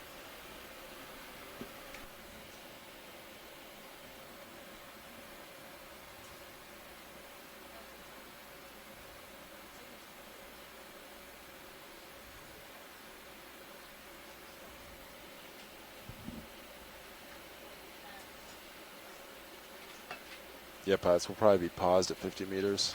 Yeah, that's fine. I'm guessing. It was in the middle of a shift change on bridge 2. So they're going over everything for the new watch.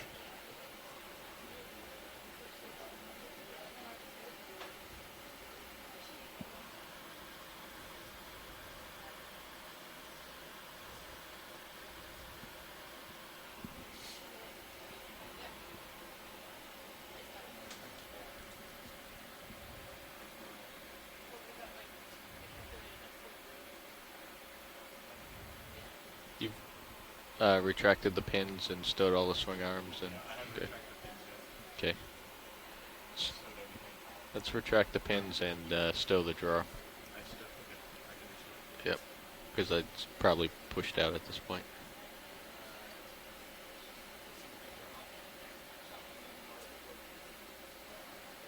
Guess not.